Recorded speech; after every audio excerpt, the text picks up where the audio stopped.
Hey, welcome back to the True Crime Cafe, everybody. We got another industrial explosion going on. What is going on in the world, guys? This is another one. Too many of these things happening. Let's talk about it. Thank you so much for joining. Make sure to hit the like button, share this out. Let's get the show on the road. Here we go.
Hello. Welcome back, everybody.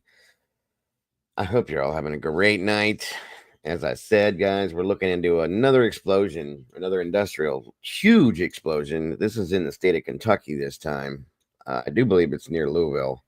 Um, this is like the fourth one, fifth one, and again, telling people to stay at home, stay inside because they don't know how dangerous the chemicals are. Once again, this is becoming too much, folks. Way too much. Plus, we got some other stuff to catch up on in the true crime world. So, thank you all for joining me tonight. Please make sure to hit that like button as you come through that door. Share this out because everybody needs to know about this, especially if you live in the area of Kentucky.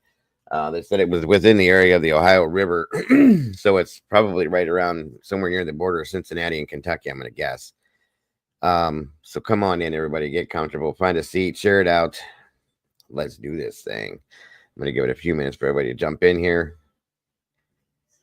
Hang loose, guys. Again, please make sure to hit that like button and share this out. I appreciate it so very much.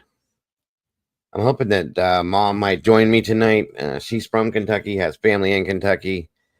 Excuse me. And I, of course, always enjoy when she joins me. So she's got a link. We'll just see what happens. Looks like Miss Alicia was the first one here. How about that? All right, guys, come on in, get comfortable. Good morning, good afternoon, good evening, good night, wherever you are. I hope it's good for you because it's great to be here with you all. Thank you so much for being with us tonight as we look into this for sure. Got to get that awareness out there, guys. This is dangerous situations going on again and again and again. Crazy stuff.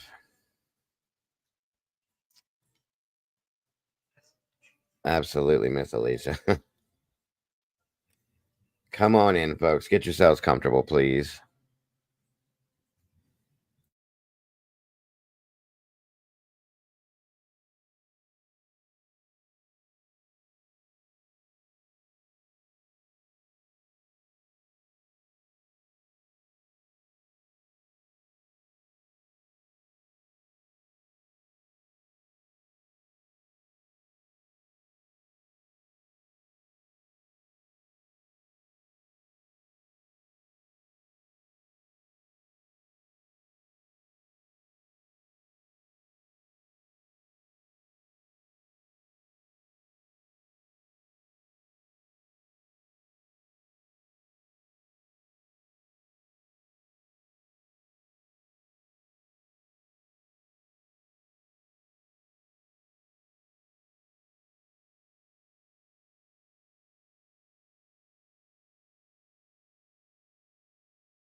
All right, all right. Let's see. Who do we have in here tonight?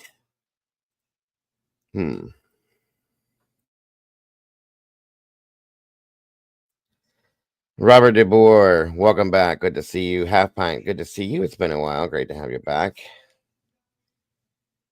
Let me see here. Miss Sherry Wisdom speaks in the house. Walt Harris, always a pleasure. Walt says 36 people and 27 likes. Let's make that match, guys. Mark Schumann, welcome back to you. Alicia J, number 1 in the house tonight. Good to see you, Alicia.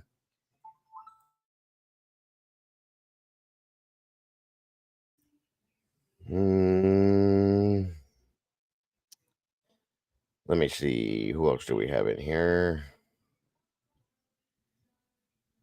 Brandy B, the OG. Welcome back, Brandy. Tomboy Charm, welcome. Good to see you. Miss Stormy Sherry, thank you so much for joining us. Crystal Williams, always a pleasure to see you. Steven's Adventure, welcome back.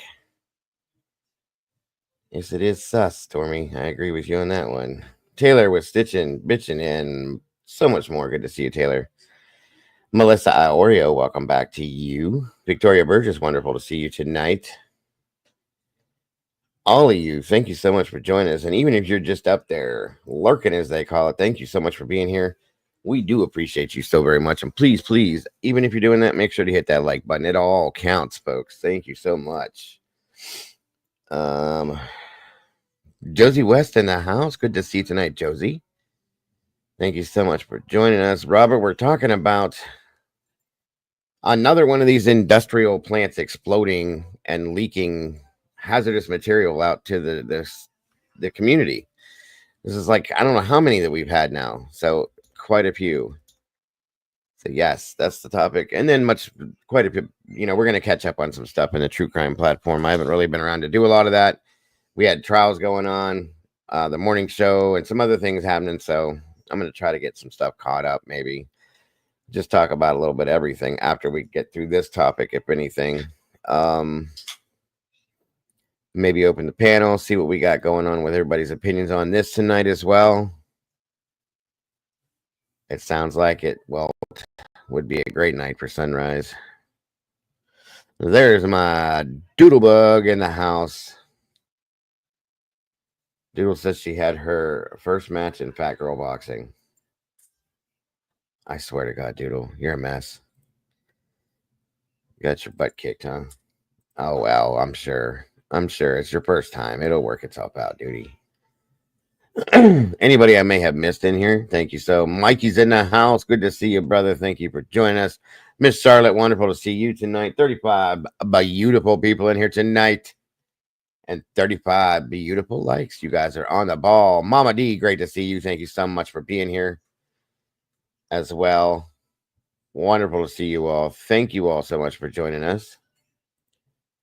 I'm hoping to hear from Mom. This is her neck of the woods. I really like her input on this. Miss Terry, hello. Welcome to you. Good to see you.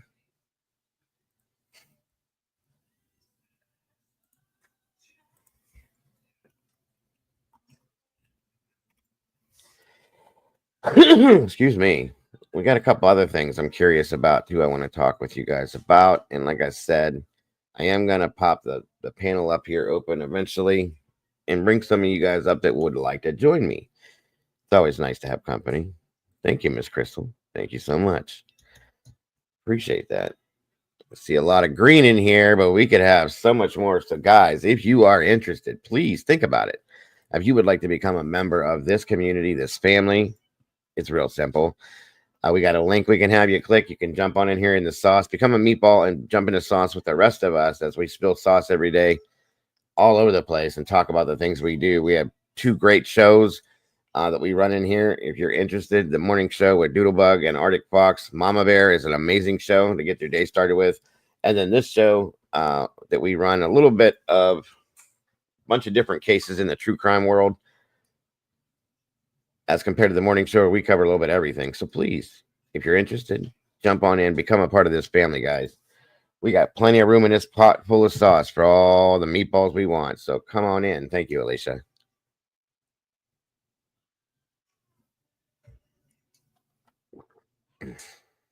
And of course, if you have an iPhone and excuse me, if you have an iPhone, sometimes it's a struggle to get that link to work. So you can also click on this link here. Our lovely Miss Alicia threw up for us both these links.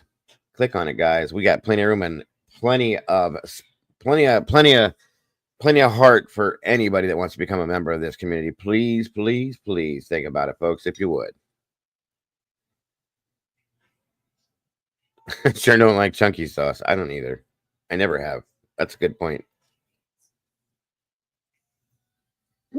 The only chunks I like to have in the sauce would be a meat sauce. That's about it. I've not ever been a fan of the sauce that has chunks of tomatoes in it. I don't like that stuff. So come on in, y'all, if you're interested. Please, please.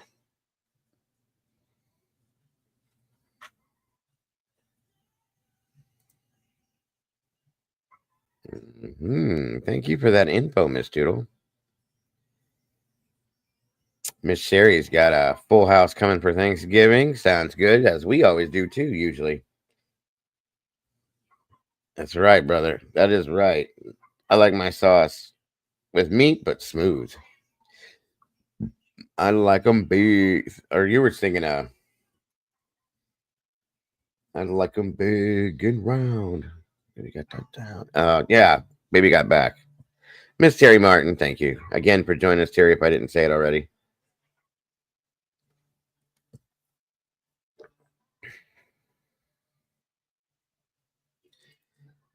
Oh, yeah.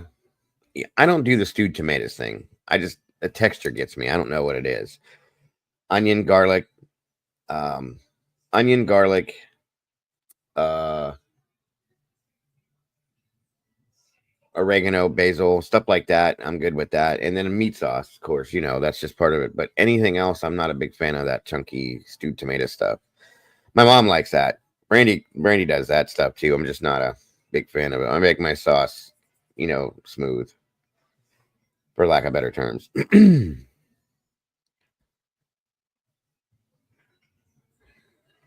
Crust and petite. See, that I can handle, Alicia. That's not too bad. Tomboy would never eat my homemade tomato. Ooh, tomato soup with chunks. I don't think so. I'm sure it tastes good, dude, Tomboy. I'm sure it tastes good. I just couldn't do it. It's always been a texture thing for me. I don't know why. It's very weird. It's probably part of my tism, my ADHD stuff. I don't know. Wonderful again to see you in here, Mama D. Half pint. It's been a long time. It's wonderful to see you back in here, guys. For those of you that have been popping back in here recently, we are so grateful to see you haven't been here. And for those of you that have, share it out, guys. Let them know we're still here. We're doing our thing. The community is growing. It's still an amazing, and probably in my opinion, the best community in YouTube. We got plenty of room for everybody. So share it out, folks. Let everybody know what we do over here. We got the morning show. We got this show. Some amazing, amazing people in here. I have an amazing team that I get to work with every day, the Blue Crew. It's just a great place to be, in my opinion. I hate to say that, it sound like a commercial, but it really is. And I got plenty of room and plenty of love for many, many people. So please let everybody know. Not great, huge. I use squished fresh canned tomatoes with heavy cream. It sounds good. The texture gets me. That's all. It does sound really good. Miss Sherry, wonderful to see you tonight again. I hope you're sounds like you've been getting stronger and stronger, Miss Sherry, because we see you a whole lot more. It's wonderful to have you in here again. I hopefully be back shortly. My phone is being uncooperative, so I'm going to try to restart. Okay, Miss Mama D. No problem, dear. 39 peeps in here. 39 likes. Can't get any better than that.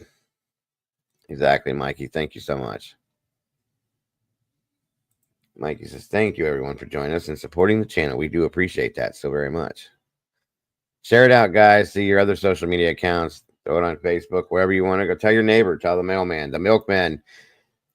I don't know. Tell the guy riding his bike down the street if you want to. Let him know. We should do some cooking stuff on here. That'd be awesome. Walt, when are we going to start the sports thing on the morning show, brother? And I need it. I need you to let me know, sir, so I can put it in and make it a regular thing. If you want to do it, I don't want you to feel like you have to do it, sir. If you don't want to, please don't. I just think you'd be good at it, and I think everybody would enjoy you, Walt. Throw your little comedy tip on that and do our thing every morning.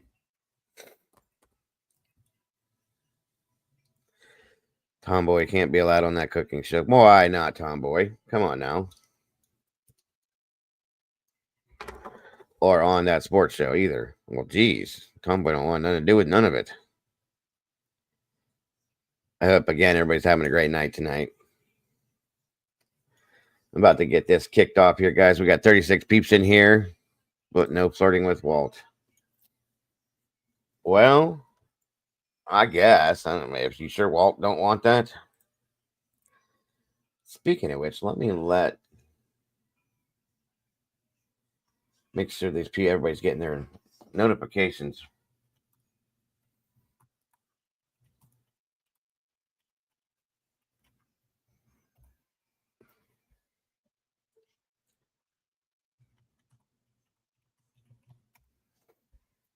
Looks like it.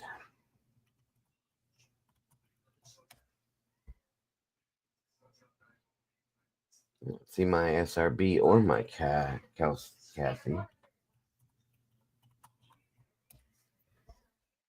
Let's see here.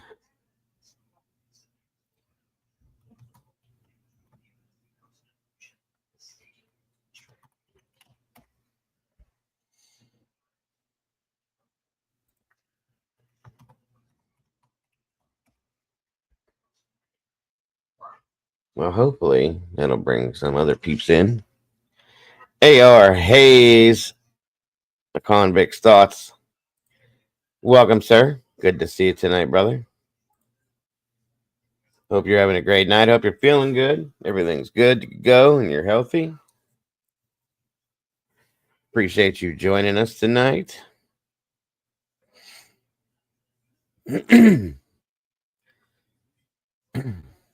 I hope it's all is well with you, brother. I truly do.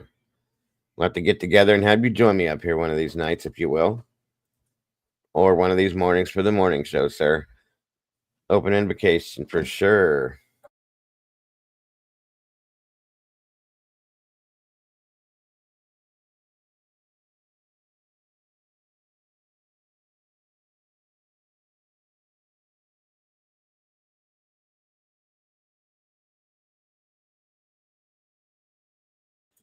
Who's got RSV? Is that you, Walt? Green Eye Monster's in the house.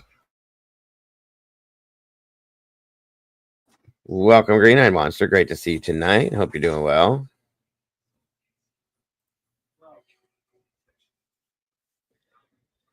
And guys, don't forget, if you get bored, if you got nothing to do, if you're looking for another interesting show to watch, please go check out AR Hayes, A Convict's Thoughts. He's got another show as well. I have a link for both of them. So please go check it out. It gives another interesting and awesome perspective to some of the cases that we cover in the true crime world. So please take some time, pop over there, say hey to AR, give it a like and subscribe if you have not yet, please. I do appreciate that. Great to see everyone. I'm surviving day by day. Yes, Sarah. Let's plan it soon. I believe I'm going to year end. Yeah, I was thinking about doing something like that tomorrow too.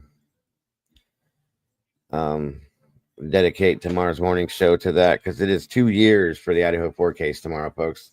Thank you, Mikey. There is AR's other channel, Uniquely Twisted True Crime. Please check that one out as well, you guys. I promise you won't be disappointed. It's always an interesting conversation when AR's up there. He's got some very, very interesting insights and info on the things that he talks about for sure, folks. So please go check it out. Thank you, Mikey. I appreciate you, brother.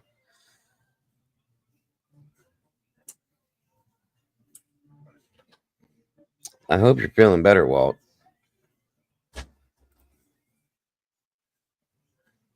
That's all right, buddy. Get yourself back. Get some hot tea down that throat, some lemon and honey.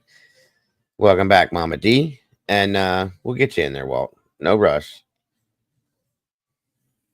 No rush at all. That sounds great, brother. I appreciate it very much. Very much. There's Miss SR. BBBB. Good to see you, dear. Hope you're having a good evening. Tell little Miss Cassie we're live. I sent her a link, sorry, a notification. She might be busy with them beautiful babies. Who knows? All right, guys, we got 44 peeps in here. I guess from here on out, anybody else can catch up with us. We got to check this out. Another industrial explosion, folks. This is getting ridiculous. I'm being honest with you. It's getting ridiculous, and I'm starting to look at it like a little side-eyed. Okay, something's wrong. Too many of these things are happening. It's just not safe. As long as we can talk anything other than yes, dude, we can talk about anything. Absolutely, I get it. I do get it. No worries. Okay, no problem, Alicia. Thank you. I kind of figured it was something like that. No problems. Ray Baldic, welcome to you. Good to see you. Yeah, we can talk about anything you want to, bro. No worries. I'm probably going to be looking into another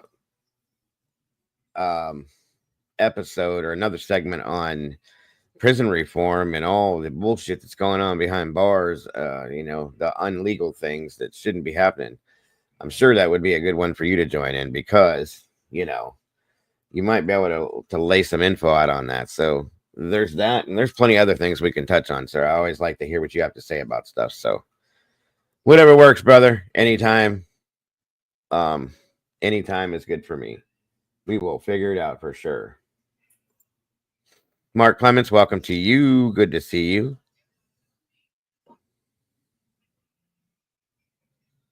Moonlit baby, welcome. I would think you might have a little insight, bro. Just a little. Truthfully, I'd be interested to hear your thoughts on just about any case we've covered, bro. So no worries. All right, guys. 50 peeps in here, guys. Please, if you would, please hit that like button, please. And share it out. Miss Kaylee is in the house. Good evening or early morning to you, Miss Kaylee. It's late over there for sure. Thank you so much for joining. All right. Mikey's never behaved himself. Ever behaved himself. SRB, you know that. All right, guys. Let me see what we got going on here. Get this loaded in. Hold on.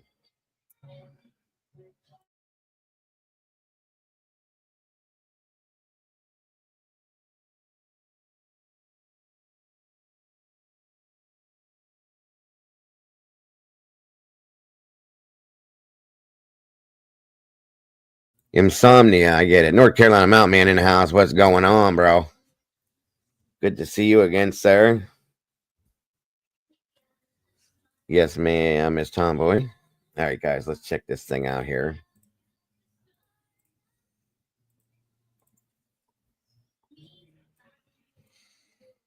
The shelter in place and that mile radius, we'll check with the shelter in place and that mile radius. We'll check with Jay to see about the wind conditions and so forth to see.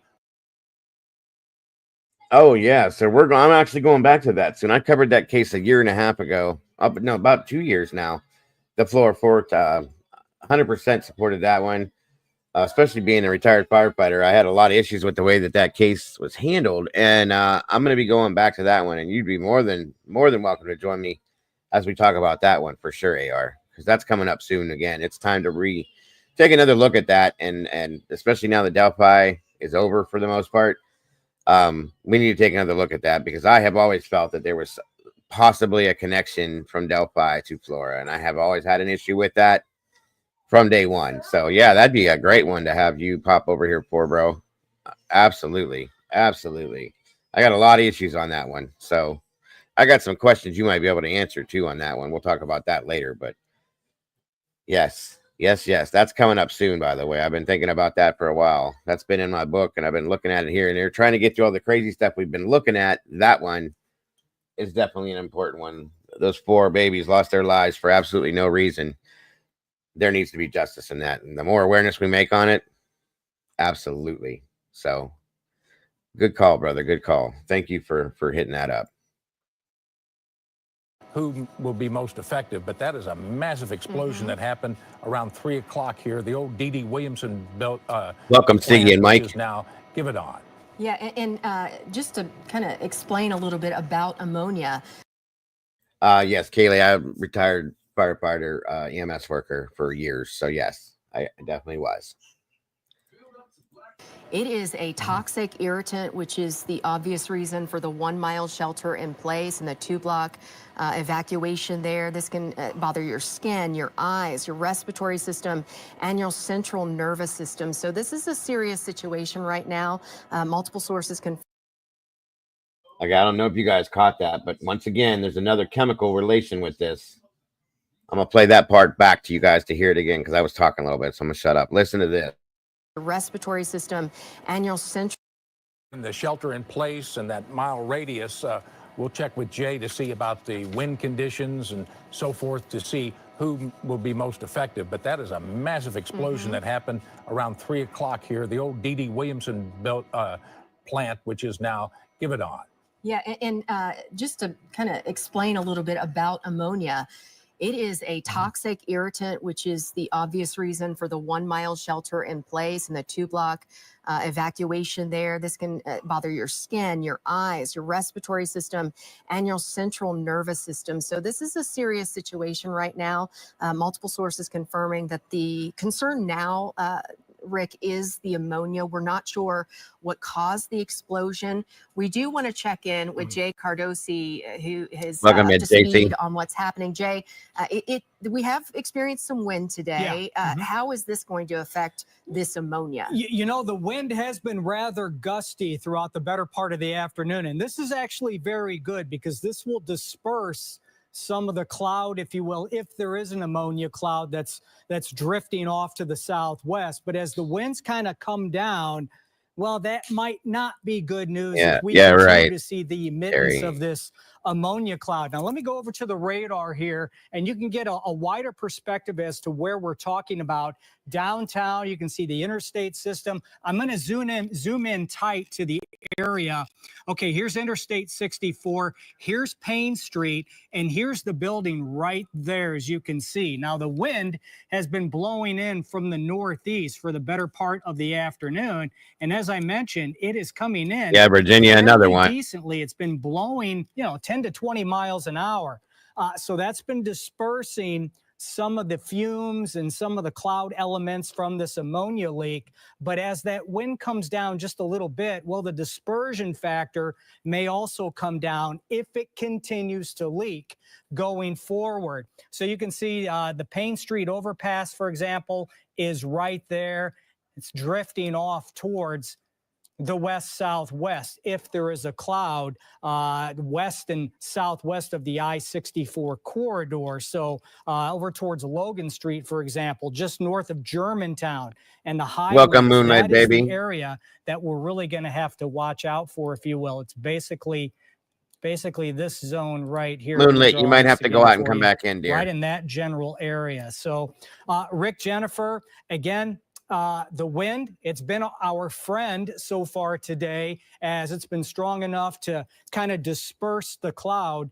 But as it comes down, that might stop as the drift continues to the west-southwest. I'll keep you in touch and keep you up to date on what the wind is doing and where we're going for the rest of the afternoon and evening. Okay, so where you just drew that area, it was over in the Breslin Park area and blowing into Irish Hill. Yeah, that was the wind direction for that explosion that happened around 3 o'clock there. And from the aerial view, Jennifer, that we had from WLKY News Chopper, there are railroad tracks, and I don't know if it involved ammonia. There you go. You can see trains on the track. I don't know if they were involved, I have drone footage of this, with the ammonia being delivered to the company or whatever, but they felt the blow from the explosion that you miles from our reported explosion happened just around the 3 o'clock hour today. Again, we're still learning more information, but as you all were saying, the possibility of concerns about ammonia and that leading to this happening today. We've just been talking to people who are in the vicinity of Ammonia where can this shut down people's explosion happened, respiratory and systems like that, no pun intended, they depending on how are bad it still is. shook up about this entire ordeal and just hoping that everyone involved is okay, and obviously sending prayers to the people who are responding to this situation. Still very fluid Okay, out Moonlit. here, and I think, Rick, I heard you earlier asked DeAndrea if she was smelling anything in the air, and I can say on our drive over here, I smelled what appeared to be some kind of chemical in the air, and now that I've moved closer, that is getting even stronger. But we're just out here trying to get answers for you all and reporting on what is happening. We do again know that a reported explosion happened. What are we at the 4 o'clock hour? Over an hour ago that this has happened, and we're just bringing you more on air and online. But live for you now in the Clifton neighborhood, I'm Alexis Matthews. And if you've never smelled ammonia. All right, let me get something new on this for you guys real quick here. I got a bunch of stuff on it, so give me a minute. We got drone footage as well. It shows. I'm gonna show you a clip of it blowing up too. It was pretty interesting, or pretty serious explosion. Hold on here. The drones get a little closer to it so you can see, how bad the damage was. And at some point, it was my understanding was that there were some people trapped in this situation. So I don't think that's the case anymore. This is the drone footage. Obviously, there's no audio to this, but it's just getting close to show you what actually happened. Welcome, Miss Pebbles. Good to see you tonight, dear. Wonderful to have you here. It can be, Terry. Yeah, ammonia is it's a cleaning agent that's used. It's very strong, folks. It takes your breath away. If you were to like dump some in a bucket or unopen a lid on it, it will instantly take your breath away if you're too close to it. So imagine that being shot up into the sky. Okay, it's gonna shut your respiratory tract down pretty quick. If it's a massive, content. So it's definitely not a good situation. Add water to that, the gaseous side of it, it's going to liquefy, and again, more issues. So, excuse me. Yeah, another situation in Kentucky, folks. At a business this afternoon, nearly a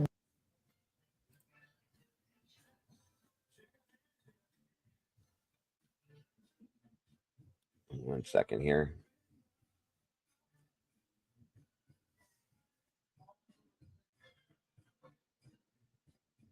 Let me see.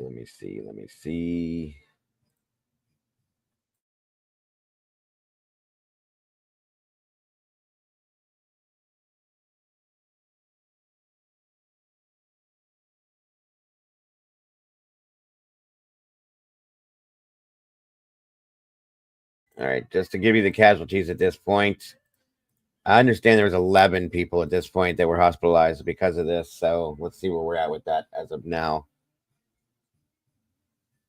Chief saying hazardous materials are involved and experts are already performing tests to make sure the air is clean. WLWT News 5's Sean McKinnon has the latest from officials, plus a look at some of the damage left behind. Sean. Ashley, Chris, we have new information from our sister station, WLKY. We know 2 people are in critical condition at University of Louisville Hospital tonight. There was a shelter-in-place order for a quarter mile. That is still in effect, but the evacuation order, that has been stopped. No, ammonia From our is vantage not point, we gas. can't see much. We're on the perimeter of this area. Over the last... Sorry. I don't know if I made a mistake or if somebody misunderstood. Ammonia is not mustard gas. It's a very strong, it's kind of like a urine. It's got a strong urine type smell in some senses.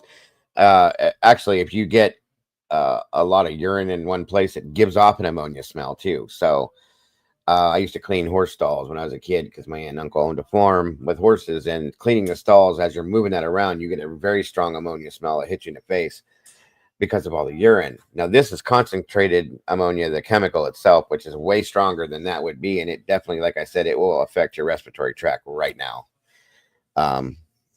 So, oh, absolutely, Ray. Again, like I said, we covered fluorophore about 2 years back. And coming up really, really, really soon here, we're going to be heading back to fluor to reintroduce that again and bring the whole story back out and show the issues that I have with that case. So yes, absolutely, Ray. I've always thought that there was some form of a connection possibly to the Delphi scenario. So another reason why I want to look back into it. Last hour, about a dozen fire trucks have left here. It's calming down a little bit, but it is the video that we have that really shows you this blast. This happened at a food dye and coloring plant, but Louisville's mayor says they do not know what caused the explosion. Like you said, 11 people are in the hospital now. All of them worked inside the plant. 2 people were arrested. Absolutely, now Pebble. everyone is accounted for. This video gives you a sense of how big this explosion was. It blew out the windows of some houses nearby, and it was reportedly heard and felt for miles. The fire chief says as of right now, they have not found any issues with chemicals in the air, but they're using drones to monitor the air. Once we got the fire knocked down, we immediately also started air monitoring for the immediate area. Because of the structural collapse with that explosion, we don't precisely know yet exactly what types of leaks may happen or may be ongoing. As for those 11 people in the hospital, the mayor did not comment on their conditions, but yes, there's 11 people injured, 2 in critical condition in the hospital. Out of those people injured, Carista 23, welcome. Good to see you tonight. Thank you for that. at this point in time, we're told that there are no deaths in this explosion. Reporting live from Louisville, Sean McKinnon, WLWT News 5.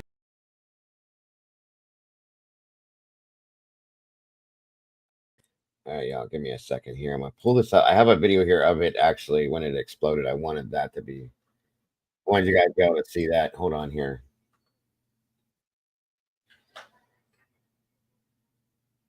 And sadly, the wind was blowing pretty strongly earlier today, which did not help the fire, of course. Here we go.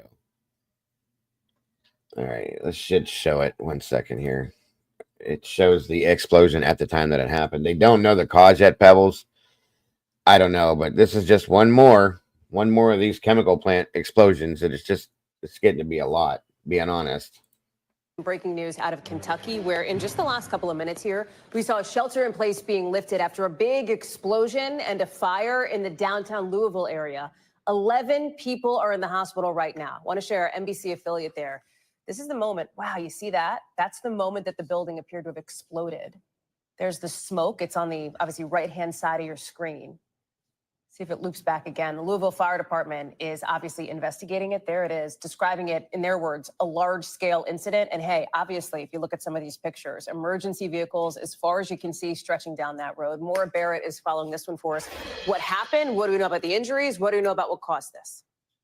Hallie, this all happened about 2 hours ago with a loud. That's the dangerous part, Terry, and it can affect your central nervous system, your respiratory system. There's been, depending on the content of it, the type of it is, it can give you burns, okay, and how, depending on how much there is. So it's dangerous for all accounts. It truly is, especially if it's in the air. As far as breathing it in. Loud boom that was heard largely across the entire city. We just got an update from officials saying that there are those 11 people that we know have been transported that are injured. As of right now, no known fatalities. There was one person, officials say, that was pinned down or trapped inside the building. EMS was able to go in and with the help of fire officials, get them out. And so as they are aware, everyone is out of the building and is not, and there's no one else trapped inside. So that's the good news. Obviously, the investigation still very much ongoing. ongoing. Officials telling us that the evacuation and the shelter-in-place orders that they issued were precautionary. They have lifted some of those shelter-in-place orders right now, so that's good news. But they are still investigating what chemicals could have been involved, if any chemicals were involved, what caused the explosion, and the emergency service officials actually also laid out they're using new technology to monitor the air around the incident, a gas sensor monitor attached to a drone flying around the area to see if there's any hazardous materials that could put residents at risk. And so that's what's going on at the moment. We do know that the officials say they're going to give another update in the next couple of hours, but obviously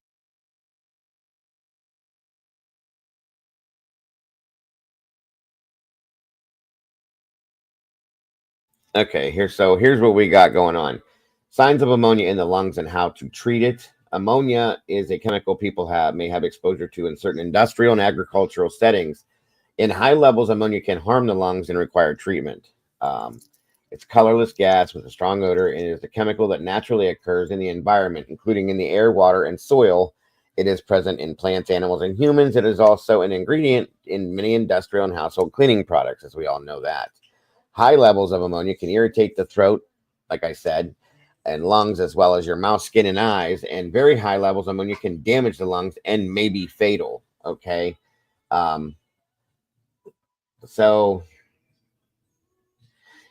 again, inhaling ammonia can cause burning in the throat windpipe. It can also cause swelling and narrowing of the airways in the air sacs in the lungs, which will shut down your respiratory system. Okay. Once those ciliae close, you can't breathe in. Okay.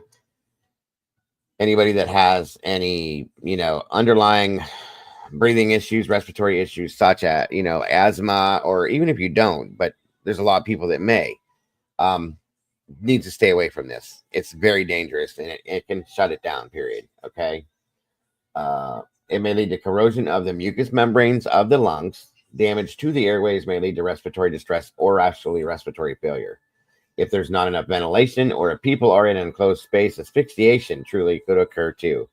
This is in an outside, it's outside, so the possibility of that is going to be a little bit harsher or less because there is outdoor ventilation, obviously. Exposure to the same levels of ammonia is more significant in children than adults due to increased lung surface and area relation to body weight. Higher concentrations of ammonia may also occur closer to the ground. So that's what I'm saying. If it settles to the ground, if there's any water that's put on the gas, which will liquefy the gas, and it hits the ground, it can cause other problems. Welcome back, Miss Carolyn Miller. Wonderful to see you again tonight. Thank you for joining us. Sorry. Great to have you here tonight. So here's what I'm more worried about. The long-term health implications. It may cause a buildup of fluid in the lungs, which can lead to severe complications without prompt treatment. Okay. Excuse me. The level of injury from ammonia exposure may depend on the concentration of ammonia. So how much is being taken in? Okay.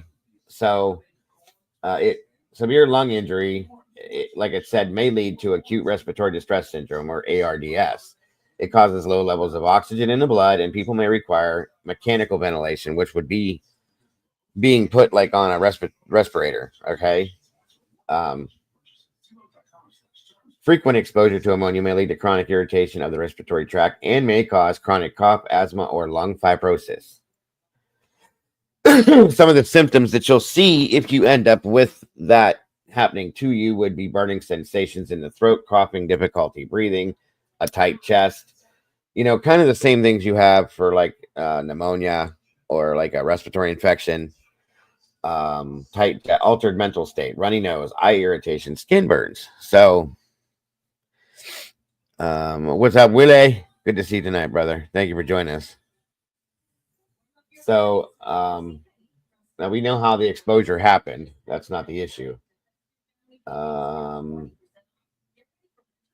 And now also, there needs to be, it can cause like damage to your lungs for sure. It does affect your central nervous system too. It affected the water pump. Okay. So that's not good at all.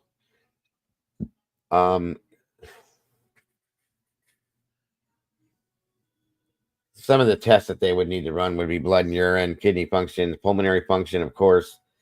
Have the heart rate, rhythm monitoring, oxygen blood level testing, bronchoscopy, which allows doctors to look inside the lungs to see if there's any damage. And also, treatment for ammonia in the lungs may include supplying humidified oxygen, using bronchodilators, which are medications to make breathing easier, inhalers and stuff.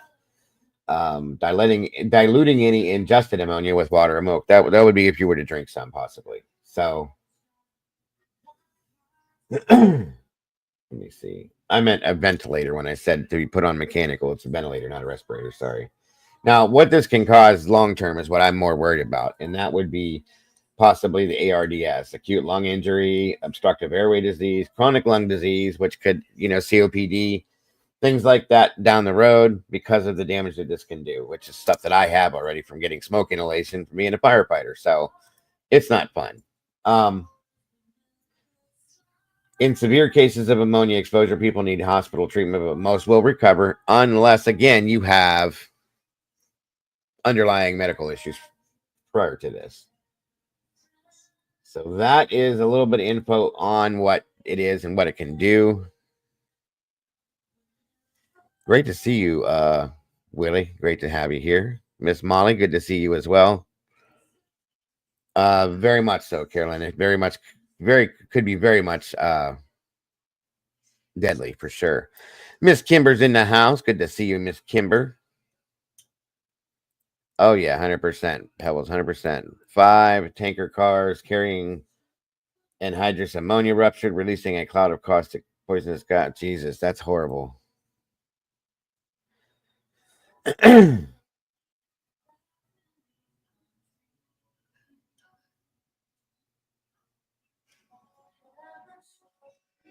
Right. Right.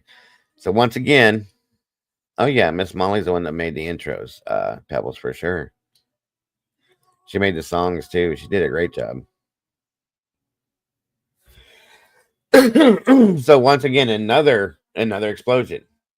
Like this is we had here in East Palestine, we had Georgia, there was another one too that happened in Ohio, and then the one that we just had.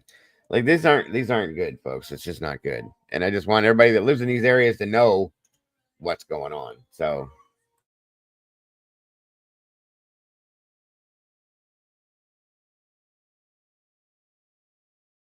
There hasn't really been much news on East Palestine. We can look it up, Terry, but nothing brand new. But again, guys, this shows the explosion here. It's on a loop, so it looks a little weird. That it is, Miss Carolyn's right. Anhydrous ammonia is also used for cooking drugs. Good point, Carolyn.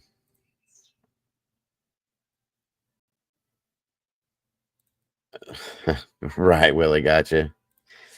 Great to see you, Miss Kimber. Hope you're doing well. I hope Mr. Kimber's doing good. All right, back to this here real quick, folks. This investigation still very much unfolding, impacting a large swath of the cities. Several businesses actually posting some photos of. It's great to hear, Miss Kimber. And they're about a mile away from this explosion, so that kind of paints a picture of how serious this all is. The governor tweeting that he's staying in touch. Exactly right. It's jarring to see that far away from where the explosion could have happened or did happen. And like I mentioned, the governor. Bashir, that's a good question, Carolyn. Something that needs to be found out. Everyone to stay in close touch with officials. So we should have another update from those officials in the next couple of hours, Hallie. Thanks for watching. Stay updated about.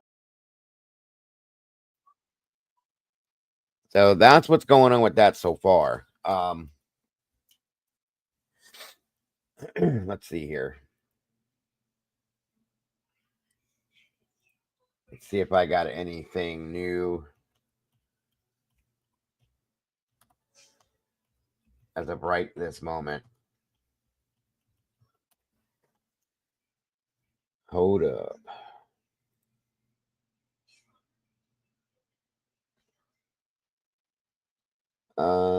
Excuse me. Again, 11 people hospitalized, 2 are in critical condition. I'm looking for. Okay, so this is an update on. This is a doctor giving an update on the people that were hospitalized. 1 second, guys. Yeah, this should give that update at least. Hold on a minute here.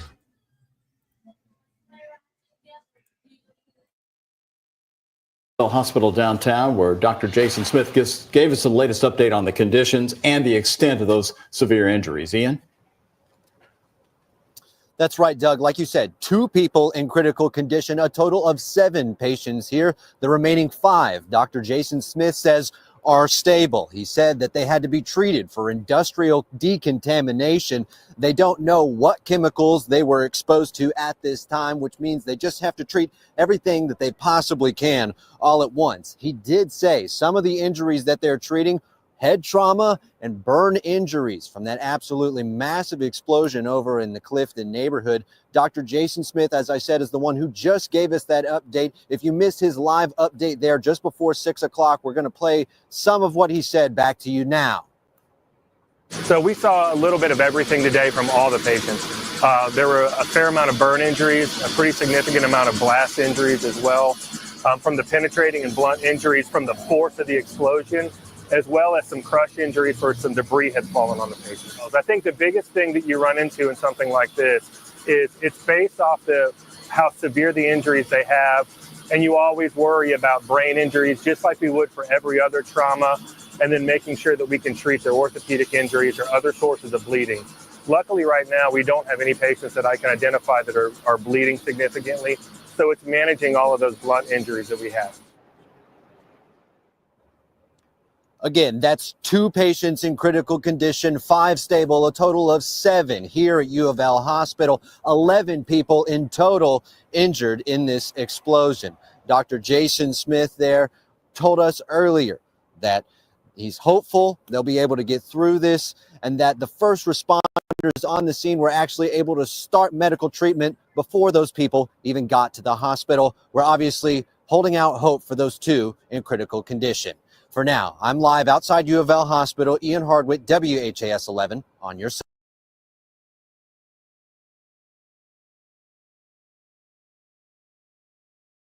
All right, y'all. So that is what is going on with this explosion. Now I am going to, Lord, 1 second here. If I can catch up, my chat's flying right now. Give me one. There it is. I'm going to go ahead and pin a link in the chat. Open up the panel tonight because we're going to do a true crime catch up to see what's going on in the world. Listen to people's thoughts on Delphi, Idaho, anything else we're talking about. You guys are welcome to join me up here tonight if you would like. The only thing I'm going to say is I don't want any conversations disrespecting any victims of any of the crimes that we've covered or their families. Of course, that's, you guys know that anyway. Besides that, you are welcome to speak your mind and your feelings and your opinions on anything that's been going on, guys. I'd love to hear it from you. We haven't done this in a while, so come on up or come on down, whatever you want to call it. We're going to keep monitoring the situation in Kentucky as well, of course. But we got a lot of stuff that's gone on lately. Sarah Boone, Leilani Simon. We just had Delphi yesterday. It's okay, Pebbles. Thank you for being here. I appreciate you. And, Delphi being the most recent and the biggest, the wildest situation. So let's talk about it, guys. Come on up. Give your feelings, your theories, your opinions. And we can talk about stuff cases that we haven't touched on yet, older case, whatever you guys want to do. Let's just, I was going to do a true crime catch up tonight anyway, but this was the breaking story. It was a pretty serious situation, so that's why I threw it up there for sure. And Miss Terry's the first contestant up on The Price is Right. Welcome, Miss Terry. Thank you for joining us tonight. Hope you're having a great day. Thanks. I haven't been up with you in forever. It's been a minute. How are you doing? I'm good. Wonderful. Good to hear. I have a question about this stuff because I mean, all these meat packing plants are, blowing up, and all these other different things. And this is I think Pebble said that it's a food dyeing plant. Yeah, that's what I believe. I think Carolyn said that too. Okay. They probably use the ammonia to do something with the dye. Well, remember when we had M&Ms and they never were red because we were told that the red dye caused cancer? Anybody Yeah. know? Okay. Apparently they said, we don't care anymore, and so they started making them. I think they changed some of the chemical compound around on that possibly, but I'm not 100%. Don't quote me on that. But yeah, I do remember that. Welcome, Stephen. Welcome, Miss Kimber. How are you, dear? Good to have you guys here tonight. Thank you for joining me. It's been a while since I've had a lot of you guys up here. How you doing, Diego? I'm doing good, brother. Good to have you up here. A lot of those drugs like meth and crack. Yeah, they do use that ammonia for cooking that stuff for sure. They use stuff with let me rewind. They use stuff with skulls and crossbones on it. They use stuff like they use paint thinner. They use all kinds of stuff. They use paint thinner. They use ammonia. They use stuff you've got around your house that has skull and crossbones on it to cook that stuff. Me, I don't know because I'm not a meth head or a crack head, so I would not know. That's why, like, you'll see, you're right. Ammonia is used definitely when making meth, I do believe, because there's been we've been on personally, a lot of like house explosions because people are cooking and kabloof. You know what I mean? It happens.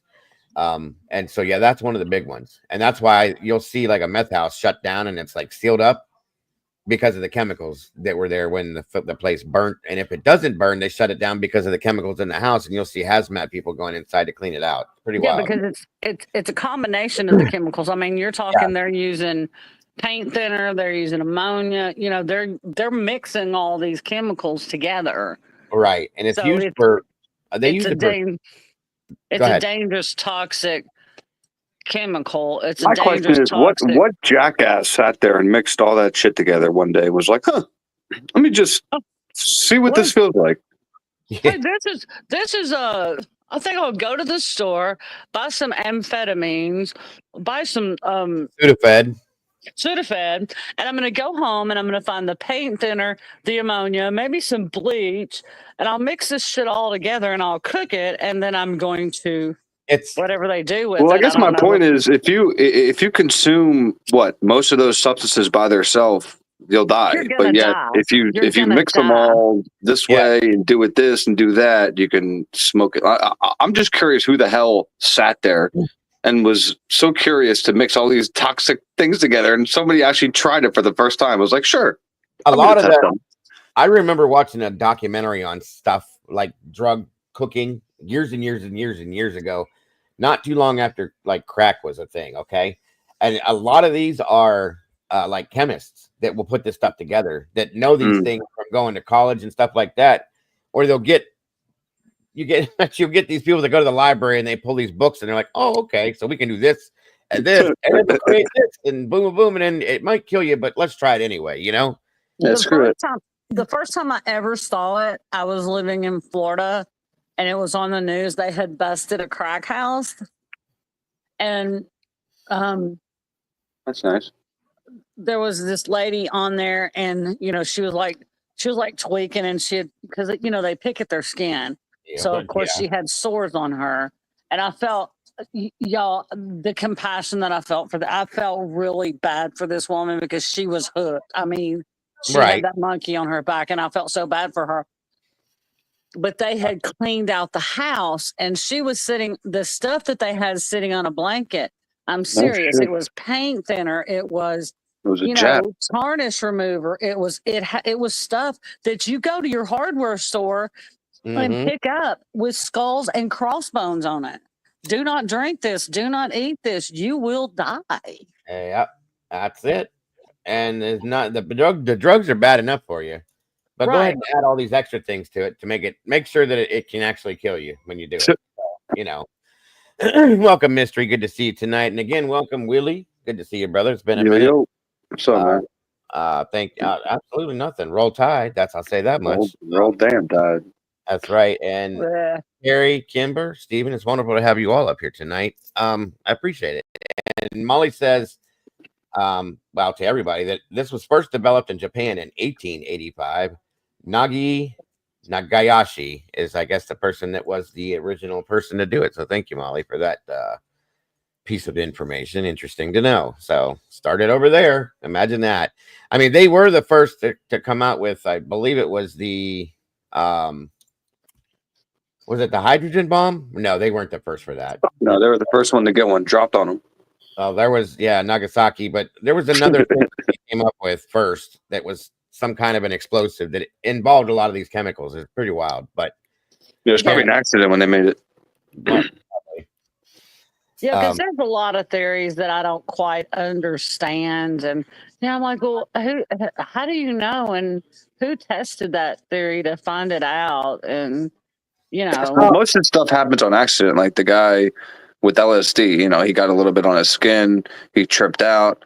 So usually it's like something happens by accident. A little bit gets on this person, a little bit gets on this, a little bit gets on that, and then all of a sudden, they created a drug. I'm sure that the person that probably first did it is probably no longer with us, to be honest with you. Do you know that I saw a thing on Investigation Discovery? This was a true story. Thank you, SRB. There was a woman that tried to kill her husband by giving him, she gave him, I can't even remember how much LSD. And there has been nobody in the history of LSD that has ever overdosed on LSD and died. You cannot overdose on LSD. You cannot. Man, they can't. I know a couple people that probably should have, and they didn't. I took like 16 fucking blotter tabs one night, dude. I saw God. 16. I saw God, but I didn't die. She gave him like 60 or 70 hits of LSD to kill him. He went on a hell of a trip. But he did not die. He didn't even, he didn't even come close to dying. Yeah, but you'll still be high as shit for 3 days. I mean, it's not going to be a great time. But you're going to probably have flashbacks for the rest of your life. But I mean, now I will say this: I went to school with the kid. This is no bullshit. And I heard some stories about a few, what was it? The original drummer for AC/DC, the original, not the one that they had most recent, but the original drummer. And another musician who was the original drummer for AC/DC? I can't remember his name, but are like stuck in Loopaloopa land because they did too much of it and it caused some kind of permanent damage. Now they didn't die, but there's a kid I went to school with. His name was Jason, and this kid used to drop acid like it was like eating Tic Tacs. Okay. And at some point, I saw this kid after we got out of school years after, and he was like just not there. And that's the story, that he did it so much that his brain kind of like stuck him in that. Yeah. No, I mean, definitely. If you do so, I mean, if you do too much of anything, dude, it'll fuck you up. Right. It can probably kind of turn your brain to mush eventually. I would think. I mean, that's a lot of chemical exposure for. But you come down eventually, like. Yeah, you do. And no more than what I did it. I probably did maybe 4 or 5 hits in my younger days, and not all at the same time.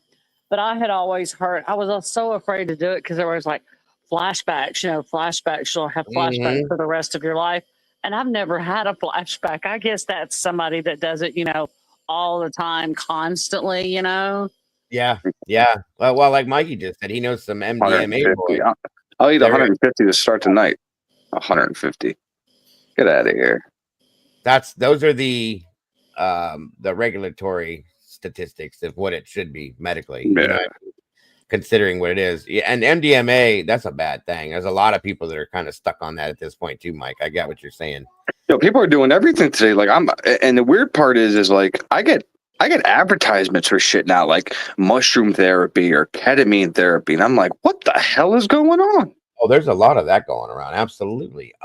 Special K, like it's normal. I'm like, this is wild. I'm going to tell y'all something. that ketamine therapy, I know that it can be done online. And you can get it online. You can get it via the mail. I don't. Shit, I'm about to get some.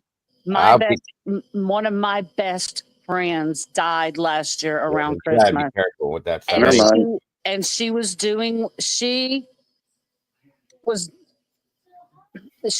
also diabetic.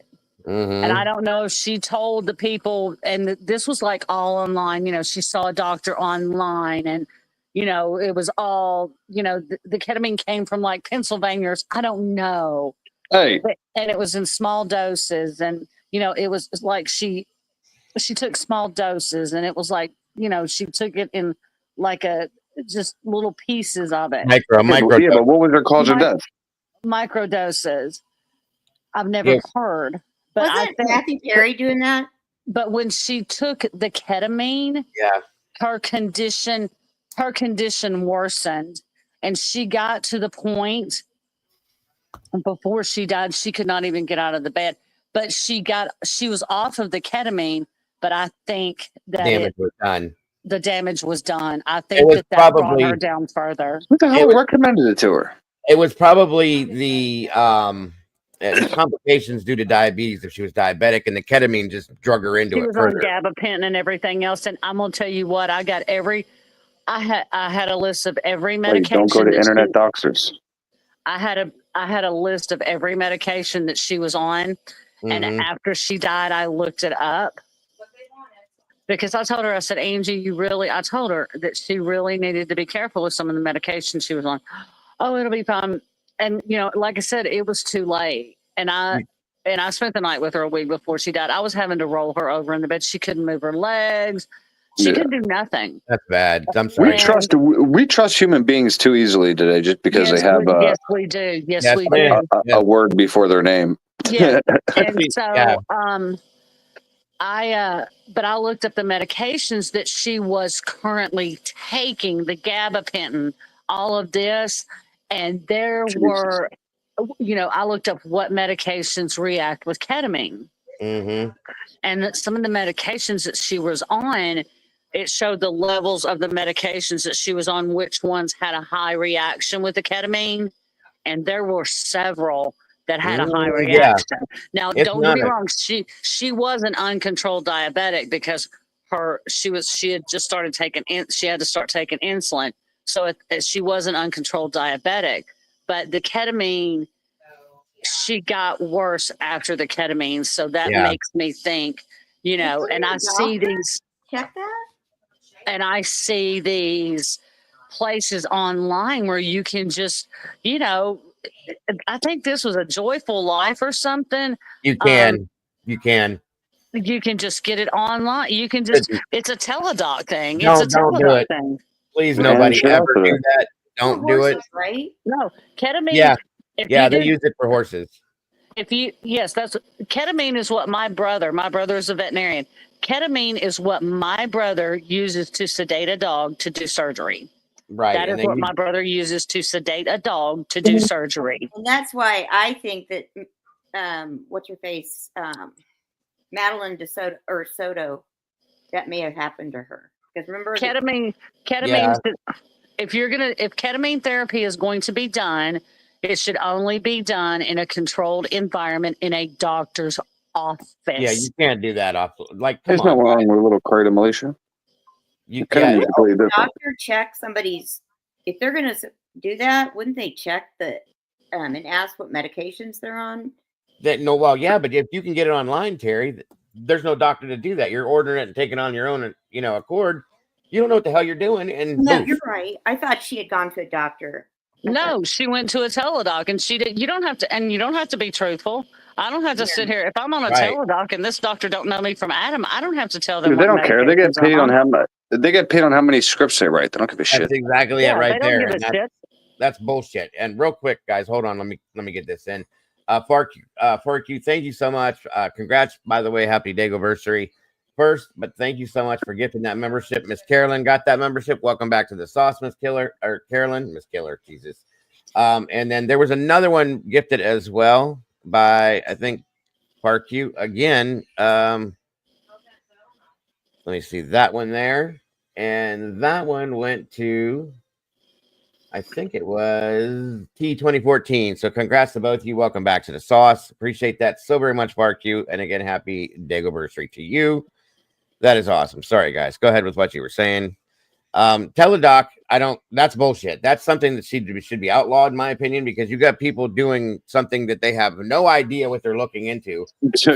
And that's basically like a suicide in some senses. You know what I mean? So now my husband does teledoc, but he does teledoc with his doctors that already know about him. For sure.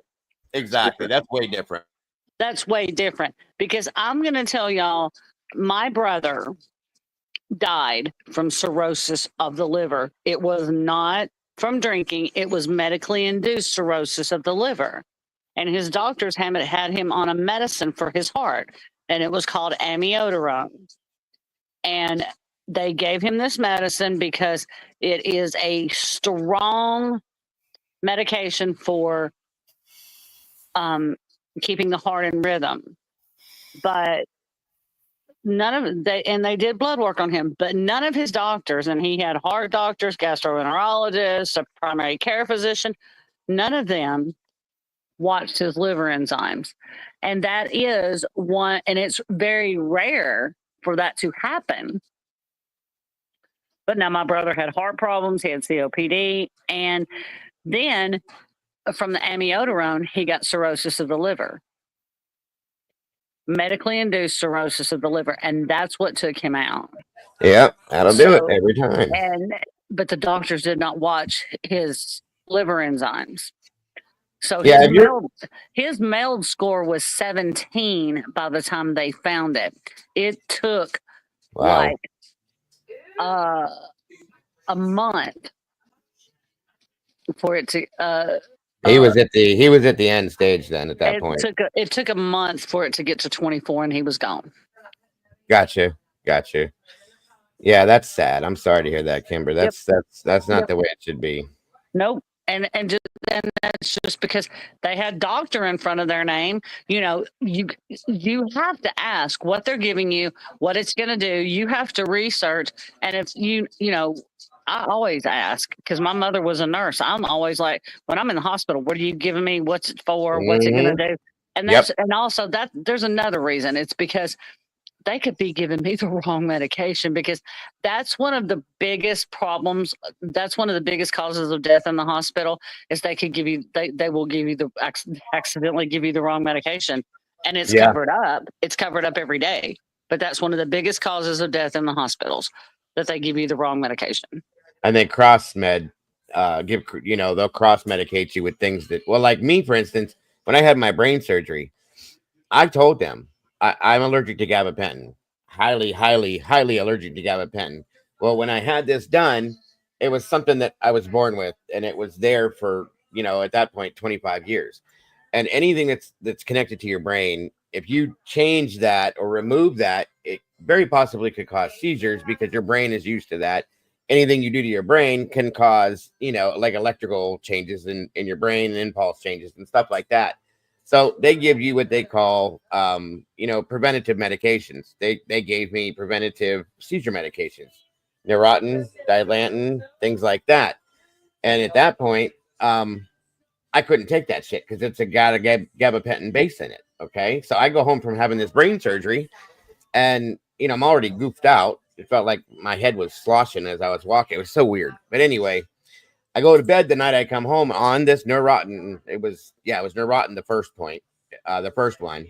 And I'm about 2:00 in the morning. I stripped all my clothes off my body and I was rolling around in my bed, scratching my body. I was itching so bad. I got up, go in the bathroom and look at myself and I looked like a strawberry. My whole body was blotched out. And I'm like, what the hell's going on? And of course, I lived really close to a hospital at that time. The creature, she flipped out and we went across to the hospital and they're like, this is an allergic reaction. Like, what are you taking? And I told them, they're like, no. So I called my doctor the next day. I stopped taking the Neurontin, of course. Called the doctor the next day. He puts me on Dilantin. That was worse because it was a more concentrated aspect of the gabapentin. So eventually I had to be put on something else completely different. for like 6 months, just as preventative measures in case I were to have a seizure from that. But that's how you find, you can't take certain things. But my doctor knew that, which is what I don't understand. That's what's scary to me. Doctors are doing things like this, knowing that, well, we'll try it anyway. If he doesn't die, then we're okay. If he does, we know not to do that again. But too late. You know what I mean? It's just ridiculous at this point. It's scary as shit. I have refused medication. I have, again, another doctor, my actual script writer, the guy that put me on pain medication for 12 years of my life. He actually wrote me a script for GABA. This is the doctor I went to for 20 years too. He wrote me a script for gabapentin one day, and I looked at him. I said, "Are you drunk?" "Oh, excuse me." I said, "You just wrote me this script here for something I've been allergic to my whole life." And he goes, "Oh." He's getting old at that point, and whatever. But still, I'm like, that's what's dangerous, is that can kill somebody. You know what I mean? So yeah, I get it completely. It's insane to me, but still. But yeah, it's crazy, and you just you have to be constantly you gotta pay watching, attention. and you have to be your own advocate and just do research. Do your research, and a lot of people don't. And unfortunately, there was a time my brother wasn't, because my brother was 13 years older than I was. One time when he was in the hospital, this was when he was probably in his 40s, and I was early 30s or something like that, and he was in the hospital, and I'm like, "Well, what did they just give you?" He goes, "I don't know, they just bring it in here and I'll take it." And I'm like, "You know what, Mama always raised us to tell, ask what they're giving us and blah blah blah." He goes, "Well, they just bring it in here and I'll take it." And I'm like, "You're not supposed to do that. You are not supposed to do that." People trust in doctors too much. That's the problem. Oh yeah. You should always double check everything, folks. Everything. I don't care what it is. For sure. Hell, somebody just said something about going in for one surgery and getting another one. In a hospital local to me, about 20 years ago, my dad used to work in surgery as a surgery tech, and my mother worked the same hospital as a nurse. He was coming home, sitting at the dinner table one night, telling my mother a story about Willie dropped. Telling a story about a surgery that was done where they made a horrible, and I mean horrible, mistake. There was a guy that went in that was having and I don't know how you make this mistake. He had to have his foot amputated, right? Because he had gangrene. Well, I guess he had it in both his feet. Just one was to the point where it was still treatable, but the other one was done. It was dead. They had to have it removed. He goes into surgery, and they cut the wrong foot off. That, to me, is like, you can't fix that. You can't just go, "Oops, sorry," and put it back on. You know what I mean? So at that point, he had to go back into surgery and have the right foot cut off, and he had neither one of them at that point. So he had prosthetics for both. And of course, the hospital paid because they sued the hospital. And my understanding is that the man had enough money to live on forever, and so did his family after that. But still, I can't imagine going in for like that. In the chat here, they said a tonsillectomy, and they're talking about taking out your gallbladder. Well, what? Well, they're supposed to mark what. Right. They're supposed to mark what foot they're taking off before they're taking anything off. Yes, ma'am. Absolutely. That's what my dad was saying that night. He goes, "I don't know how it happened, because before you go in, they talk about everything. It's this foot. It's that. We're doing this to you. We're doing that to you. It's on the band. You're doing this. You're doing that." It's almost damn near impossible to make that kind of a mistake, but it actually happened, and I couldn't believe that. And that doctor lost his job and his license, I believe. So, and I don't know if it was the doctor's fault or if it would be, what is it, the orderly or the surgical tech that's working with him that's helping, or is it everybody's fault? I know the hospital got sued, so. It would be the doctor's fault, because they would not trust an orderly or a tech to. The doctor would be responsible for marking the foot. Right. You'll be okay, Half Pint. Don't let nobody scare you. Just make sure that you remind everybody, I'm here for my gallbladder. I'm not here to have my liver taken out. You know what I mean? Well, I don't think that happens as much as it used to. Right. Yeah, I think Or that you that don't, was or you that don't was hear about it as if it happens as much as it used to. You don't hear about it as much as it used to. right. That was like 20 some years ago, like I said, folks. So yeah, what Pebbles is saying here is probably a regulation thing at this point, where they have timeout, where they go back through and they check everything off before the surgery begins and make sure everything is in order, because that's a really bad mistake to make, folks. And that's life altering. You know what I'm saying? So yeah, it'll be all right. It'll be all right for sure. Half pint. It'll be all right. Don't let it worry you. Um. So yeah, crazy stuff. Crazy stuff. Where the hell did Willie go? Wonder if something happened. Well, the reason why I was bringing you guys up here, truly, is like I said, with everything going on lately, I kind of wanted to get everybody's. Oh, okay, I see. No worries, Willie. Jump back up here if your phone charges, bro. I wanted to get everybody's opinions first off on what happened with Delphi yesterday. If anybody has an opinion, of course. And if not, no worries. I get it. But that's the most recent verdict we've gotten, and it's been an ongoing case with a lot of stuff in it. If it's not, I'm coming. It's all right, half pint. I'll take it. I got you. So yeah, I was curious what everybody's thoughts were. And we got Terry, Stephen, and Kimber up here. What do you guys think about the verdict from yesterday in Delphi? Any thoughts at all? I really didn't follow Delphi that much, so Okay. Yeah, I didn't either. Gotcha, Stephen. Well, I was with my friend, and I was trying to say, I want to hear, because I had all day I've been wondering the verdict on Delphi, because a lot of people was waiting and waiting and waiting and waiting, and finally it hit on the news, because I get the app called News Breaking. It just hits me right all the time and just tells you. And I said, "Do what?" And I said, "They already got the verdict, and he found all counts guilty." And I said, I mean, to me, I thought it was a hung jury because it didn't have the DNA and all that stuff. And I can agree. That's what I was expecting to come out too. I mean, there were 4 counts, guilty on all 4. I don't believe that there was enough evidence to find him guilty, but they did. There was a lot of pieces of this that just didn't fit into place. That puzzle didn't fit into place with that puzzle. And when they come out and said guilty on all 4, I was kind of froze. I'm still kind of in shock that was what the verdict was. Truly, like Carolyn says, no blood, no DNA. The man was arrested on a bullet. That's what got him arrested. I don't get it, guys. I just don't get it. Is it possible to take, like, they call him Bridge Guy, right? Is that yeah? And we did catch him talking, right? He told it was like he was telling somebody to go down the hill, guys. Right.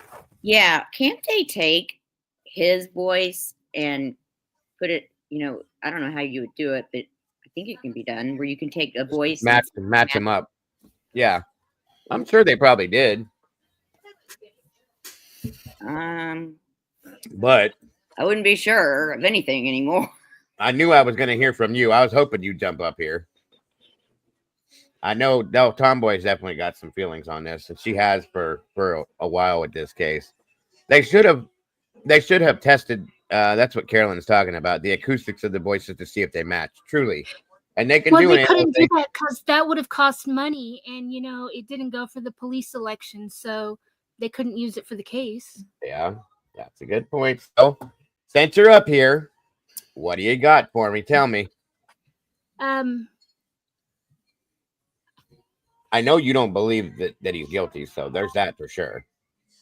I think I'm still speechless. I have no idea how they convicted him on a bullet that is junk science. Let's go there. It. Thank you. And that for those of you that didn't follow, like you said, that Convoy just brought that up. That's the point that got me sideways with this now. I was unsure of his guilt or innocence for a long time. Okay, hold on. Let me go there. I'll go there. Go ahead. You go there. It's an unspent round that they found 6 inches below the girls. In the ground, yes. In the ground. that the state's expert couldn't get the exact markings when she extracted it. So she fired it. Mm-hmm. And then said, oh, yeah, it matches. Now, thank you. That's exactly what I was getting ready to go to. It's not the same thing, you guys. That's what I don't understand. They took a bullet that they found, like she said, 6 inches in the dirt below the girls where they were found, in between them. They found a bullet that was put into a gun that was racked like this and into the chamber to be fired, but was never fired, and then re-racked, and it came out of the gun, hit the ground, and was pushed into the dirt somehow. She couldn't prove that it was the bullet that came out of his gun from that. So she had to fire it, which it was never fired before, to prove that, which makes 0 sense to me because neither of those things match. And this man's been convicted now. I truly believe he was solely convicted on those confessions, even though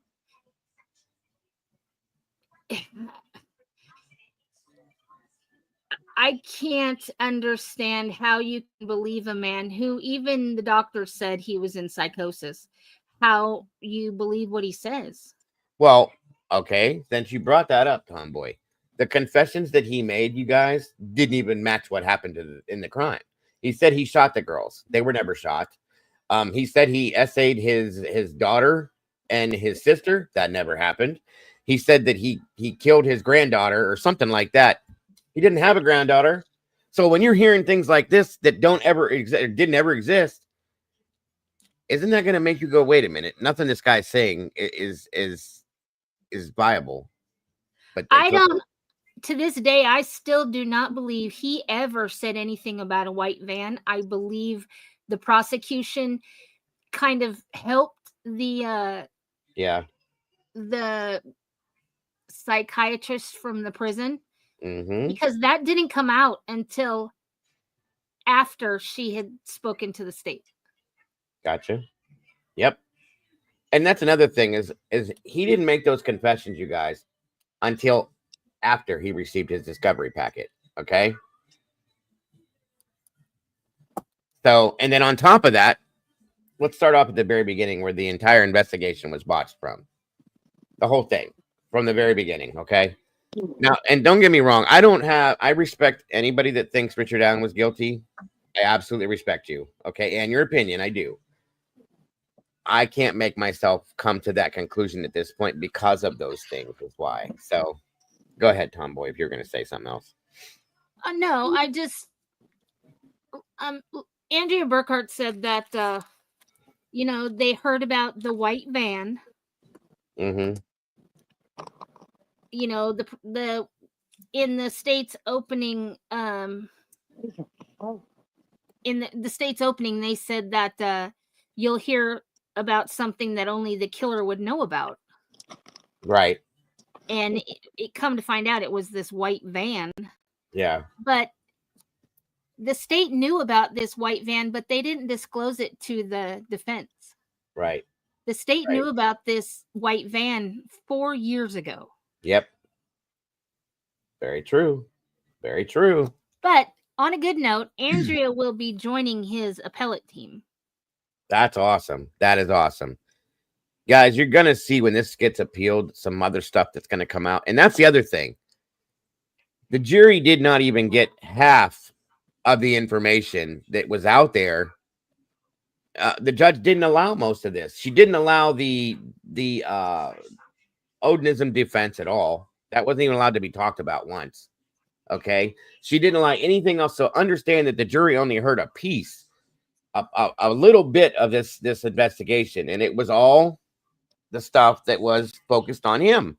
They didn't hear the rest of it. So how could they make a strong decision? They weren't allowed the third party culprit defense. They were basically not allowed to put on any defense because she wouldn't allow anything. Yeah, and she wouldn't allow nothing, guys. Nothing on the defense side. She wouldn't allow that FBI guy to come and do a Zoom because he was down here in Texas doing the elections because he's FBI, and plus his doctor said he couldn't travel. Yep.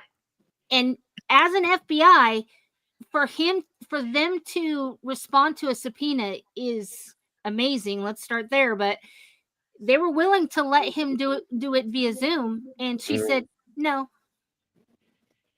She said no to a lot in Tomboy. I mean, if you guys look back, the stuff that I did cover on Delphi, going way back, almost every motion that was put in front of that woman, she said no, no, no, no, no.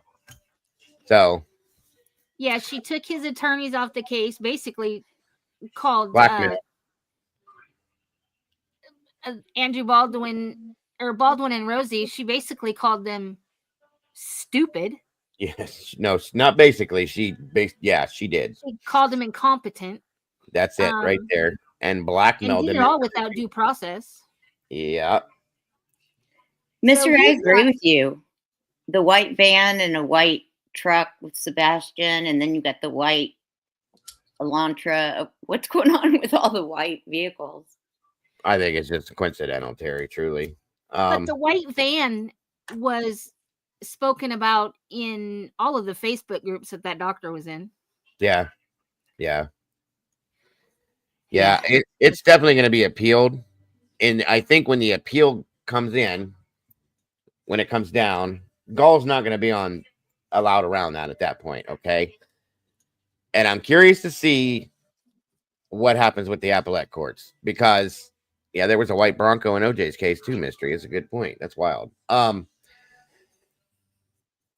I wonder if he'll get a shake. The appeal will give him a fair shake at that point, and then I think it needs to be a retrial. Truly, he needs a new trial, in my opinion, from the very beginning. Without Judge Gall, he can keep his defense team per se if he gets a new trial. I don't know if they're allowed to do that. I think they should be, but don't forget that other attorney, William Labrado, came out and said, "I think this man is innocent. That he had absolutely nothing to do with this."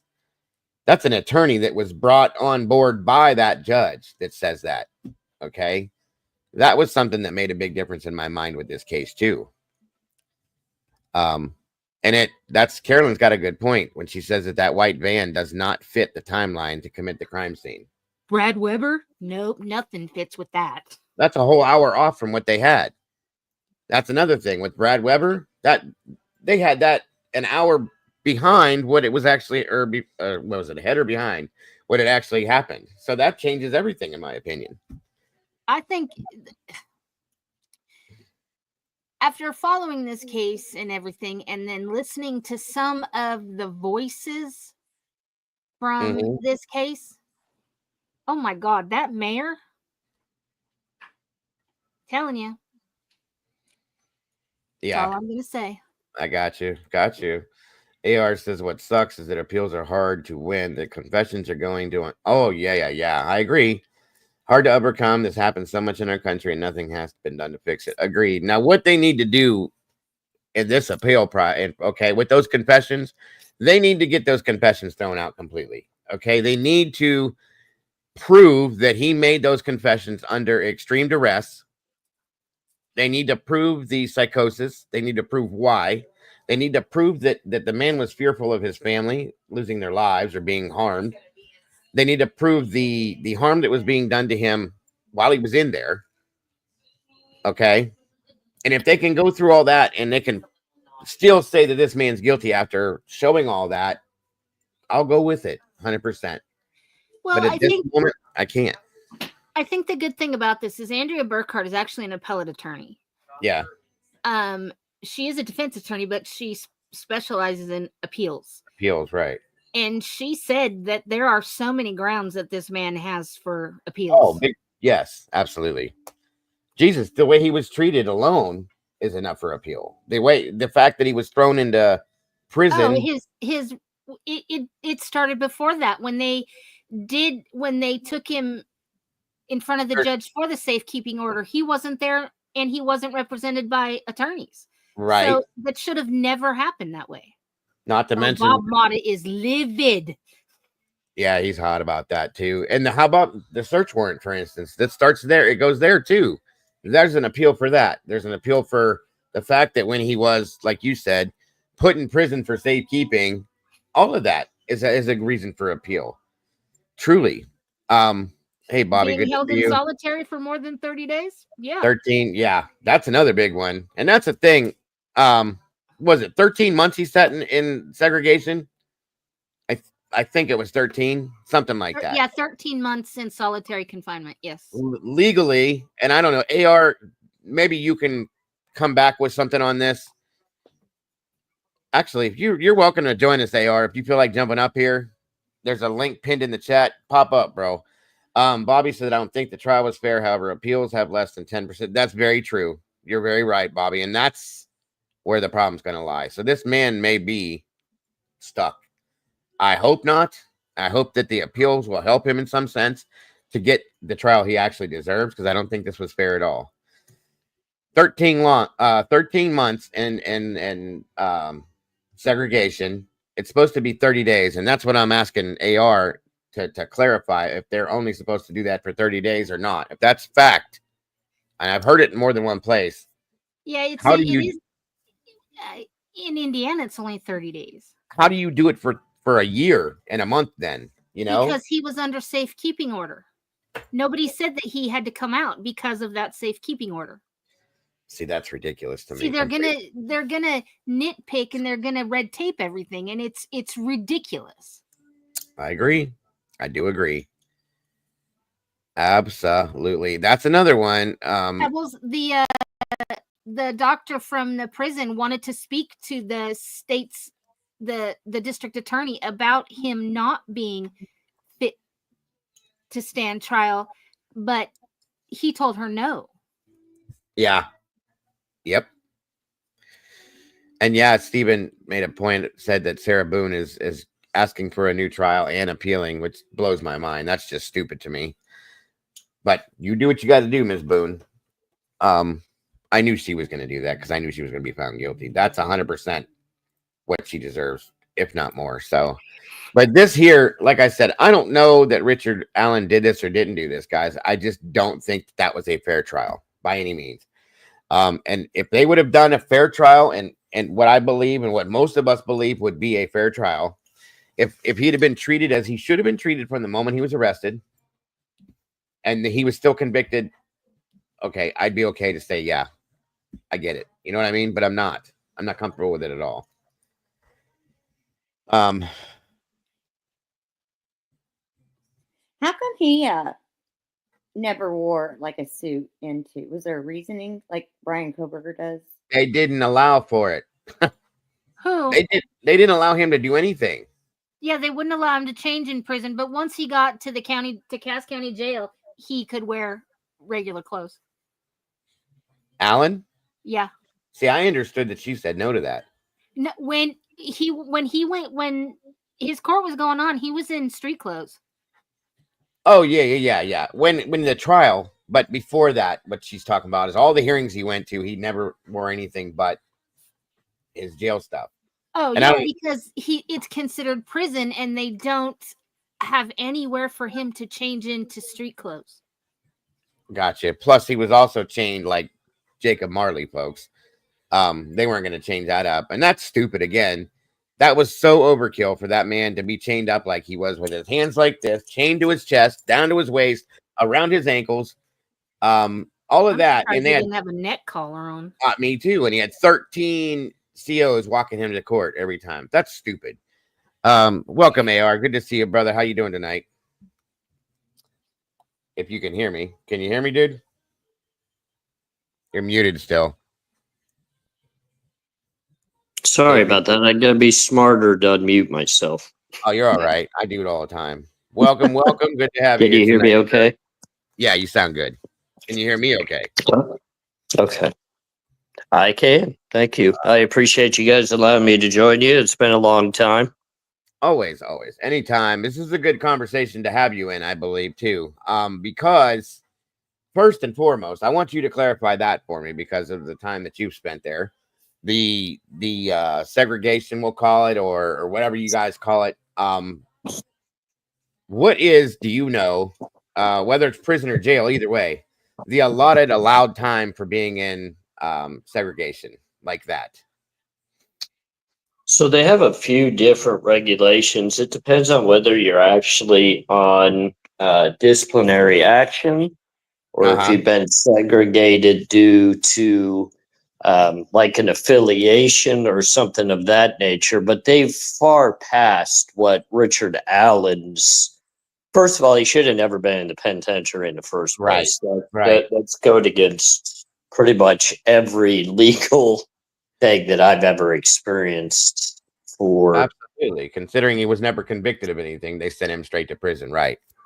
Correct. And I do know of states that have facilities that have both jail, housing, and also prison, but they're completely separated, and they're nothing like what Richard Allen experienced himself. So that, first of all, would be breaking the man's rights. But to have him into the segregation unit for 13 months, normally even the worst of the penitentiary disciplinary situations, it's like 6 months.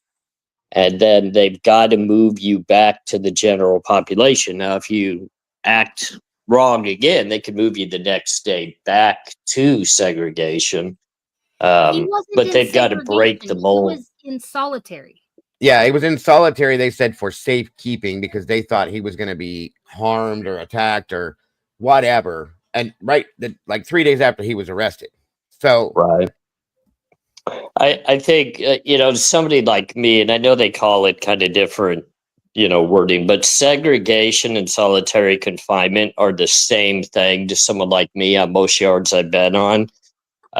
They call the CDU unit, which is the, correctional disciplinary unit, is where you go and you can spend up to like 30 days. And that's solitary confinement as well. But where they actually were housing him, he shouldn't have been there more than probably 30 days at the most, if not even less than that. There may be some states that go with the 15-day rule, because it's harsh, and it's a very, very harsh environment. I don't think people understand how harsh that environment is. Well, they said that that prison Westville had been sued in 2012 for the same punishment behavior issues with some of the other detainees. And so that's when they passed the rule in 2012 of no more than 30 days in solitary. He was in Walnut and the other one. I would think 30 days would have to be the max that you could probably be. Like I said, spending 7 days is the worst of the worst. So to think of how long even a 30-day, much less a 13-month stay in there, that could ruin somebody quickly. Mentally, yes. I mean, talk about detachment, like from reality. Come on now. Like for instance, anybody that's ever spent, I don't mean to be personal, but did you ever spend any time in solitary? 5.5 years total. Okay. Now how long were you in there at any given time? I was in the segregation unit for 3 years for disciplinary for affiliation activities. So 3 years was my longest stint at one time. And coming out of that, after being in there for a long period of time, what is your, if you do, again, you don't have to answer this question if you're not comfortable, but what is your mental state at that point, AR? Mentally disabled. I was unable to interact with other people. I never went to rec again after that. I wouldn't go to the chow hall to eat. My wife and I had a real struggle at that point because I didn't want to make phone calls. I was mentally pretty much disabled. So, like, there again, when they're talking about him being in psychosis, the confessions, okay, the things that he said, the things he was doing, that they said they have on video with eating feces and drinking urine and so on, you no longer, I mean, correct me if I'm right, after that period of time, as far as mentally disabled, you no longer feel like the person you were before you went in there. I mean, you're not you don't feel as a human being anymore. Am I right or am I wrong? It's even more that, I know what you mean by saying you don't feel. You're not. I mean, you're just clearly not the same ever again. I'm still not the same to this day. I can imagine. My wife has clearly stated that I am a far different person than she ever knew before that. Absolutely. And this is years after the fact. So Is it kind of like PTSD? yeah, absolutely it is. I've been diagnosed with PTSD, and still, like I said, to this day, like my wife's family is coming out for Thanksgiving to visit and spend the holidays, and I've rented a hotel room so that I don't interact much with it. And my wife understands. I can't do it. Like, I'm just not capable. And I know a lot of people say, well, that's crazy. Well, unfortunately, this is what happens. And it's why I've screamed so much about this Delphi with Richard Allen. When people tell me, well, he confessed. No, he didn't. He did not confess. He just rambled his mouth at the wrong times. And it's wrong that no lawyer was there to help him through that process. But that's why they segregate you like that, is they know they can get you singled out, and then they can, warp your mind into saying things that you don't mean to say. Not to mention, the man was receiving Halidol injections. Okay.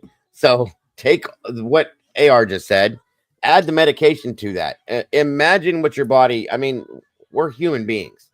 Our minds can only do so much, and our bodies, we react to our environment every day. Okay. If you see, if you're standing by a house and it blows up and it's on fire, you move away from it. That's a reaction to that action. If because of the fire, that's just a normal reaction. Now, when you're not making good decisions because of this situation, it doesn't make sense that those confessions can be held as being viable, because he wasn't Richard Allen, in my opinion, at that point. Okay. He was somebody else or something else at that point because of his experience where he was, and I can also still see, in my opinion, knowing what we know about how things went on, that not to mention his mental state, but I still feel like those confessions could have been coerced. I can visually knowing the intimidation factor that was going on in there, I can almost visually see two guards standing there with him, telling him, if you don't say this, this is what's going to happen. This is what you need to say. You know what I mean? So I hate to see it. I've seen it firsthand happen when I was incarcerated in Arizona. It's a little different scale. I mean, obviously, getting somebody to confess to homicides that aren't even supposed to be in the penitentiary is one thing. But, I watched disciplinary having people literally interrogated in the cell about something that happened on the yard, or a riot or some of that nature, and they would be deprived food, their TVs would be taken away, their letter writing privileges to their families. I wish, like, we could get together and actually do a series of shows about the types of punishments that they do to people. They took away my visitation with Jen for over 4 years for something that never even transpired. They just heard it was going to, and it never transpired. But I lost my visitations for 4 years. I had to cheat the system to be able to make phone calls. And it was all because they couldn't get me to talk about, a riot on the yard and who was involved and what was going on. I wouldn't speak. So that's the type of punishment that I got. Due to affiliations and stuff, right? Right. Yeah. Yeah. That's sad. And that's a good idea. I think we should do something like that and make the awareness be what it is. Let people know what goes on inside these places and talk about it, because there's a lot. There really is. Did you say they were giving him Halidol, Dago? Yes, ma'am. Halidol is a very questionable drug in itself. Yes, ma'am. Yes, it is. Yes, it is. The same thing my wife said.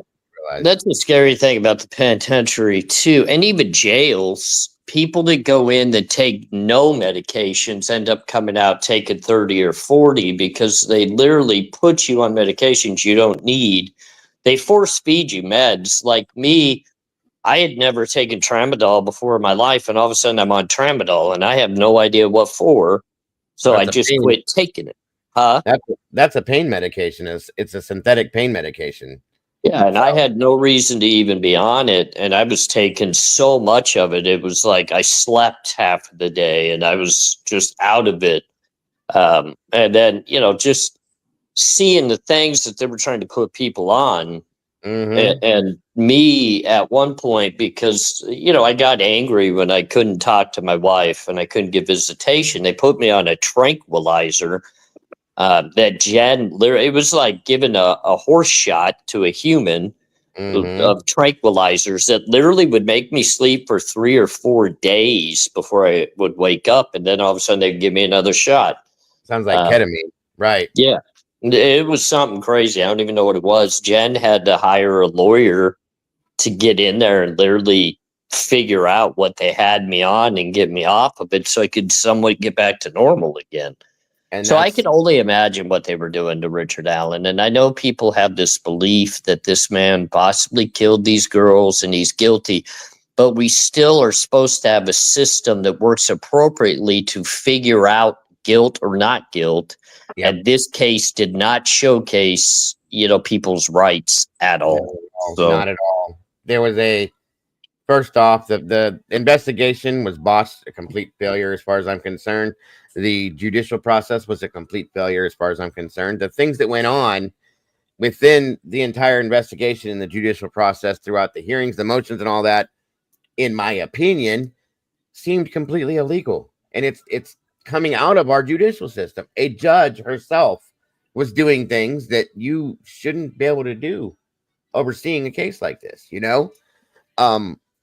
the things that went on within the investigation, there's questions about, one of the 3 investigators that followed the Odinism side to this ended up deceased. That's coincidences happen. Not as many coincidences happened in this case. I'll tell you that much. Okay. There's where the problem lies. We got people screaming, well, he was there that day. So what? So were a whole bunch of other people. The man called and said, I was there. He was trying to help in that sense. That doesn't make him automatically the killer. We have another gentleman that basically said that he spit on the victims. And what does that mean? They did nothing to him. How? I don't understand that. We had multiple other people, Keegan Klein, Ron Logan, Elvis Fields, Patrick Westfall, Brad Holder. All of these people were looked at, but nothing. Brad Weber, another one. What, how? But we have this guy that had nothing to do with these people, that had nothing to do with the victims, but didn't have a criminal record, didn't do anything involved within this case, unlike some other people. He's the one convicted of it, guys. This is what I don't understand. What's the scariest part of all of this is if he's innocent, there's still somebody out there that did do it. And that's scary. And I think, Terry, somebody's, because ISP, Indiana State Police, said they believed that this was a group of people, not a person. That came from them. So how do we have one man convicted and sitting in prison for this? Oh, kind of like a ritual or something if it was Odinism. Yeah, but that was not allowed either. That's another question, AR, I have for you. What are your thoughts on the fact that she wouldn't allow the Odinism defense in on this? Well, I knew the minute that she removed his counsel in the first place, and this had to go all the way up to the Supreme Court to overrule that and then reinstate them. Right then and there, Judge Gull should have been off the case. That should have been done. It should have been over because it's going to be biased moving forward. No matter what you do, her feelings are going to be hurt. Her decision was overturned. Yep. So now you're just going to direct that as a very negative way towards, a defendant and his defense team.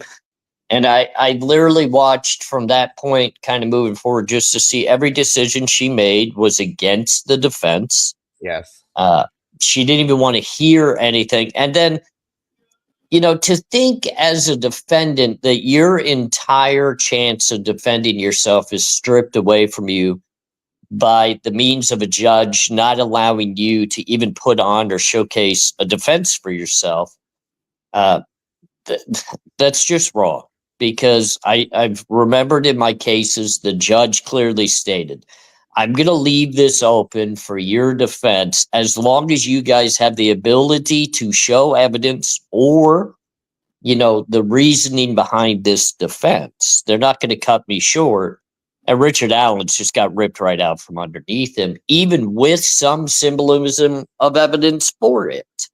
So the Supreme Court's going to have a big ordeal on their hands because all of us now know what's going on. I mean, the entire country that has paid attention to this now has their eyes, and it's not just on Richard Allen, whether he's guilty or not guilty. Now it's on the system altogether.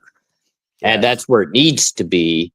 And I think the Supreme Court's going to take notice of that. Now, does that mean they're going to throw out his confessions? I don't know. But I think Richard Allen's got he's going to win a lot of things in this case to get a lot of things, changed. And I believe in the end result, he'll get a new trial.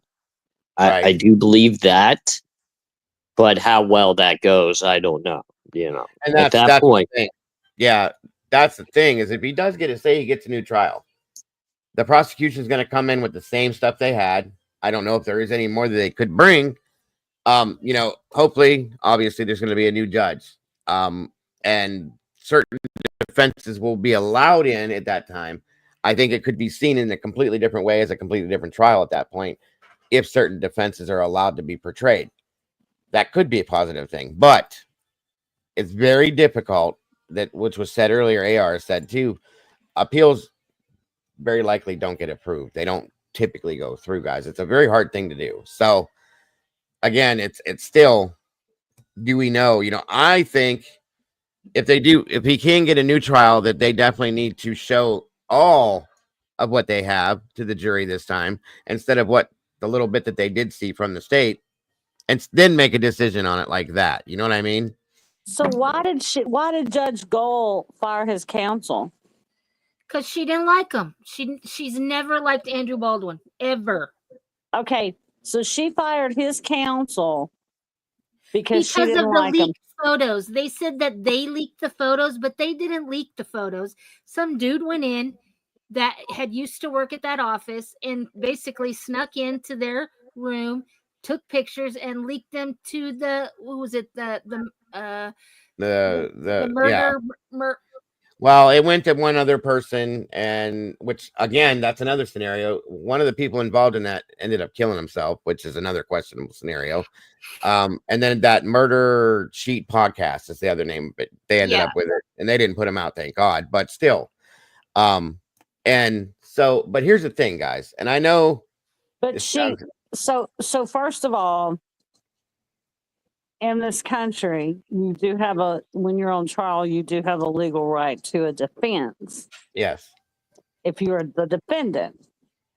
Yes. So, because in your Miranda rights, it says if you cannot afford an attorney, one will be provided for you. Yes. So she took his legal right away to defend himself. But she appointed one of her friends as his attorney in the meantime. Her friends? Yeah. Who he claims in that interview I showed yesterday, or the right before the verdict was dropped, who he claims that Richard Allen is 100%, and he said these words, 100% innocent of this crime, had no involvement whatsoever. So there's that. Yeah, William Labrado. Attorney, yeah. Oh, wow. Yeah, and that's the thing. He came in and said that, even though after he was taken off the case, and he said that he very rarely believes that his clients are ever innocent of their crimes.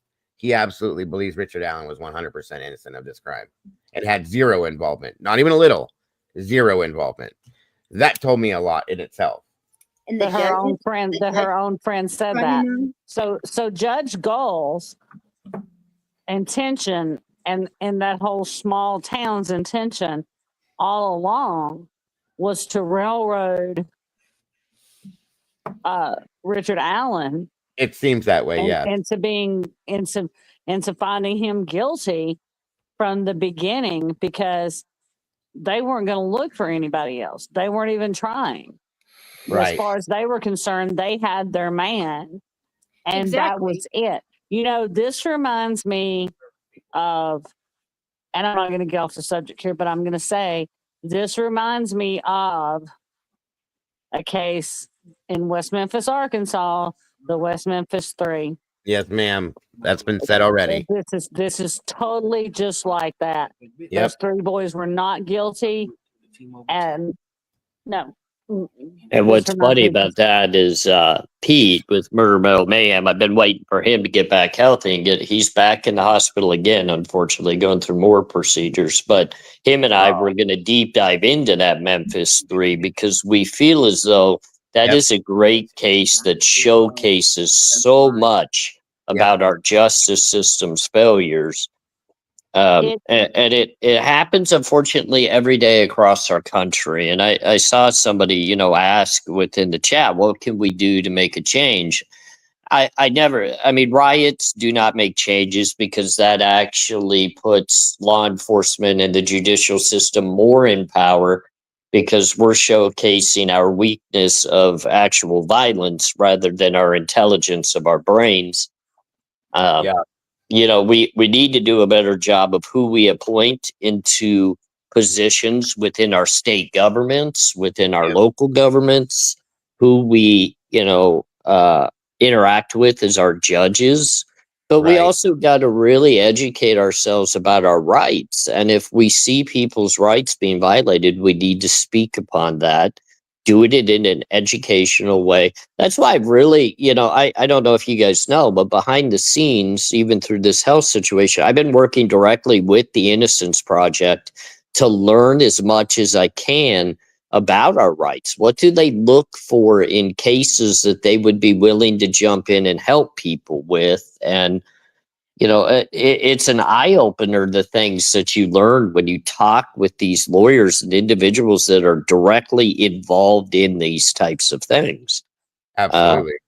I think the Innocence Project jumped in with the West Memphis 3. They absolutely did, yep. Because, they did. And a bunch of stars did as well, because their DNA was never found at that crime scene. Nope. One of the stepfathers was found at the crime scene, and one of his buddies was found at the crime scene. Yeah. They would have never let Damian Eccles off of death row had he done it. They would have never let him take an Alfred plea. They railroaded those 3 kids. Yes, they did. Because they looked different. And they put Jesse Miss Kelly in that room and held him. And Jesse Miss Kelly had an IQ of 96. And they put Jesse Miss Kelly in that room and they battered him for 12 hours. It happens a lot. Yeah, you're right. That's why it's funny you said that, because I was planning on doing that too, AR, just because it related so closely to the Delphi situation, in my opinion. So I see other people see it that way too. And I think the other one that is just Brandon Dassey, Stephen Avery. Another interesting case. Yeah, the Central Park 5, that scenario, that was horrible. I don't know if you guys followed that case at all. These were children, children in the Central Park 5 scenario that were accused of sexually assaulting and killing, sexually assaulting a jogger. These were kids, little children that were in the park that night. And this detective, completely, the whole group of detectives, the lead detective controlled it, of course, but wouldn't hear anything, nothing. And these kids were convicted and put in prison, for years, until it finally came out. They didn't do it. And as we are talking right now, Damian Eccles of the West Memphis 3, and I know I'm getting off a little subject, but I'll stop in a minute. As we are getting off, as we are talking right now, Damien Eccles has been rejected once by the Supreme Court, but he is going back again. He is trying to get the DNA evidence reintroduced into this case. Now, why would he be trying to get the DNA evidence reintroduced if he was guilty? He would not. Oh, right. Thank you, Stephen, for joining us. Have a great night, my friend. So the way I see it is that, and he's trying really hard. I think that there are a lot of people in Arkansas because, they took that Alford plea. So technically under the Alford plea, they're not allowed to, sue. But I think that if they were to get this cleared up and their DNA was not in, the DNA, because like I said, I don't think he would be trying to have the DNA reintroduced. I wouldn't. If I'm guilty, I'm not going to have the DNA introduced. Yeah. So I think that they are afraid. Did I just hold on? Absolutely, Pebbles. That one appalled me. I just watched the documentary on that not too long ago. They made a movie about it. They've made several movies about it. On the Central Park 5? Oh no, thought you meant the West Memphis 3. No, Central Park 5 was horrible. If anybody gets a chance, go watch that. You won't believe it. You will not believe it. It was insane to me. They were little kids, and they were treated like adults. What happened? These are the type of things, Dago, that I am like intrigued and love talking about where, I hate to say it, stuff that keeps happening, like Idaho 4, it's over-talked. It's getting overwhelming. We can talk about the same thing over and over and over again. We could beat it all to a dead bush. But, until we get to trial, we start learning more. There's not much conversation. But what we can do is focus in on situations that we've seen the wrongs. We've seen it play out. And people like the Memphis 3 and these other cases that you're talking about can teach us so much about what's happening even today. They have the technology that's supposedly supposed to help us get past these types of things. But I feel like there's still so many cutting of corners in cases to try to solve them that, we just make so many mistakes. And, it's unfortunate. 100%.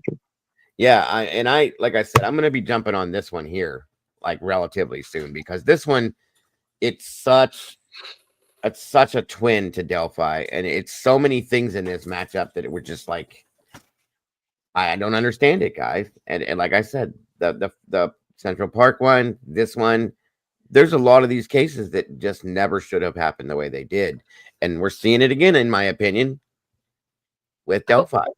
So, Alicia, I totally agree. Dago, why am I here twice? I don't know. You're echoing. There's two of you up here. You got to pull. Hold on a minute. Boot me once. All right. How about? Is that better? Yeah. Okay. Yeah. Darlie, I can never say it right. I think it's Routier. Routier. That's another case too. I think is kind of screwed up. And another one I was going to look into. To be honest with you, there's a lot of this. That's literally 12 minutes from my house. Okay. See, there's a lot of them, guys. There's a lot of them. But I think that. Hold on. I think that. There we go. I don't think the West Memphis 3 are guilty. I agree. I haven't. I watched the show, and they did introduce DNA, and I just don't think they're guilty. I can agree. From what I've seen, I have seen as well. Yeah. And that's another, like I said, a good reason to introduce that case, because I agree with AR. Like, and that's when he made the comment in chat about that. Like, I can't, you guys know, I can't handle talking about Idaho unless there's something brand new or there's something that we can talk about. I show the emotions for the trial and stuff like that, but that's it, really. It's been so talked about that it's over. That's where all the problems came from with it. So This is there's what just there's so much hate and so much drama that comes from it that's so unnecessary. We don't need to take stuff out on each other, whether it be creators or community. It gets a little overwhelming. well, So people get so emotional in that one, and people have, well, you know how it is in here, AR. Everybody has a right to their opinions or feelings, and people have even gotten angry about it in here, and it's like, whoa, relax, it's just an opinion. Calm down. So again, it's just, that's why I've stayed away from it, because there's really nothing else to bring up with it. We've talked about the grub truck for 3,500 times. We've talked about this 1,000 times. We talked about that person 100 times. Let's wait for the trial. And that's what I really do, just hold back till, unless something new pops up.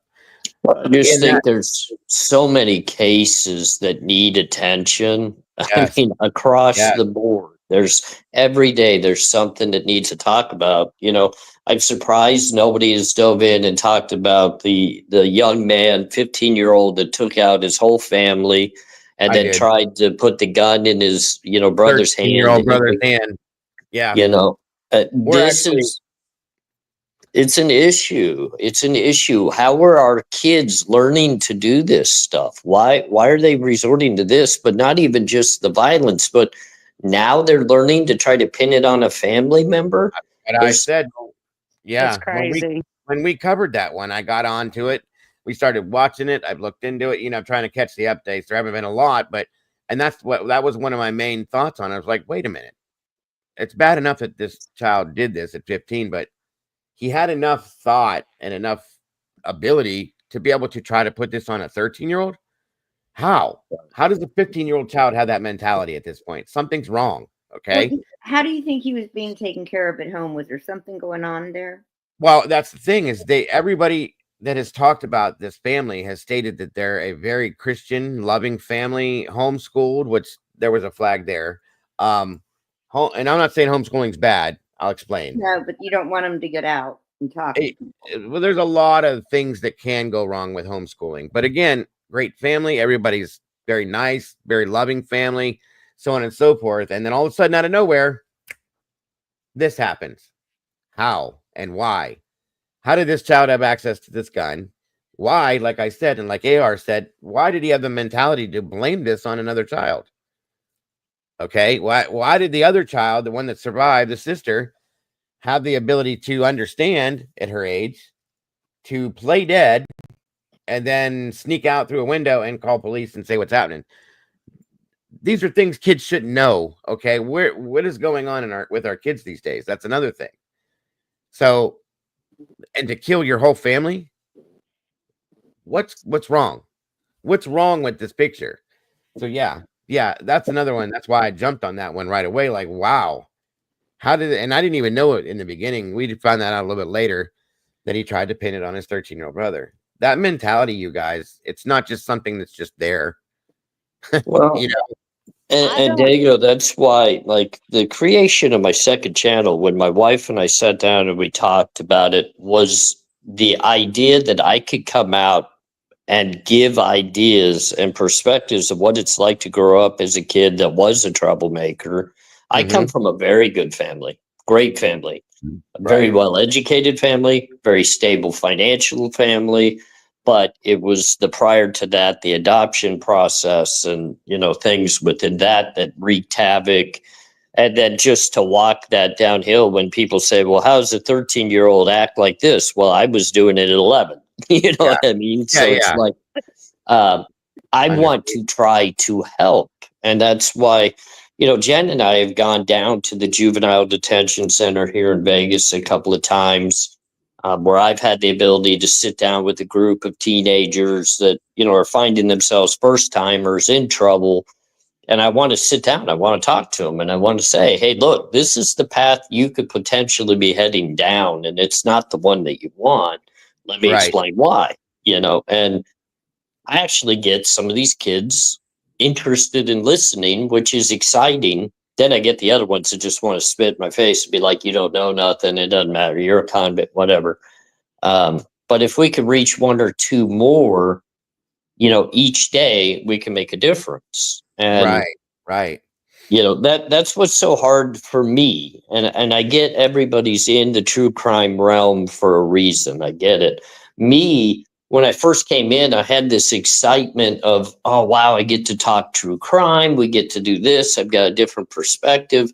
But now I realize just how painful true crime is. Like, it's hard to talk about. It's hard to digest because every day it's a new casualty. Every day it's a new, emotional roller coaster. And then we take it out on each other on top of it.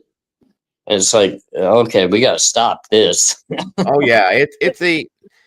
I've said more recently too, and I still haven't done it. I need to do it too. But more recently, I've really started putting it out there that the true crime genre is a very hard to handle platform, and it's very hard to watch, to talk about, to provide information on. It gets very emotional. It hits hard. It pulls on the heartstrings and yanks them out sometimes because of what we talk about. And you definitely got to be able to decompress from it because it will bring you down and it will mentally affect you. I mean, guys, I've been throwing stuff out there as a joke, been calling YouTube PTSD, but it's really a thing, I think, because it does affect us as creators in a lot of ways. With the stuff that we bring you guys every single day, and it's rough. So I even started drinking for a minute. I mean, things were going backwards there for a minute, especially when John was around and the arguments and the things were happening there. And then it's like, oh yeah, for a guy that's coming out of the penitentiary to try to do right in life and has a beautiful wife, and then all of a sudden I'm adding alcohol to that mix, and then I'm acting, pretty childish across the board about some things, and it's like, okay, this has got to stop. Like, what is it that's causing this? What do I do to get rid of it? And I just realized I got to take a step back and just analyze everything. And true crime is hard. It's very difficult. It is. And, like we were talking about that kid, you were just talking about that kid that, did that to his whole family. The Washington, yeah. Society has changed so much. And I do understand, why a lot of people pull their kids out of public schools and homeschool them because of everything that goes on, because it's a much safer option. But, at 15 years old, at 15 years old, I could not imagine doing that to my that thought, it never even crossed my mind. They were my world. My parents, my brothers, my grandparents, that was my world. That was my everything at 15 years old. Absolutely. Just to answer real quick, Caroline Miller asked me how young I was. I went to the penitentiary as a juvenile at the age of 11. That was my first time being locked up in prison. So I was very young, very, very young. It was a juvenile, not a detention, but a juvenile prison, basically. Yeah, I was in juvenile prison from 11 to 15. I got out for 1 year. I went back for 1 year. And then at the age of 17, I got convicted and sentenced to adult penitentiary for the first time. At the age of 17, I already had a criminal record as a juvenile with over 30 felonies. So, I mean, obviously, I was very destructive in life. I was very wild. I was immature. And the thing is with that, AR, in my opinion, at least psychologically, at age 11, going into a facility like that, I don't think is the right answer all the time, depending on what the crimes are. I think there's other options for children at that point that can prevent them from, as you were saying, going into 11, that starts to affect your future right there and who you are as a person. To be honest with you, Diego, going into the penitentiary at the age of 11 takes away your entire future, because now all I've become is a protege to commit crime. Yes, exactly. It forms and molds who you are right there, in my opinion. So, at the age of 11, I'm in a facility with typical 16 and 17-year-old kids that have been in the system a couple of years, most likely themselves. So I'm around people that are older than me. So I, kind of drifted over into the direction of following in their footsteps. And unfortunately, their footsteps were criminal activity, fighting, and things of that nature. Now, the one thing, I know this sounds stupid, but it prepared me for adult penitentiary because now I already knew the game. I already knew the hustle. I already knew everything, but that's how it ruined my, my direction in life is I already knew all that. So now when it is 18, 19 years old and people say, why can't this kid get it together and get out, stay out, accomplish fulfilling his parole or because that's all I knew. That's all I knew what to do. So, I didn't have the directional capability to say, hey, you know what? I think I want to go to college and be an architect. And that dream was already over at that point. That was gone. Penn State University was no longer going to accept me into their architectural design program. You know what I mean? Exactly. They're going to kind of look at that and say, nah, I think we'll hold off on giving you that scholarship, bud. Agreed. And that's something else too that, in some cases is a little sideways from what we're saying, but still the same. Like the Central Park 5 for that incident. One of those children, I think he was 16, was tried as an adult and put in prison with adults that were in prison and experienced adult situational stuff that goes on in prison that it does happen in juvenile prisons, but nothing like it does in adult prisons. Okay. There's a lot different stuff that goes on. One of the first things this child experienced when he went to prison, the first couple days was being shoved into a closet and beat down by adult men. That's the first experience this child had is with violence in prison. And mind you, all 5 of these kids were not violent juvenile. They were very well educated, come from good homes. One was a musician that was going somewhere. They were all good kids, folks. They were in the wrong place at the wrong time.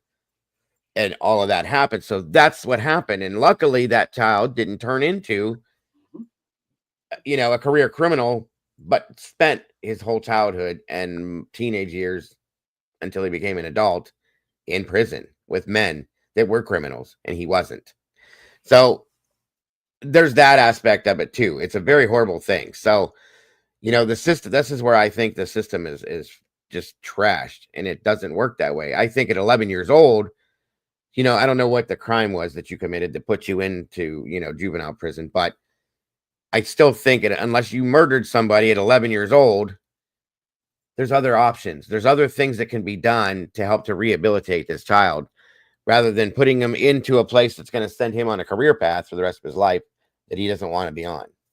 No, all my charges as a young individual, and somebody had a good question. Do I think it was my family life that led me that direction or people I hung out with? I really didn't hang out with many people when I was young because of the process of coming through the foster homes and, being adopted at a little bit later of an age. It was just me being a loner and a standoffish, and my family was a good family, but I didn't get a lot of attention. So I went off on my own. And all of my original crimes in life were all non-violent crimes. I went to prison for the first time because I stole baseball cards and alcohol from an Albertsons. That was my first time going to the penitentiary. And they gave me 3.5 years. So that's what I'm saying. At 11 years old, because you stole some cards, baseball cards, which I've done that myself, and alcohol at 11 years old, they couldn't, instead of putting you in a prison for 3 years and basically outlining your future for you as a criminal, per se, no offense, man, you know that, but they couldn't put him in therapy or a program that could have changed your outlook on things or given you another option to make you have a better chance at becoming a stronger adult rather than that situation. That's exactly, the problem, in my opinion, as to how those things happen sometimes. So I see what you're saying. There had to be some, I completely understand what you're saying, Dago. There had to be some kind of therapy, some kind of program, something besides throwing an 11-year-old in there, because just like AR is saying, there were 17-year-olds in there who were bad. Yes. And it set the time frame and the work for his adult prison life. That's absolutely right. They stacked Because the he deck against him. gravitated to those older Yes. people that were bad and Yes. that were already doing worse stuff than stealing baseball cards and some alcohol from Albertsons. Right. This is an 11-year-old, an 11-year-old, very, very spongy, if you know what I mean, child. Very impressionable. His mind Yes. is still impressionable. It's Yes, and very he's in there impressionable. with, And it still had at that point in his life, he still had a chance to be molded. He still had a chance to, yes. and Well, that and is it's sad. It's hard too because I was 11 years old and I walk into the prison facility, which at that time was a dormitory of, mainly, like I said, older kids, 16, 17 years old that, some were in there for more of a violent scenario like gang activity, stuff like that. And here I come in, this little white boy. I'm pretty small, I mean, at 11, I'm not a big guy. No, and, of course I'm kind of looking around me, and then to be told, well, you got to strip out right now, squat and cough. And I'm thinking, I'm not taking off my clothes for you. What type of pervert are you, And Right. you Yeah. got to get used to that. And then the transition even out of that, because your maturity level doesn't grow when you're in the penitentiary. If you go in at a very young age, you may grow mentally to be able to learn the hustle in the game, but you don't grow maturity wise. So you're still kid at heart. You're still acting a fool because that's all you know how to do, and that's what you're around all day long. I hate to put it that way, but you're around other immature people all day. None of us have grown up.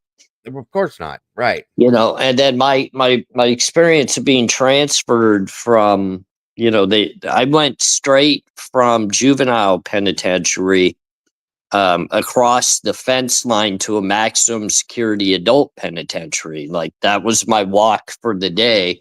When I hit 17, they moved me over to the adult side. And I had never been in cell living. I had never been in anything but like a dormitory juvenile setting. So now I'm on an adult prison, maximum security, closed custody. I got a cellmate, and I walk in and I've got a 68-year-old cellmate that's in there for 4 murders, and he just burned his last cellie to death by throwing toilet paper upon him and dousing him with his lighter fluid and catching him on fire while he was asleep and high on heroin. So now I'm walking into this guy that just warns me right off the bat, look, you're going to get on that top bunk. You're going to just shut your mouth or else we're going to have a problem. I'm like, all right, I'm getting off the top bunk. Let's go. 100%. And that's a sad reality. It really is, because at that point you have no other choice in your setting, your environment. There is no other choice when all of that could have been probably prevented. Going way back to when you were a small child, a fourth grader. Think of it that way. This 11-year-old child is a 4th grade child. Okay. That goes trick-or-treating, watches cartoons in Saturday mornings and eats cereal for breakfast and plays with toys in some senses. I'm not saying I don't know what you did, sir, but you know what I mean, bud. And now you're sitting in a prison atmosphere until you get transferred to an adult prison atmosphere. This is your whole life. That is a failure from the system to me, folks. It truly is. Yeah, and then you're thrown in there with what'd you say, a 68-year-old man who has nothing to lose? Right. The guy serving, he had 8 life sentences, and he had 2 more cases still waiting in the court for killing cellmates. So So he's in there. He's got 8 life sentences, so he don't care. Yeah, and he looked right at me. He goes, "Are you getting out at any point?" I said, "Well, of course I'm getting out. What do you mean?" He goes, "Well, that might change." What? Okay. Yeah.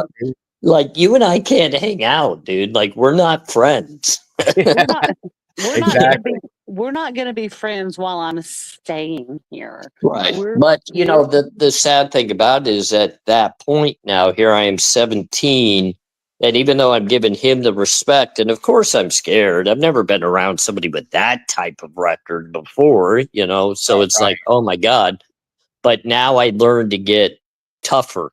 I learned to get a little stronger. I learned what it takes to defend myself. And that's where the downfall really started to come. And that's where you start seeing the change in somebody's. You take somebody that's stealing baseball cards and you turn them into a violent felon. And Which, yes, yeah, and you they know, become affiliated at times with certain groups, and yep, the whole persona is a different person at that point, which never had to happen. right. Okay, that's So my point. The and judge then when has. Go ahead. people still to this day come at me, and and I understand it. I get it 100% why people would question whether I would be somebody that could be trusted, or whether, I still have downfalls just like anybody else does. Right. So a person that's lived a very, life a certain way. So let's just make the clear statement. I lived a criminalistic, prison-based life for a long time. That's what I knew. That's what I know. Right. And then I come out here and I'm trying to do better. Well, I still make mistakes, and those mistakes can be reverting back to traits that we had when we were younger. Yeah. Sometimes you fall into the idea that you don't want to tell somebody the absolute truth, so you bend the truth a little bit. Well, that's a lie. Yes. But in my past days, that would have actually been an upgrade to what I normally did. Like, at least I tried to be somewhat honest, Exactly. So, Yeah. Right. I got you. and so it's an everyday battle. Like, Jen and I decided to finally sign a lease just here not long ago on an apartment so that we'd have more of a stable place. And people ask me, well, why didn't you have a stable place to begin with? Why blah, blah, blah. I was in fear of, one, signing a lease and giving someone power of where I live. I can't leave. I can't move, because then you ruin your credit or Jen's credit or whatever. You get, and Yeah. that I had a fear of that. And Well, you were controlled. Yeah, it was controlled for years for you as to where you lived and how you lived, So I get Right. that. Absolutely. And people, why did you live in a hotel? Well, it was easy to move around. If I didn't like the view today, I could go somewhere tomorrow and have a different view. I Sure. had the power of where I was at all times. If I wanted to leave the state and go to San Diego, it's a quick phone call to, my parole officer with the feds, who I have a good relationship with now. They know what my path is. They know what I'm trying to accomplish.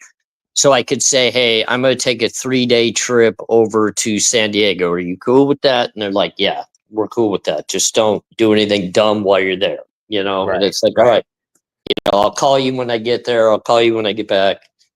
So I'm winning the battle, but every day there's still the speed bumps. And that's why I believe what I'm trying to do outside of just true crime is get people's attention on how can we improve not only the system of how we take care of, people that are facing charges and going through the courts, but also if we get to a younger age, how can we, instead of directing someone that's 11 years old that steals baseball cards into a penitentiary setting to become an even worse criminal, an even bigger liar, just a bigger issue on society, how can we help in a different way of doing that? So. Right. Just catch it before it becomes a real problem. Yes, that's a good point. That's an absolutely wonderful point, actually, because that is part of the problem right now. Now, the other side of that, with juveniles, I'll say at this point, and I've screamed this for a couple years now, kids have changed. Now, this goes back to the 15-year-old we were talking about that killed his whole family, which is why I say what happened. One thing I do believe, and I've said this in a lot of my shows, kids have no fear of consequence anymore. They have no fear of authority anymore. And a lot of it is parenting, but a lot of it is society. Now, a lot of kids in school now are taught, and this has been going on for a while, guys. We know this, that basically they can't be disciplined. And if they are disciplined, you've taken away the parents' power. That's like, it. when I was growing up, my family wasn't very disciplinary just because they were working so much. They were on the go. They weren't around as much. But I Yeah, had right. friends' parents that were disciplinarians. The kids got spanked. They got grounded. They got their bikes taken away. They got, you're not going to watch TV. You're not going to go run the muck in the neighborhood. And those kids now all have great educations. They've all been law school or, whatever they might be. They're teachers. They got great careers. And then you look at the one that, like myself, that didn't have that disciplinary factor come into my life. And I mean, I kind of take that back because when I got out, when I was 15 or 16, my stepfather, really good person, did try to take control and try to discipline. But by then I had already become a scrapper and, I felt like I could fight anybody. So he had to back up because it became violent between him and I. Sure. But now I see the success rate. And I'm not saying beating your kids is the way to do it, but proper discipline where your kids learn there is authority that can demand better of you. And if you don't do that, they're going to hold you accountable.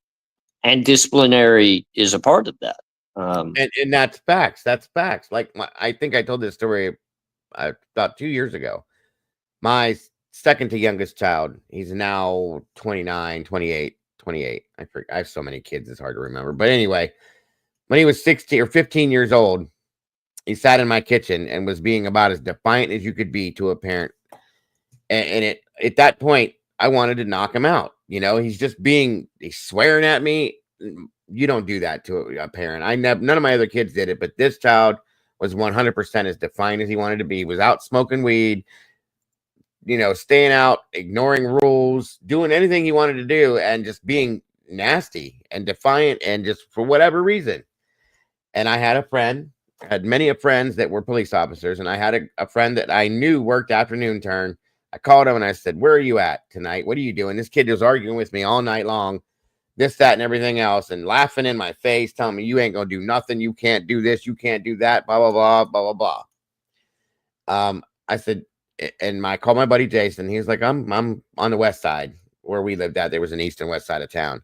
I said, "Could you please take some time to stop here just for a couple of minutes?" I said, "He's at it again." I said, I need somebody to put the fear of God into this kid." And he laughed and he said, "Yeah, I can come by. I'm not too far away." He goes, "Well, I'm going to tell you right now, it's probably not going to make a difference." He said, "These kids know that we can't do anything to them. They know that you can't do anything to them. And they're running with it." And I said, "Well, I think you just being here maybe would be intimidating enough to calm him down." So my buddy shows up, comes in. I'm sitting in the kitchen. Ty's in the kitchen. Tyler, I call him Ty.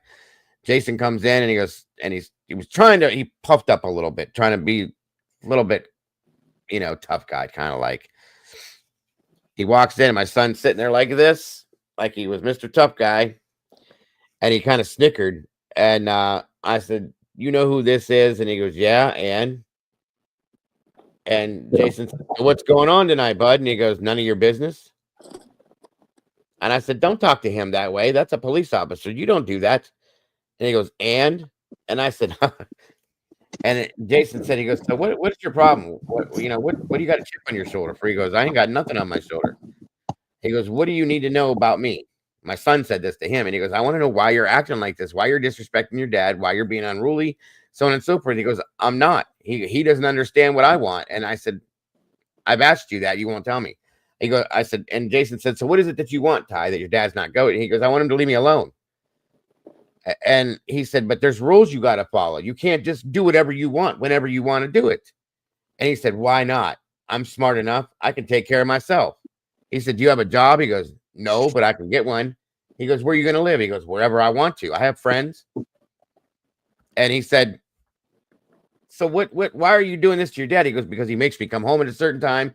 He don't want me smoking weed. And at that time it was illegal." Jason said, "It's illegal. It's illegal for you to smoke weed. It's illegal for you to drink. You're 15 years old." He goes, "And I should be able to make my own decisions." And again, and so that's when this other part come out as they're back and forth. He's being very arrogant, cocky, smart ass. And my son looked directly at him and goes, "It doesn't matter because you can't do nothing to me."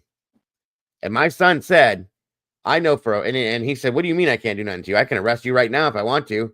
And he goes, "No, you can't, because you can't do anything to me unless I'm here harming somebody or myself." And I was like blown right there. I was blown. How do you know that? That's the truth. So there's part of the problem right there. Okay.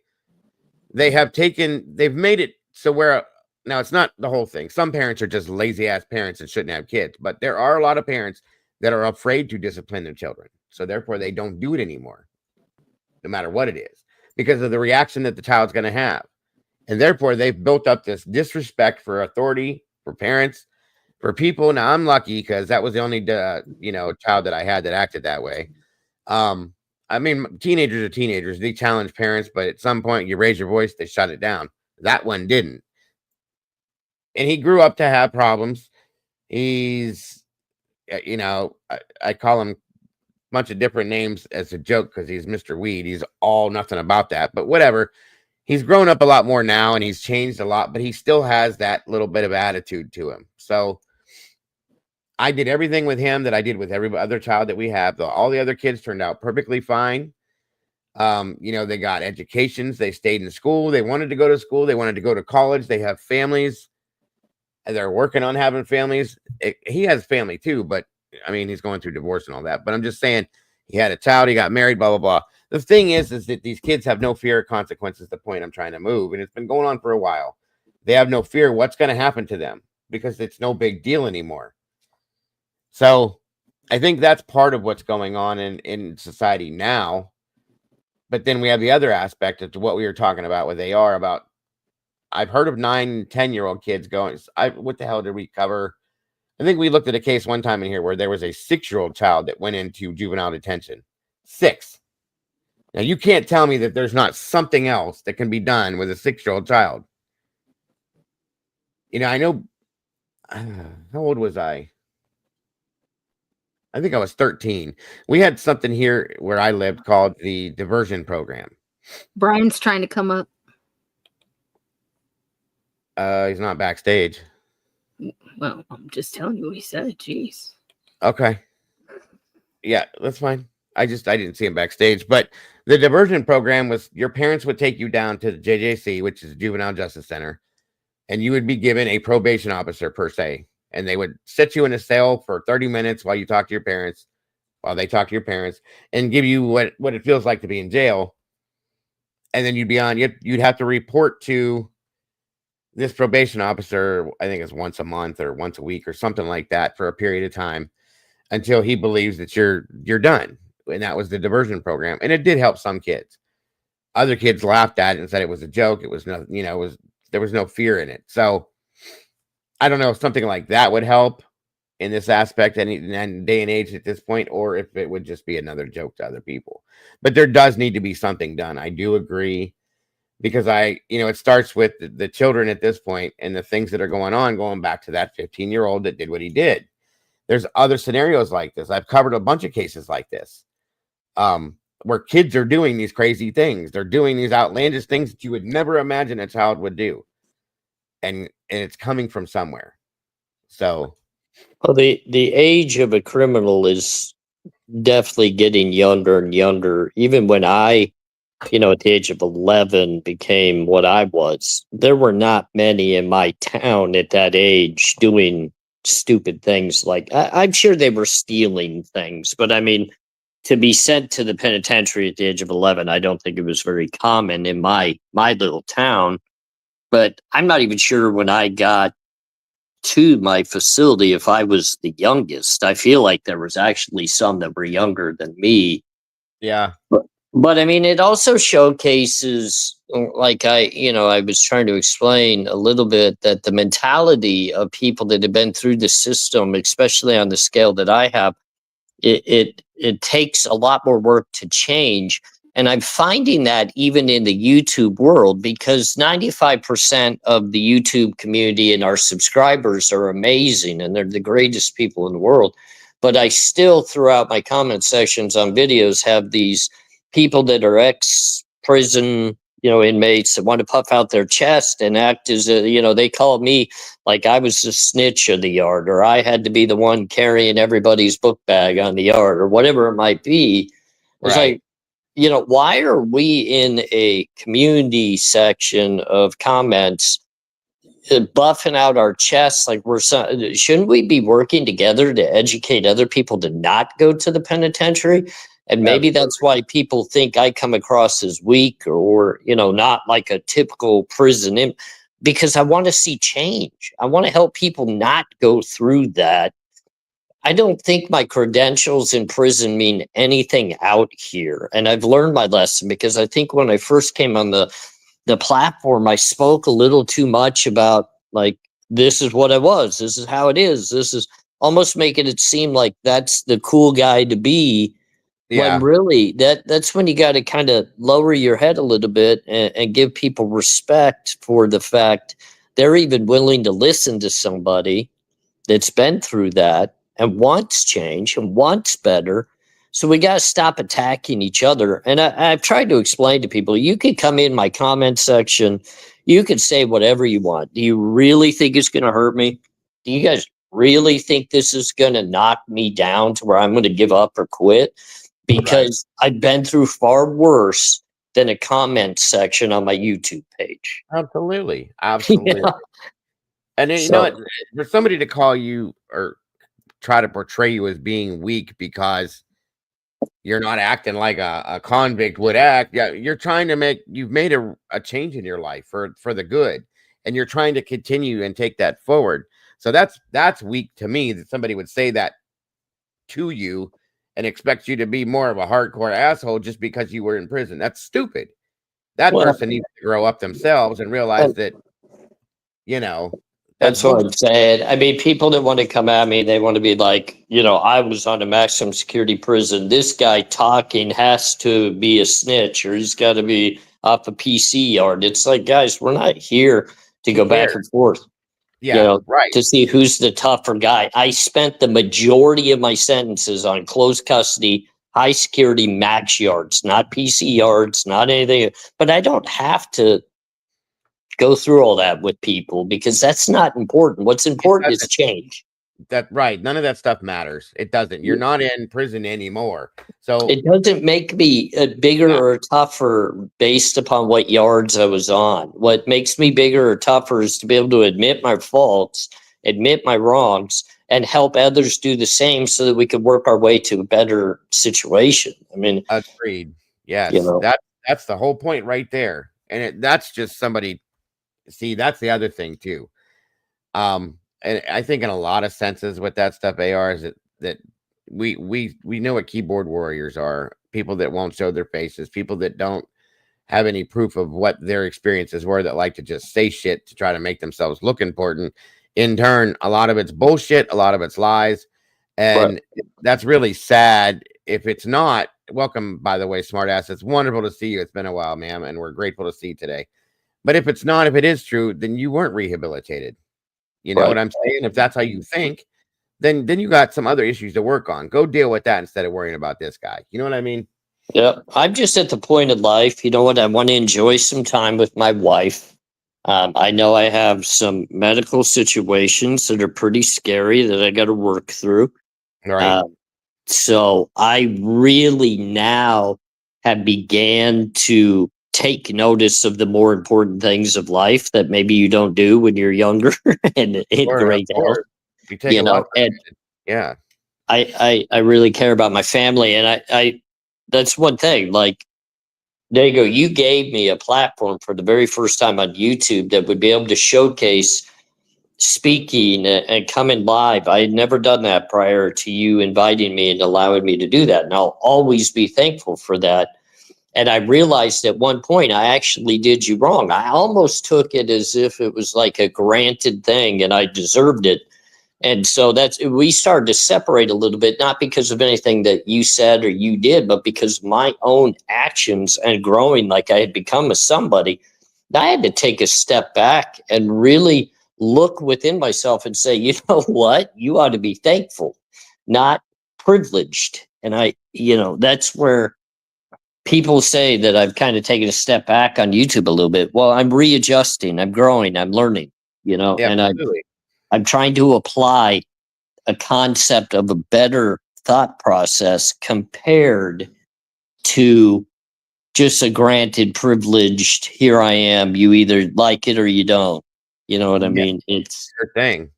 and if I can get other people that were in my situation, I would like people that have a background, that have been to the penitentiary, that have been through the troubles, to feel confident enough to believe in themselves as a good person, not one that has to showcase their downfalls or put their chest out as if we're still on the yard trying to, break out into some sort of war or something, because that's not what it's about.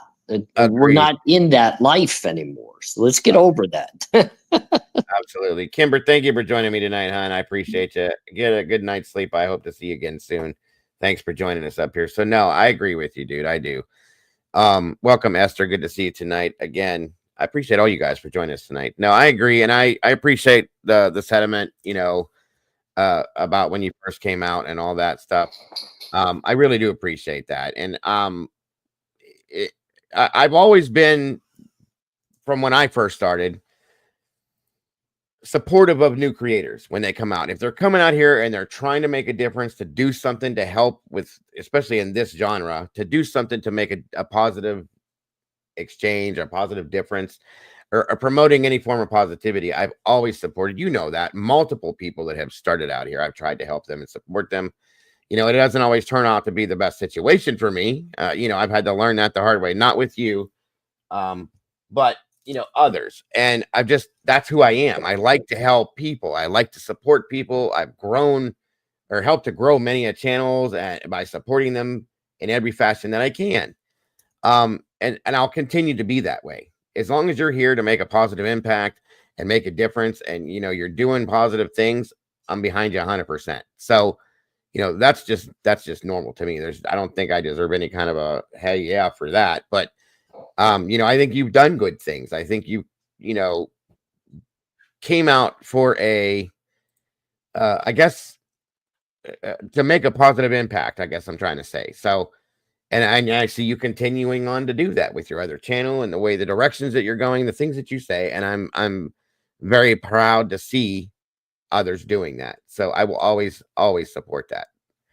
I believe one of the biggest things that I want to interject into some of the people that stay behind the scenes that maybe have a background like I do or similar to what I do.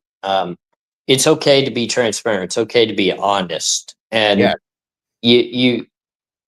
it's hard because we know, like I know, not everybody accepts a felon. Not everybody accepts somebody, that's been to the penitentiary. I see it every day. Oh, he's a convict. You can't trust him. You can't this. And look, I get it. I understand it. Because of the background, I've earned some people that, they've got to look at me with a side eye and say, is he being real? Is he not? Because even my own family at this point would be like, is he going to lie tomorrow? Is he going to do something stupid? Because that's his background, Sure. So, sure. But I do want people to understand you've got to take that risk. You got to make that jump because it's going to better yourself. If you could accept being honest and accept that some people are not going to accept that, but others will love it and support it and 100% stand behind you because of it, that's what makes it worth it. You just ignore everybody else. Amen.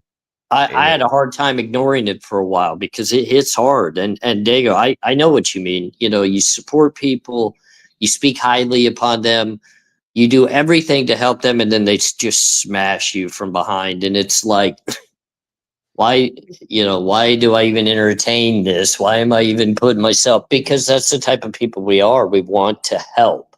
I've been round and round with it more times than most have, and I'm still going forward. I'm still doing the same things. I've learned, still doing the same things. Yes.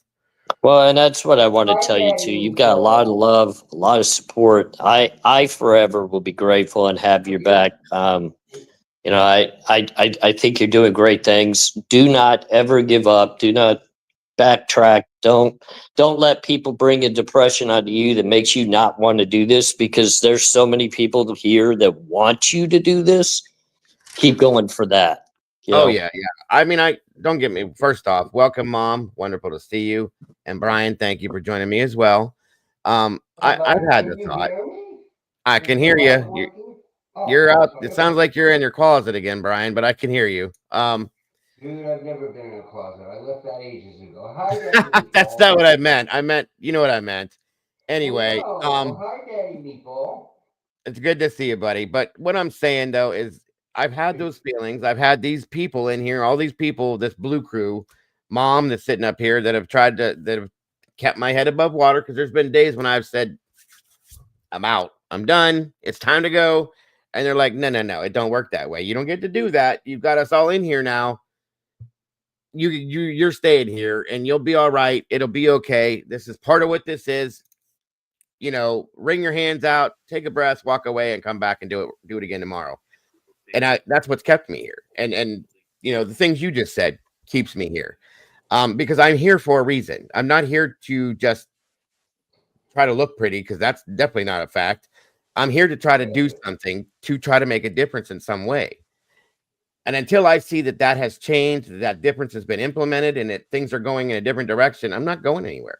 That's the whole point. So, don't you think that it's very important because we've got all these, what do they call them, trauma now, and all they do is sit there and complain and talk bad about people.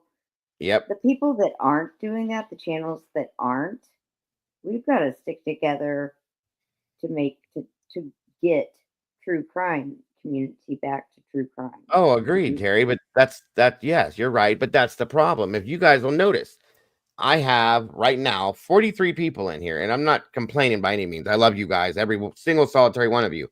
I have 43 people in here right now. Okay. This is about an average for me now. If I do not, ever since I completely detached from any form of drama at all with any of the cases where I used to have 200 or 300 or 400 or 700, hell, I had 1200 or 1300 people in here at one time. Okay, that's great. That's every creator's dream with this stuff. Okay, that's fine. And the views are flying in, and you're doing amazing. I have 42 people in here. That's not great. Okay, that doesn't do good for your numbers. But I love it, because the people that are in here are the people that I want to be in here, because they're the real people. They're the ones that are here for the reasons that we're here. They're here for wanting to make a change. They're here to want to help in these situations. They want to know the facts of these cases. They want to know what's real and what's not. They truly care about the victims in the cases. They truly care about the kids that are missing. They truly want to make a difference. That's why this is more important to me than that is, because I could do that right now. I could come in here and start freaking out and talking about somebody else and flipping my script and ripping my shirt off and pinching my nipples, whatever the hell it is, the drama, and talking all sorts of crazy shit. And I'd have thousands and thousands of viewers. But that's actually probably really true, Dago. I never even thought. Yeah, I won't do it anymore. I mean, I fell into a little thing here. Jamboree and I, who's a very good creator on the platform, had a back and forth in regards to questions about each other's theories. And literally, we were respectful about it. It wasn't a disrespect thing. It was just questions. And it's the haters and the drama makers that want to come in and stir all that up. And it's like, guys, literally, I had a question. He answered it. He asked me a question. I answered it. We're fine. We're fine. These people love it. They love the drama. They like seeing people go back and forth at each other's throats, and they will pay money to see it and jump in any place they can. You're not going to see it here. So I guess I'm boring. Okay. I'll be boring then.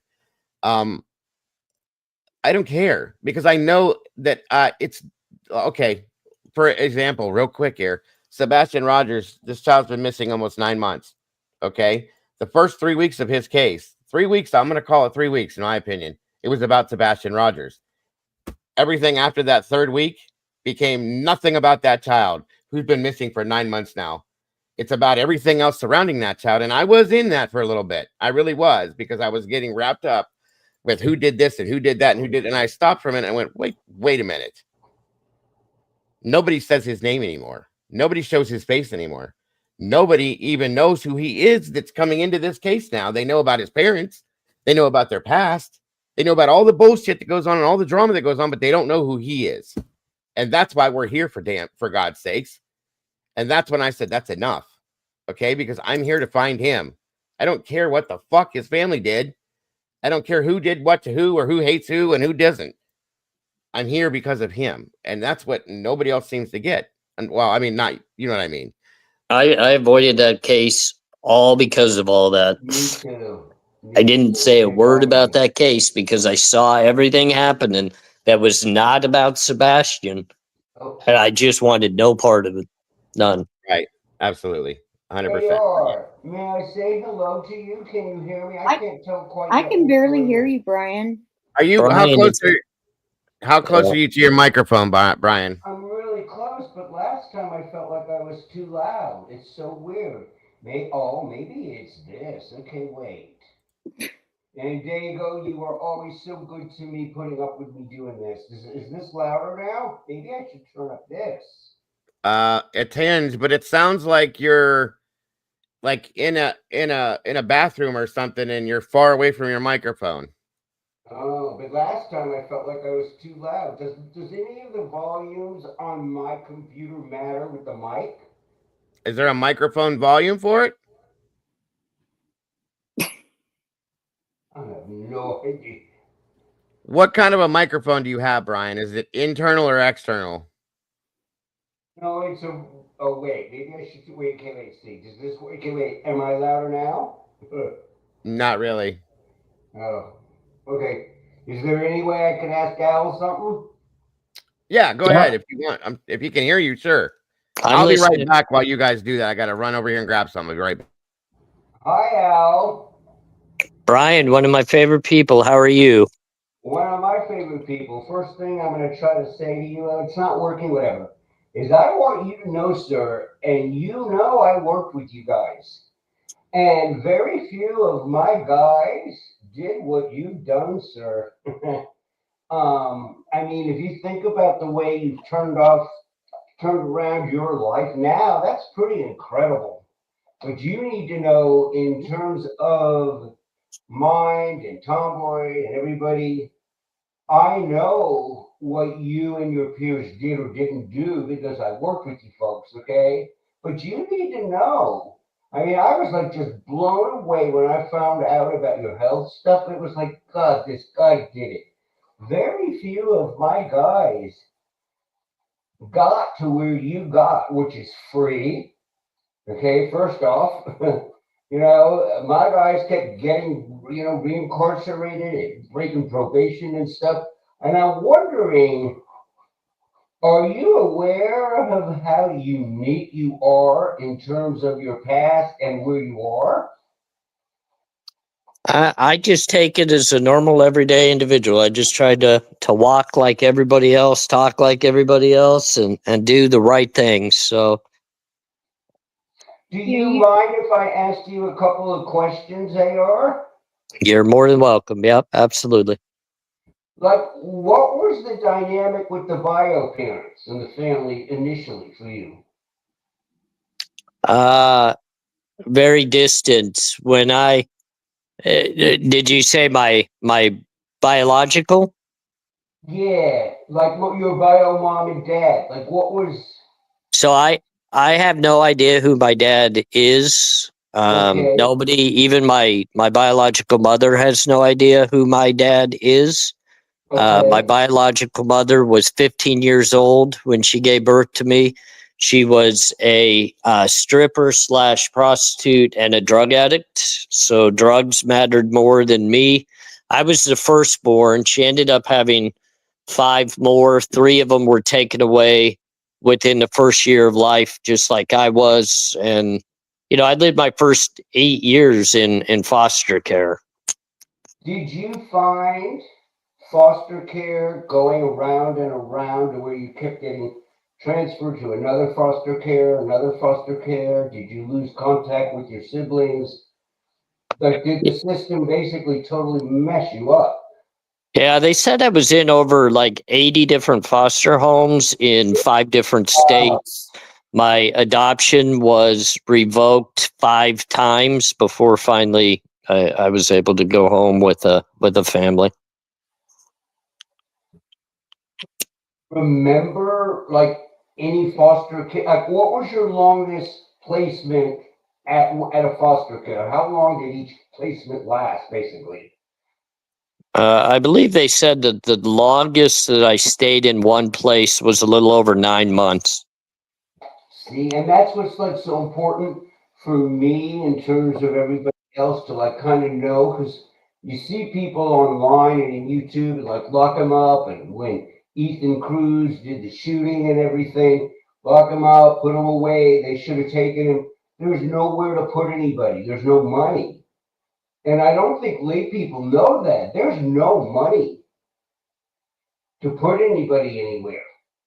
And I think that especially, and I'm not being rude, I think especially Caucasian, educated, distant people that have no idea of what's going on for folks don't get it, is there's no money.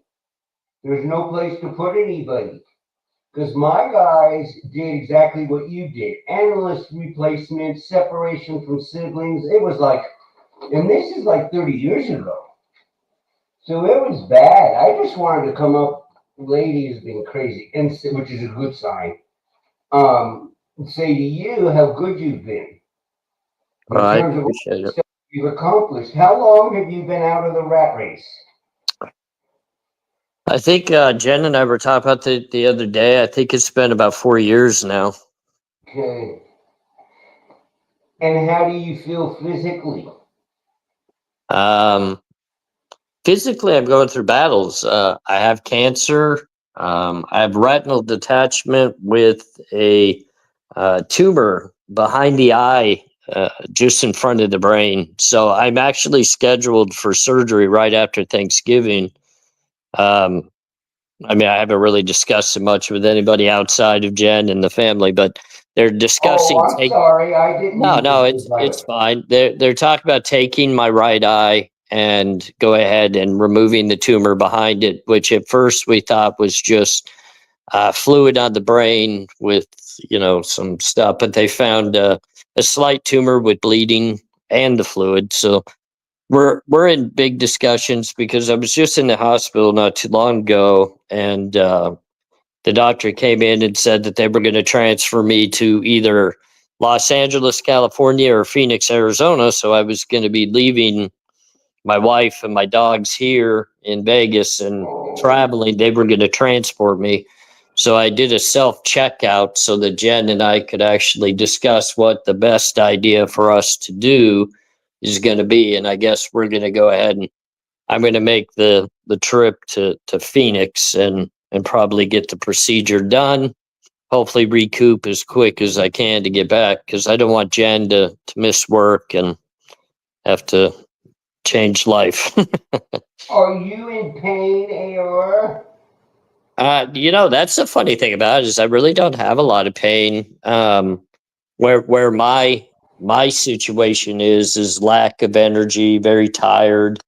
I'm not very good at mobility right now. I have a hard time walking, so I do use kind of a walker and a cane to get around. Don't talk to me about mobility. God, Yeah. go on. Oh, God almighty. Were you traumatized the first time you had to use a walker? I was. Yeah, it was almost depressing. Oh, absolutely. I'll never forget it in my life when I finally realized you got to do this. And I had to go get my meds. And it was like, oh, God, I'm in Publix on a walker and scared to death of falling. Yeah. It's quite a trip. Well, what hit me really hard is I've got this young, vibrant, beautiful wife that I'm walking next to. And that's the type of thing that makes you puff out your chest. And you're so proud of the beauty that you have walking with you. And here you are stumbling around with a walker, almost like it's going to embarrass her. No, it's like it's a wild ride, folks. So if they do the eye after Thanksgiving, is that supposed to be the end, or is that just the beginning? Because what I'm learning with my crap is I really think this is permanent, guys. I do. Like this is how it's going to be. Where when I got out of them cutting open my spine cord, I thought this would end. And it's not changing. It's not getting better. It's getting a little worse. And it's a wild ride. Is what they're going to do to you supposed to end it? No, it's just the beginning. Yeah, okay. Hi, Tomboy and Terry. I just wanted to come up and just tell you how terrific it is to have like watched you from afar. That you do need to know that you're way different than my guys, and all my guys were in the same place you were 5 years ago. And most of them kept breaking the probation or the the parole or whatever, and ending up back over and over. And you stayed out, sir. And I just wanted to say to you, you need to pat yourself on the back. I appreciate that. Thank you. My last interaction in a negative way with any type of law enforcement's been over 14 years ago. Isn't that something? And all the rest of you guys, that does not happen. That is incredible, dude. I didn't realize it was that long. Yeah, I haven't had a speeding ticket. I haven't had a violation. Never failed an alcohol test. Never failed a drug test. Never had any issues with parole. That's why they lessened my parole. I don't think I ever made that announcement. I went from maximum parole, which I'm sure you know, Brian, is where you got to check in 3-4 times a day. You got to let them know everywhere you're going. Sometimes even wearing the ankle bracelet. To now, I check in 1 time a month, and pretty much, if I want to do something, I just call them and say, hey, I'm going to go to this state. They give me the travel waiver, and then I go. So I've really earned myself down to about minimum watch of parole. That's what I wanted to just come up and say to you. Because when I came over here, and I want to say this to all the rest of you, and it's fine, Dago won't get mad at me, but you all need to go over to the Canes guy thing. We all played Trivia Idaho Pursuit tonight. He has devised an incredible system for Trivial Pursuit of Idaho. His questions were incredible. It was amazing. But as we, Kane, Diego, what is it? Kane, the Purge? Yeah, Kane be the Purge. Oh, yeah. Okay. And he has written unbelievable. But you know what was weird? It was amazing. As we played for 2 hours, okay? It was incredible to watch how much we all knew about Idaho case.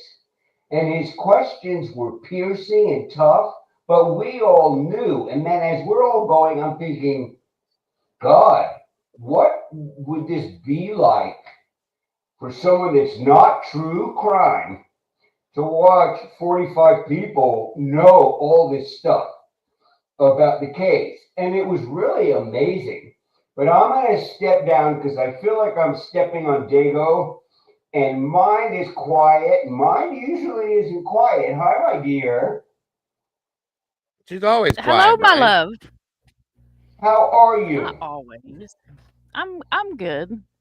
Are How are you ready you? for our next hurricane? What? Are you Did you say ready the for H our word? next hurricane? No. We're getting another one, kiddo. Oh Pay man. attention. There's one brewing right now. Neighborhood. Why does Brian always got to say those bad words? Dude. No idea. Well, no, and I don't understand. Last time I was way too loud. And Dago's the only one that's been good to allow all this stuff, but I don't know why. But I'm going to step down because I feel like I'm breaking the rhythm. But AR, I want to wish you the best. and I think you've handled yourself with great dignity as it relates to Pavarotti. That's been an amazing thing to watch you two do, and you've done it with grace and dignity.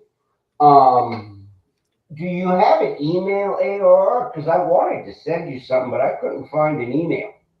Yep, it's just a convictsthoughts@gmail.com. No, but I mean, is it on like your site? Because I went Yeah, to your site, but I couldn't find it. if you go under the channel description, it's on there. It should be. I am so bad with technology. I rely on Jen, everything computer and everything wise. So I'll check it again, and if it's not there, Brian, I'll make sure it gets put up there. Okay, I'm going to step down, but I'm wishing you a lot of luck, sir, with what's coming as it relates to health. But Brian, be I send you a good. lot of love, and I always have so much respect and admiration for you, and I'm so appreciative of everything that you do for others, and I hope we get to talk again here very soon. Well, no, that I want to email you and hear your thoughts on some things as it relates to, to Idaho, because your stuff is fascinating in terms of you and Pavarotti. And I guess I can do a little bit of it now, but like to me, like you're really sensitive with Cara, but I just can't help but feel that Nora started the cycle, and it's not blaming, but your perspective with Cara and Nora is fascinating to me, because at some time we all do have to be truthfully honest, guys.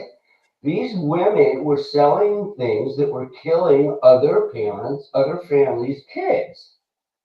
So I'm curious about where you go that way. It wasn't like they were selling a joint on the street. These women were selling crack and meth, and people and other kids were overdosing. Does that not mean that what's going on here is tragic? Of course it is. But they were killing other kids. So I'm curious as to where, because you and Pavarotti are different with Cara and Nora. I'm more with Pavarotti as it relates to Cara. So I'm curious to hear how you do that. Because she was selling crack, killing kids. I stopped counting in Moscow when I hit 10 for ODs, and then it was like I've had enough. I think the best way that I can kind of describe the reason why I stand the way I do, and trust me, I 100% not only get your perspective, but many that feel the way that they do towards, what Kara has done through her choices of life. And I get it. And I'm not one that's going to stand up here and ever state that the crimes that are committed or, the types of things are right. I do know where Kara stands because I talk to her directly. I speak to her almost on a daily basis. I pay for her. How is she? Is she using what's going No, on? she's absolutely working the programs right now. She is no disciplinary issues whatsoever.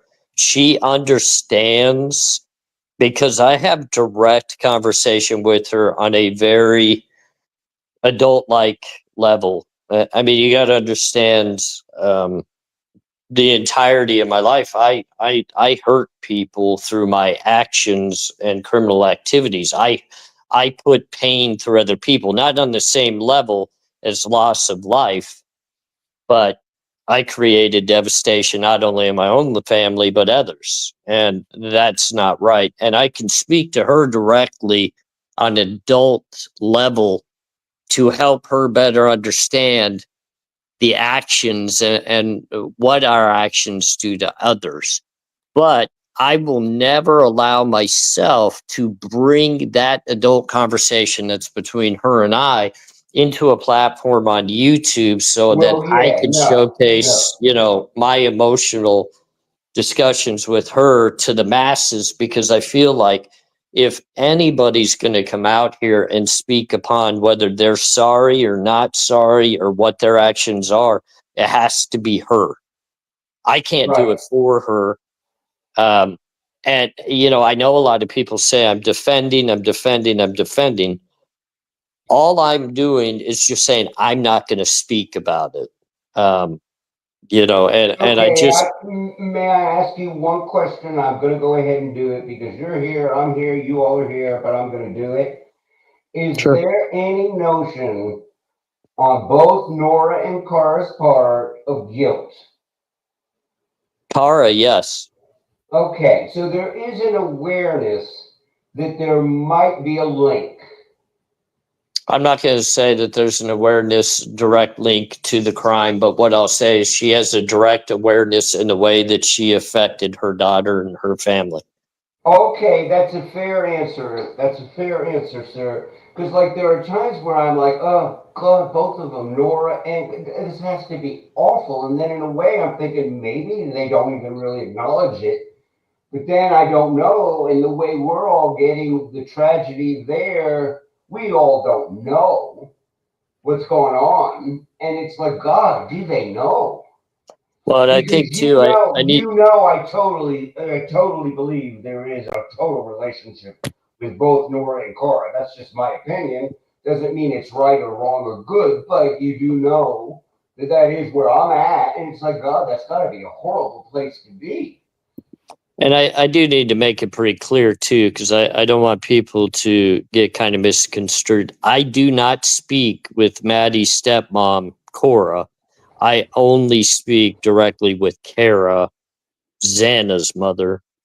The other one, I have no conversation with. I don't know anything about that situation. I don't know anything about what they have to say or how they feel.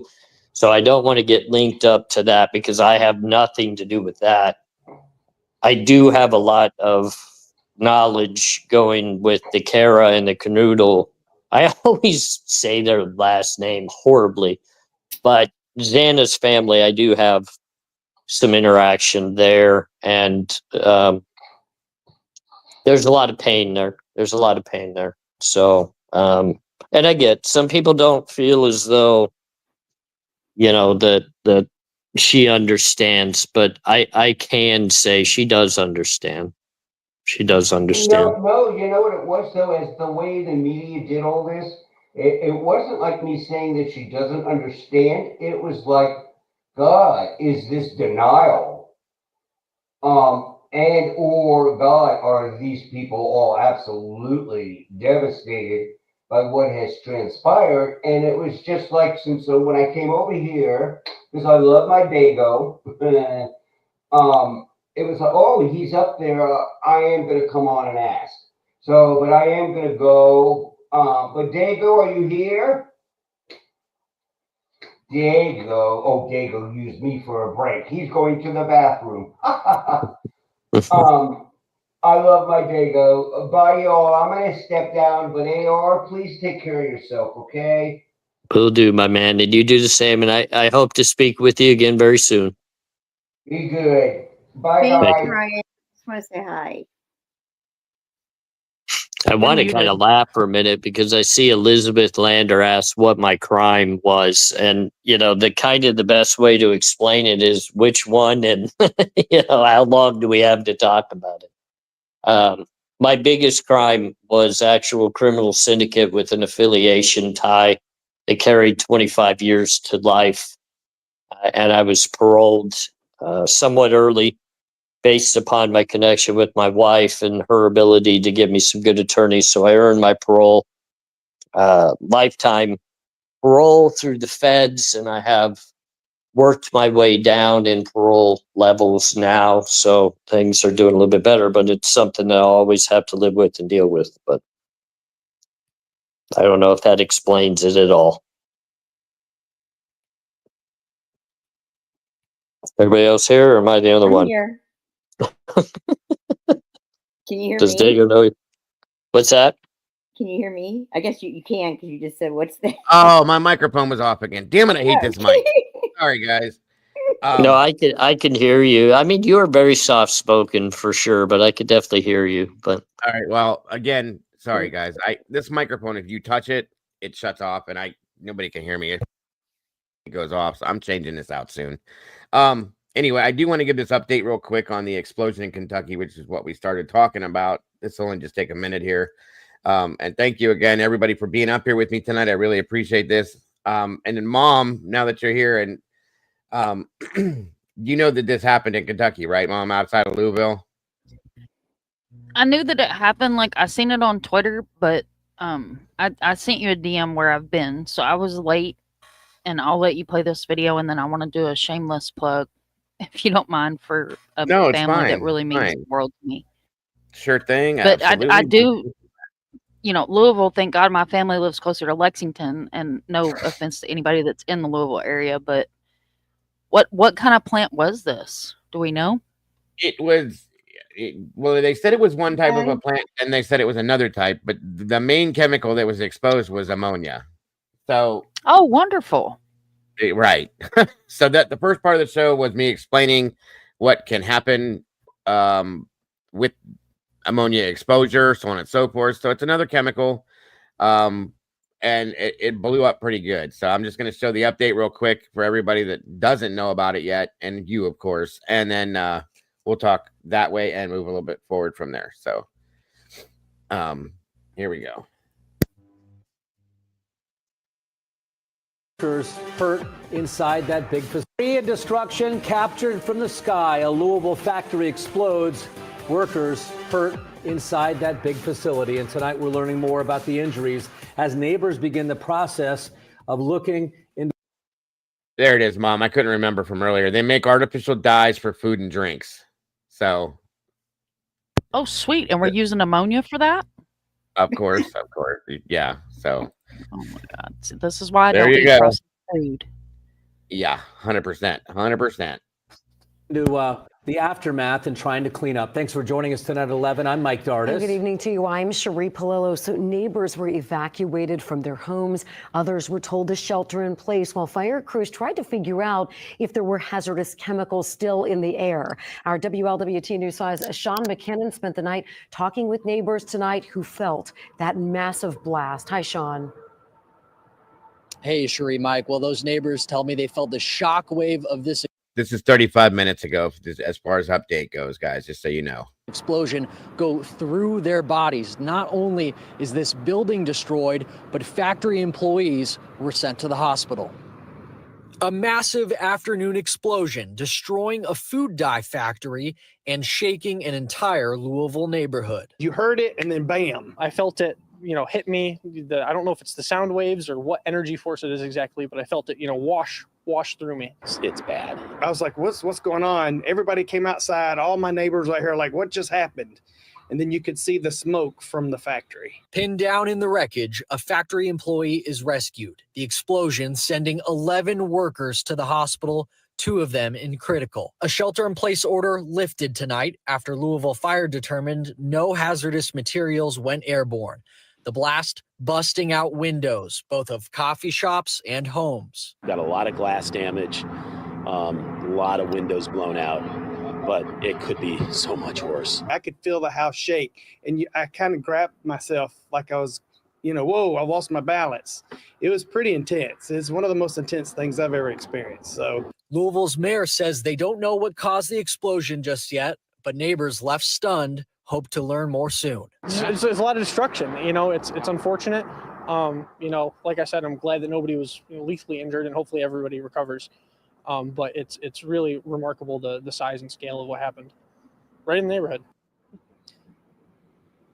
We heard about some homes with a crack in their wall from the shockwave of this explosion and some damage to a school gym at Kentucky School for the Blind. We're live in Louisville tonight. Sean McKinnon, WLWT News 5.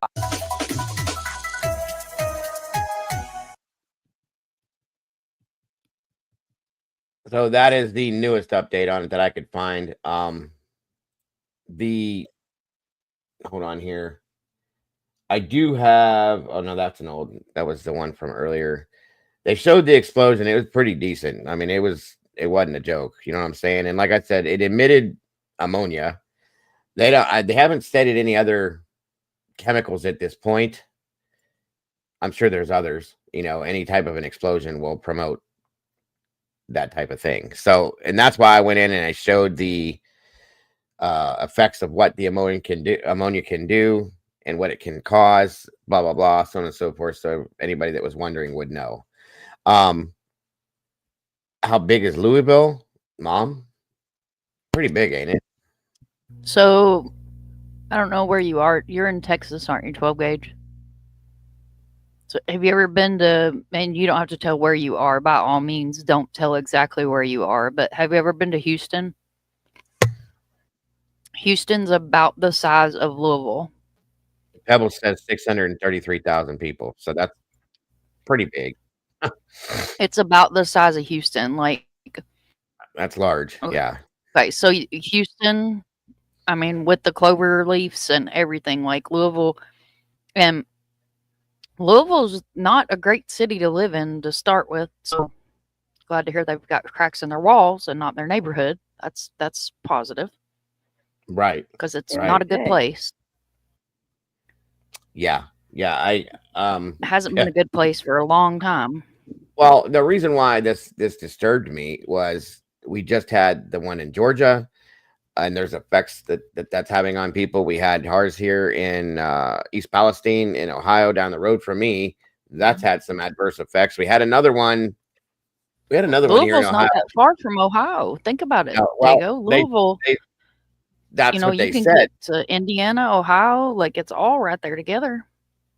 Well, that's what they said, Mom, in the very beginning, that this was okay. I have a new update 15 minutes ago now, that this was right there bordering the Ohio River part. So that's right there where, in my opinion, I believe, I mean, how far is Louisville from Cincinnati when you cross over into Kentucky? Oh God, it's been so long. What? It's not that long. It's less than an hour, isn't it? That's what I thought, because I know that when we go to Alabama, we take that route and we go right past Louisville, and it's a very quick drive to get from that bridge once you cross into Kentucky to go bypass Louisville. So yeah, it's not that far. 90 minutes, Walt said. Okay. Yeah. So well, I drive a foot Walt, so an hour and a half. Yeah, Kentucky. Yes, Carolyn, I do believe it is. Isn't that where they do the Kentucky Derby, Mom? In Louisville? Lexington.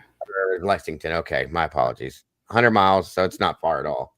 So no, it's right there, and there again, it borders the Ohio River. So that's another water source that very well needs dealt with. Do you know what I'm saying? So here we go. Ohio River, it runs all the way to my hometown. It comes in. The Ohio River runs the stretch of Kentucky. It connects to the Mississippi as well. So it can, like I said, when East Palestine happened, remnants of East Palestine hit the Ohio River as well, because it hit the Mahoning River here in our area, which flows into Ohio River, which flows into the Mississippi River, which flows all over the damn country. And so you also got to think that in Paducah it goes like this, and this way is the Cumberland, and this way is the Ohio, and then it flows down into Mississippi. Yeah. So you're talking absolutely. 4 rivers that are possibly going to be affected by that. Right. Yeah, a lot of people are affected by that. And a lot of people use those rivers as a water source for different things. Whether they go through a filtration plant or not, I don't care. A toxin is a toxin, okay? You can filter this as much as you want. There's going to be variables of those chemicals still in that water, guys. I don't care what anybody says. So, again, and then, we have, I'm sorry, Fredericktown. That was the other one. Fredericktown, Missouri. That just happened. Same scenario. Same exact scenario as what we went through here in East Palestine. This is where I'm bothered by this. It keeps happening. This is damage. It's killing people, folks. There's people here where I'm at they're not showing it on the news. They won't. There are people that are getting cancer. There's people that have died from this. My son, I almost pulled him out of band one night because they had to go play against East Palestine, and my son had to go march because he's in marching band. And I'm like, I don't know if I want to let you go. And I know that sounds like overkill, but which it is. He was only going to be there for an hour or 2 hours. The point is, I would have done the same thing. It's dangerous, folks. It's dangerous to society. Well, yeah, Let me you give you got to this. think that already in Illinois and Western Kentucky, they have those, it started in Illinois. And if you're local, we call them zombie deers. Uh-huh. I don't know what the correct freaking scientific, whatever it is, the disease that they have, but like they're alive and they're walking around and like they're like faces rotted off or you can see their ribs exposed. That's not normal. No, it's not. And these deer, now that she brought the deer up, they drink this water, okay? And then people go hunt these deer and then they eat them. Guys, it fucks the whole food chain up. Excuse the phrasing and the language, but it does, okay? It screws and it they're all up. warning people to check them. They were doing that days ago. Imagine now. Deer hunting season, it opens, I think, this weekend up there. So yeah, I think so. That'll open this week. So I don't know. I haven't been at home so long. I've lost track of what the seasons are. Right. And I don't mean to offend anybody that doesn't hunt, but that's normal where I'm from. But they're warning people to check for parasites and check for this and check for that. And what the hell is this going to do? This is going to pollute all the water for, like I said, at least 4 rivers. Right, guys. This is Missouri. Shit together. This is right where Doodle's at, right near Doodlebug. Okay, look at these dead. This doesn't show very well because of the leaves. By a river. I'm sorry. Is that near a river? This is a river, Terry. This is a river this is in Doodlebug's area, Fredericktown, where I covered Miss Barbara Hall. I covered her case. That's where that all happened at. Okay, for Timmy D's case. This is in Fredericktown, Missouri right now. Okay, so there's one picture. That doesn't even show it for what it is, guys. This picture here, hold on a minute. These are the fish in the river as of when she gave me these pictures. And this is what happened here in our rivers. Okay, they're just floating dead. That's catfish. Those are sun perch is what they look like. I thought they were bass, but yeah, probably what you said. But I mean, small bass, but it looks like sun perch to me. But they're just floating. There's that, and there's more. There's so many more.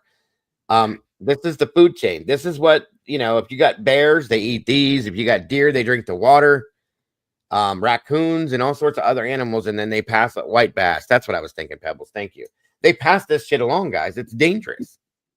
And it just keeps happening again and again and again. It's ridiculous. So everywhere that this is happening, are they all by rivers? I mean, it's been a lot of times. There's a water source nearby. Okay. And I don't know. I'm not trying to go down a rabbit hole saying that that's the conspiracy behind it. I'm just saying it does cause these things. When East Palestine happened, it killed. They pulled it off the news. I can't find the thing anymore on it. But Did you ever have it on? They did, but they pulled a lot of those news broadcasts down because they had a woman came out and said all her chickens the next day, the day after that happened here, all her chickens were dead. Her dogs got sick. Her cattle was dying. One of the horses died. The people were dying. I mean, what the hell? Okay, and they're telling everybody outside of 5 miles you're fine. Well, I'm 32 miles. Okay, or 32. Is it 32 miles? Yeah, it was 32 miles, I think, which is about 15 minutes, 20 minutes for me to drive from it. Bullshit. You're going to tell me that cloud dissipated that fast and it didn't travel outside that 5 mile range? Bullshit. I got sick last year, you guys. When this happened, I was sick for 3 months. And I know it was because of this. So I'm just calling bullshit. And now this is happening in Fredericktown. And now we just had this happen in Kentucky. And it just keeps happening time and time again. It's like we're gonna have to, Pebbles, we're gonna have to start wearing N95 masks again. And it's not even for the pandemic, it's for this bullshit. If it keeps happening like this, I don't understand why. And the plant that just blew up, it blew up in 2003. I found it already, and it was worse. And it just keeps happening. And they keep rebuilding these plants, and it keeps happening again and again. The one in Fredericktown, I think, blew up 5 different times. Georgia, that's blown up a couple different times too. Right, Alicia. So we've had Georgia, East Palestine. There was one in Nevada somewhere, I think, too. We've had Fredericktown, Missouri. We've had now this one. I mean, it's again and again and again. And the thing that gets me, and I'm waiting to see how this goes down for what happened in Fredericktown and now this one, is we had, and I know this for a fact, folks, this is factual information. There was supposed to be a press conference here in Ohio for what happened here. I think I've told you guys this before.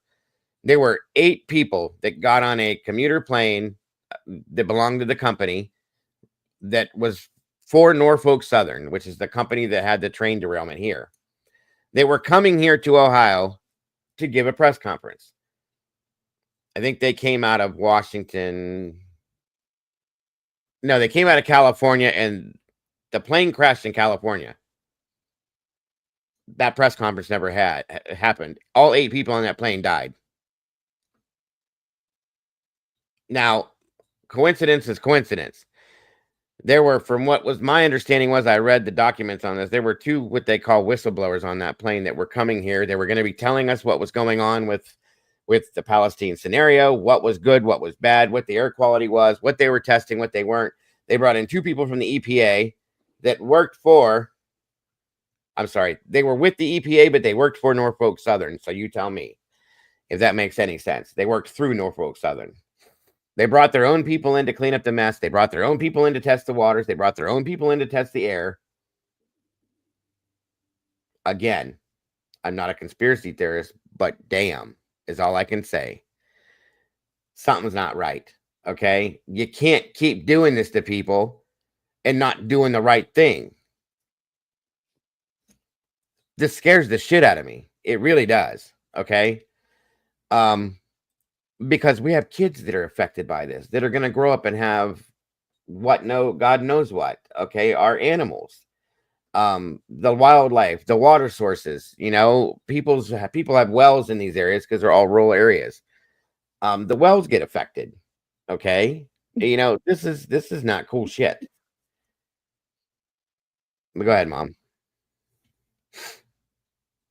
I thought you were going to say something. You usually clicks when you're about to I was chewing my candy.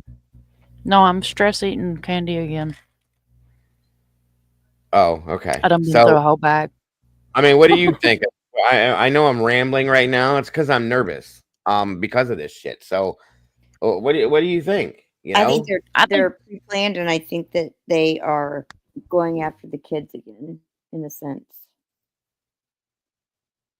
Trying to reduce. I mean, I don't know. I don't know about that, but I mean, I'm not saying you're wrong. I'm just saying it's just happening too often now. It's happening, and they're not doing what they're supposed to be doing, is what I mean. You see what I'm saying? And they're getting away with it. That's the problem. Okay, so what you have is you have the people that are supposed to check with these factories not doing their damn jobs, which, again, you run into overwork and underpaid. You have inspectors that are supposed to go into these factories, and they're supposed to check gauges. They're supposed to check machinery. So say you have a factory with 1,500 machines in it and 2 mechanics. Right. You got a mechanic that works in the day and a mechanic that works a 12-hour night shift. Mm-hmm. Ignorant shit happens. You got people where you're putting them on 12 and 14-hour shifts. You know, you do 12-hour shifts for 4 days. Mm-hmm. Get you a little bit of overtime in, and you're literally walking around like a zombie. Of course. Of course. Because you can't just walk into, 20 years ago, you could walk into a factory and get a job because you were a warm body. Well, now they want degrees, and you got to have a high school diploma, and you got to piss in a cup, and you got, all this other stuff. So you're not getting that same grade of people. You're getting a hodgepodge of people that can piss in a cup and have a high school diploma. Just because you can piss in a cup and have a high school diploma doesn't mean you run a machine or run a factory or very keep true. 1,000 people safe. Very true. Very That's true. just my opinion. And I'm right there with you on that 100%. Matahari says that the one in Fredericktown has only been, this is true facts because Doodle and I talked about this. The one in Fredericktown has only been there for a year or 2. It kept blowing up where it was, and then they moved it to Fredericktown because it had blown up multiple times before this. And those pictures that I just showed you, Doodle personally went there herself and took those pictures. She's talked to people this is a bad situation, guys. And it may not sound like true crime, like the typical stuff we talk about, but in my opinion, it's a huge crime. Okay, because it's affecting society in a bad way. Especially if somebody's behind it, it's not an accident. Well, I don't even know. Here's the thing. Okay, let me put it this way. I don't know per se that these accidents are happening on purpose.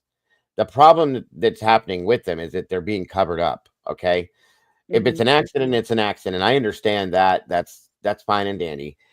And the thing is that they're not correcting the issues, obviously, that are causing these things to happen because they keep happening again and again. The other side of it is they're covering up the truth behind them because people are dying and being affected like detrimentally by this, instead of bringing out the truth, paying people what they deserve to get this, and trying to fix the problem. That's where the problem lies. That's where the crime is, as far as I'm concerned. So it's a mess. It is a mess for sure. And it's been bugging me since Palestine happened, truly.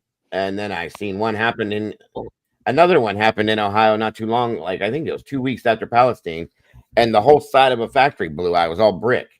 There were no chemical exposure to that one, but still, like, this is happening a lot, you know. Oh yeah. So I was going to show you this real fast. This is the 15-minute ago update to this real quick, and then I want to ask Mom some questions about something else if she doesn't mind, and then the rest of you, of course, too. In the Clifton neighborhood, that massive explosion at a plant just east of downtown Louisville, heard from southern Indiana to Mount Washington, Kentucky. The number of injured has risen tonight. It is our top story with all new reports on the WHAS 11 night team. Hello, everyone. I'm Greg Prophet. Now, take a look from the Sky 11 drone before sunset. You get the real picture of this giant blast ripping apart the old D.D. Williamson food additive plant in the heart of the Clifton neighborhood. Firefighters stayed on the scene. As you can see, for hours, they were continuing to pour water right onto the plant. Tonight, there are serious injuries to report about employees. As of news time, no reports of fatalities at the moment. It happened at 1901 Payne Street. D.D. Williamson is now called the Give It On plant. It sits surrounded by homes, with Frankfort Avenue just 3 blocks away to the north, I-64 right to the south. Team coverage from our WHAS 11 reporters on the scene since the first reports of the blast. Isaiah Kim Martinez is reporting along Frankfort Avenue, blocks away from the plant, where businesses still have major damage. The night team's Alex Dieter is back live right now near the plant. And Alex, we are certainly thinking of those who survived this horrific explosion today. Right, Doug. I mean, as you can see behind me right here on Payne Street, law enforcement still... I don't think it was, Carolyn. That's not been spoken about yet. It's still too early in the investigation to know for sure. I do want to know. They haven't even mentioned one time what could have caused the explosion, so I'm definitely curious about that. Nobody has spoken at all about arson at this point, but I still would like to know. What did I miss something? You're welcome, Carolyn. It's a food additive processing plant, Phil. So like dyes and stuff. I would like to know why the hell they're putting water on it. Why the hell are they putting water on a chemical fire? That's a great question. I'm not even a freaking chemist, but why the hell would you put water on a chemical power? Nobody seems to know how to dump foam on these fires. They keep dumping water on them. You're not doing any good. What you're doing is causing runoff, chemical runoff, because the water flows it flows down. When it hits the ground, the multitude of water that is used to put a fire. This is me talking from experience. I'm educating a little bit, I guess. This one here was chemical pebbles. The one that didn't have any chemicals was the second explosion we had last year in Ohio. Sorry if I misunderstood or misspoke that. This had a chemical base. Ammonia was the main. Okay. But if you're spraying water, think of this, folks. Okay, if you live on a hill, all right, so you live at the top of a hill or an incline, and you have a fire in your backyard, and you spray water on it to put it out, and you douse it really good, that water will run down that incline and land somewhere else with whatever was in that fire in it. So they're dousing this with water. That chemical is in that water as it's going down wherever it's going to settle at, and it settles into the ground. When you have a chemical fire, you're supposed to suffocate it with foam. Nobody's been doing this in any of these fires that I've seen. I don't understand that. Okay. So that's a problem. And that goes back to mom's question. So that's kind of what she's asking that reason for. At least that's what I'm guessing you're asking that for. I grew up by that doesn't Bunker make any Hill. damn sense to me. Hold on. It doesn't make sense. I agree. And who else said something there? Me? Yes. I grew up by Bunker Hill. The lead, it's been 50, 60 years. Mm-hmm. The lead is still coming in the soil. Yeah. See? And all from one incident, and I think it was 73 or 74. It blew up the filtration part of the plant, and they just bypassed it because the prices of silver and lead were so high. They didn't want to shut the plant down. There's always a financial reason, Tomboy. Always. So I think it was like, if I remember correctly, studying my history, I think it was like 11 million pounds of lead was released in 11 months. Jesus. That reminds me of Chernobyl. You know that those metals in Chernobyl had that same problem going on when that blew. Yeah. So yeah.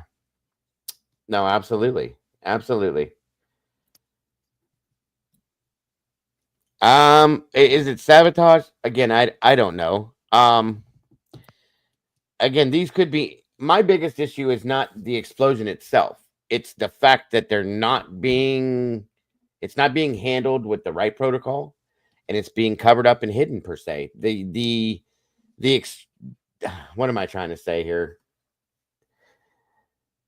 The facts behind it, the truth is being hidden.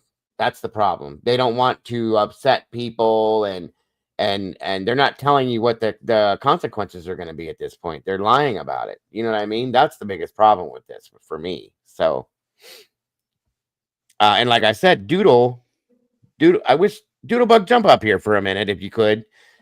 Doodlebug just went through this in Fredericktown and was talking to some people. She went and looked at the situation. She took those photographs.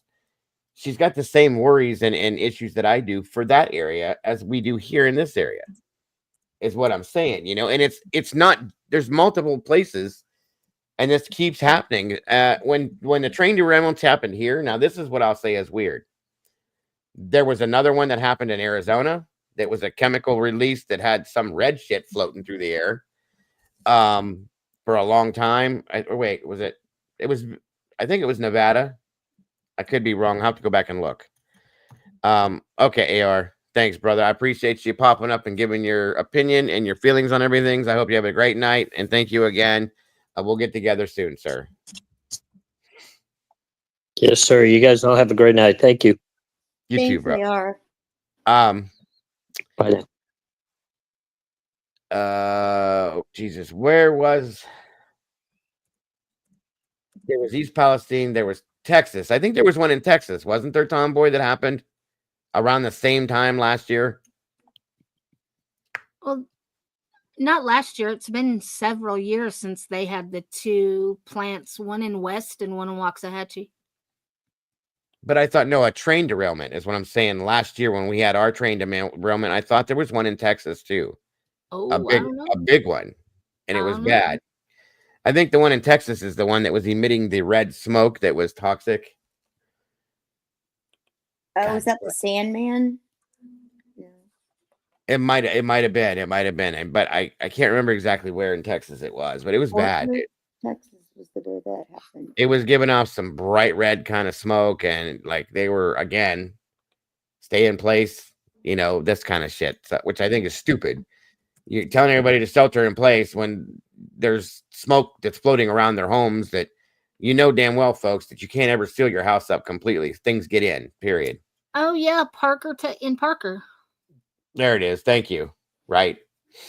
That was another one. And these were not being put out on the news, folks. I found all these last year, right after what happened. with this one. And I started looking, Molly was looking. And she's like, here's another one. Here's another one. And I'm like, what the hell's going on? At some point, it looked like the train thing was a conspiracy because there were so many, you know what I mean? And it's that fireworks thing happened too, Alicia. That was completely separate, but still, yeah. And that's the ganja 12 gauge, right? It's just, it was crazy shit, folks. And now we have, instead of the trains doing it, now we're having these industrial, plants blowing up. It's crazy. Anyway, I guess Doodle's not going to pop up. That's okay. It's late for her anyway. It's like midnight, so I understand. But anyway, I kind of wanted her to throw her opinion out too, because we had a conversation about this, and she's just as worried as I am about that area, like I am with this area, because this area it's still in a bad shape. And the train company, Norfolk Southern, for this here is not doing everything they're supposed to be doing. There's like 3,500 lawsuits right now. You guys should have seen the attorneys that showed up here for this. And they're keeping it all out of the news, all the problems that people are having. They're keeping it all hush hush and here's take this money and be quiet. You know what I mean? So it's crazy. Anyway, so I'm gonna stop rambling there. And I wanted to ask you, Mom. We have Tomboy here still and Terry. So, Mom, what do you think about the verdict in Delphi? I never got to ask you that. Well, my opinion's not the greater public's opinion. That's okay. But still important. I feel like justice was served, but I'm going to stick with the fact that I don't feel like he did it alone. And I do 110% believe that he was there, and that the jury made the right decision. I'm a little questionable as to why his wife didn't get on the stand in his defense. They wouldn't allow. Well, not to testify against him. No, they wouldn't allow. As a character witness. Why would she not? See, a lot of people aren't understanding this.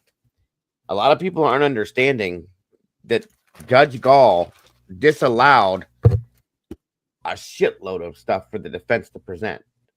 Okay, just period. She would not allow. Well, I know the Odinism and the third party and all that, but I hadn't heard anything about her not allowing his wife to get up there, or why she wasn't. Why? Are we going to get victim impact statements at sentencing? Like, I would like to hear those. I mean, in all reality, she's considered a victim as well, since this happened to her family. He's, her husband. They have a daughter.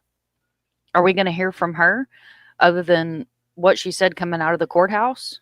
Like that's, I guess, I don't know you if they're go going to through allow. and you delete a bunch of shit off your Facebook when people start actually looking into the case.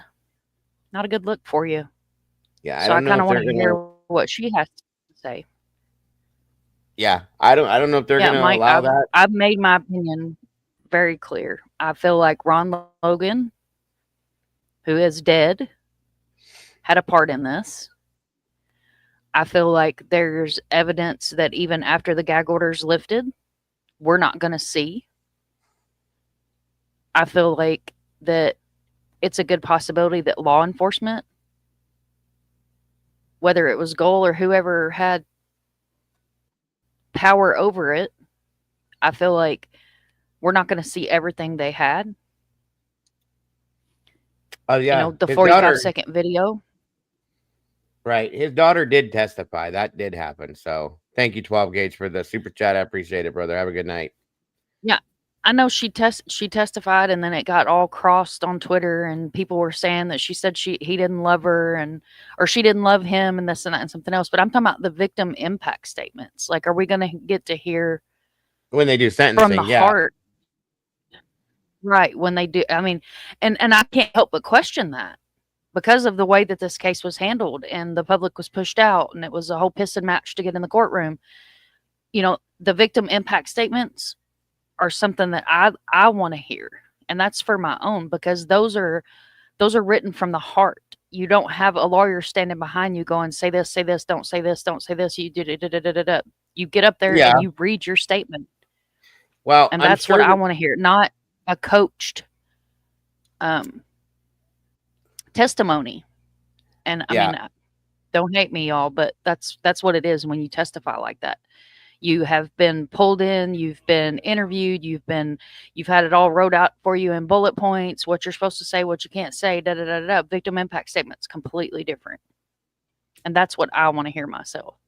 And that's I like hearing those as well. Now I'm sure they're going to allow the family, Abby and Libby's family, to put those out, but Kathy, I doubt it. I doubt that they'll let her say anything, truly, because I'm sure they don't look at her as a victim. I think she should be able to.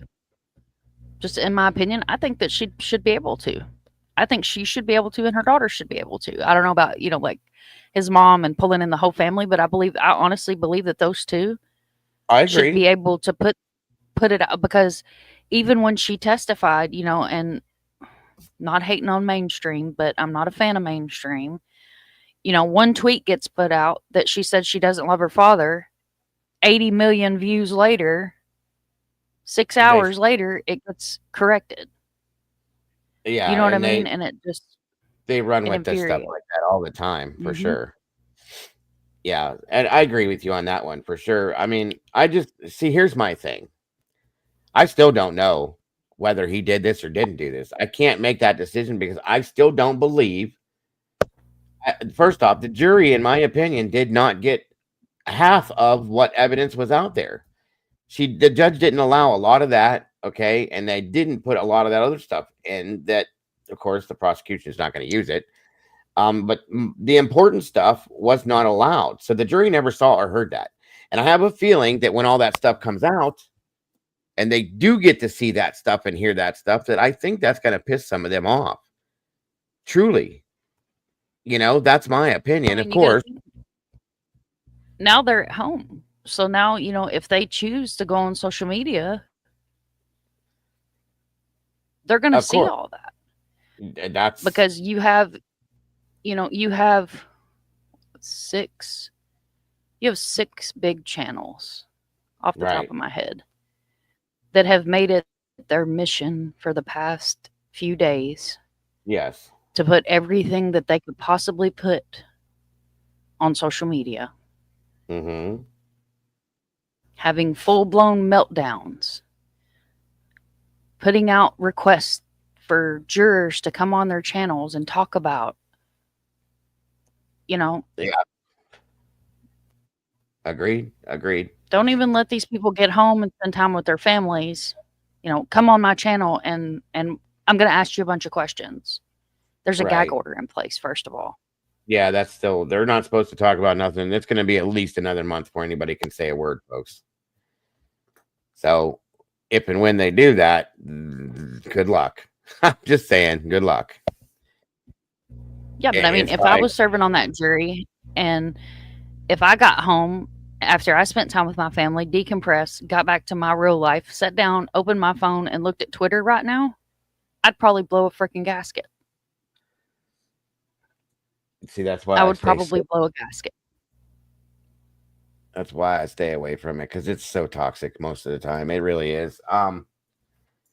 It's just I was, like I said, I was a Twitter, a big time Twitter person for a long time when I was on the other platform, and I got so wrapped up in the mess of it, and it's just back and forth. Let me see here, Pebbles, because you have all these other aspects, like the third parties. I don't want to use anybody's name, but we all know, if you followed the case, you know who I'm talking about. The guy that asked, well, if they find my DNA on the spit on the girls, am I going to get in trouble, or however it was worded? You know what I mean? Yeah. Like, that would piss me off. Why did I not hear what the hell? Why did I not hear that? Why did I not see that? They didn't allow any of that. All the interrogations that were lost.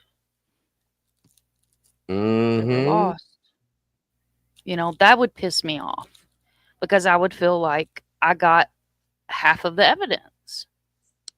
So that's my Where's point, the rest Mom. of the evidence? It's just like Right. the, what was it, 30 some odd? I might be wrong, y'all. I've got a lot of numbers and cases in my head. Was it 30 some odd pages that the defense put out, and they named like 50 people Yes. when they did the Odinism thing, and you know Yeah.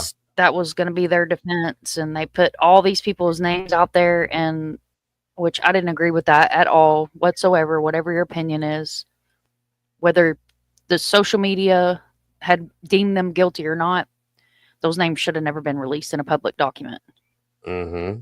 And slipped that shit right in before 24 hours before the gag order was put in place. Mm-hmm. Good night, Terry. Yeah. Yeah. So that's my biggest thing, what you just said there. Why was, and I've already said the names today. I don't care at this point. I don't, because I know how I feel about it, and I've said them throughout the whole investigation. Truly, you know me. Ellis Fields, I said his name earlier. All those other names were completely excluded from this investigation or from the trial. There was from the trial 2 handfuls of people's names.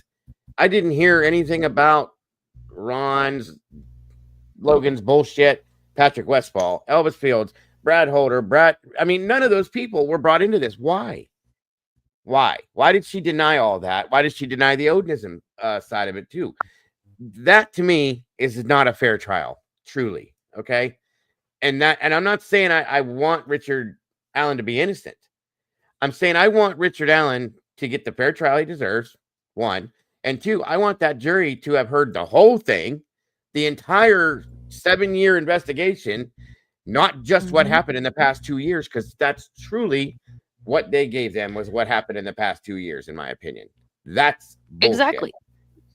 And if you look back, like a lot of us that have covered this for many years, if you look back, there was so much that should have been brought in. There was so much information that should have been brought in. But on the other hand, what's the hell's the difference in waiting 7 years and waiting till you got your shit together and figured out everybody that was involved?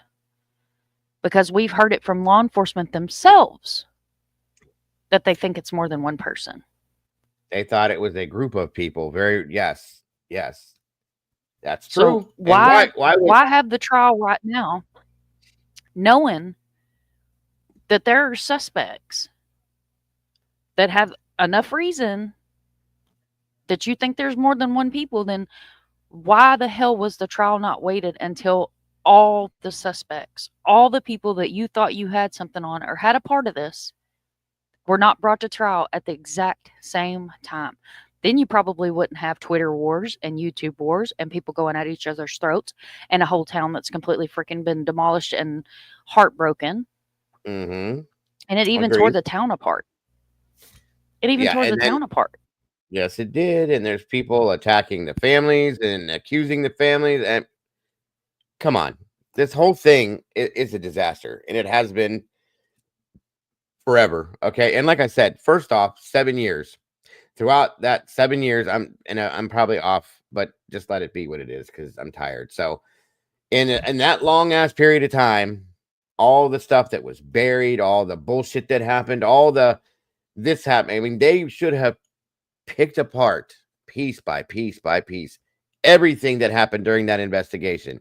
Everybody that's involved in that investigation should have been talked about and brought to the table, brought to light. I don't care who it was. Every single one of them, okay, dead or alive, should have been talked about. The information should have been processed and showed to the jury as well. And it should have been a way longer trial than it was, truly. Okay, it should have went to the full term. And that's what I'm saying. That's exactly what I'm saying. And I was catching up after work, so you or Chad or somebody correct me if I'm wrong, but one thing that really, really, really, really, really fucking eats at me is, why didn't we hear about the pet hair? As far as, what do you mean? Why didn't we hear about the pet hair? There was pet hair that was found. We know that they dug a dead cat up out of Alan's backyard. I don't remember reading any, and I'm, like I said, I work 40 hours a week, so I was catching up after work and reading Twitter updates and coming on here and getting my updates from here as to what was happening throughout the day with the trial notes. Why didn't we hear about that? It's a good point. It's a good point. And I know that seems really minuscule, but that really bothers the hell out of me. Like, when I first started covering this on my channel, not looking into it, not knowing about it,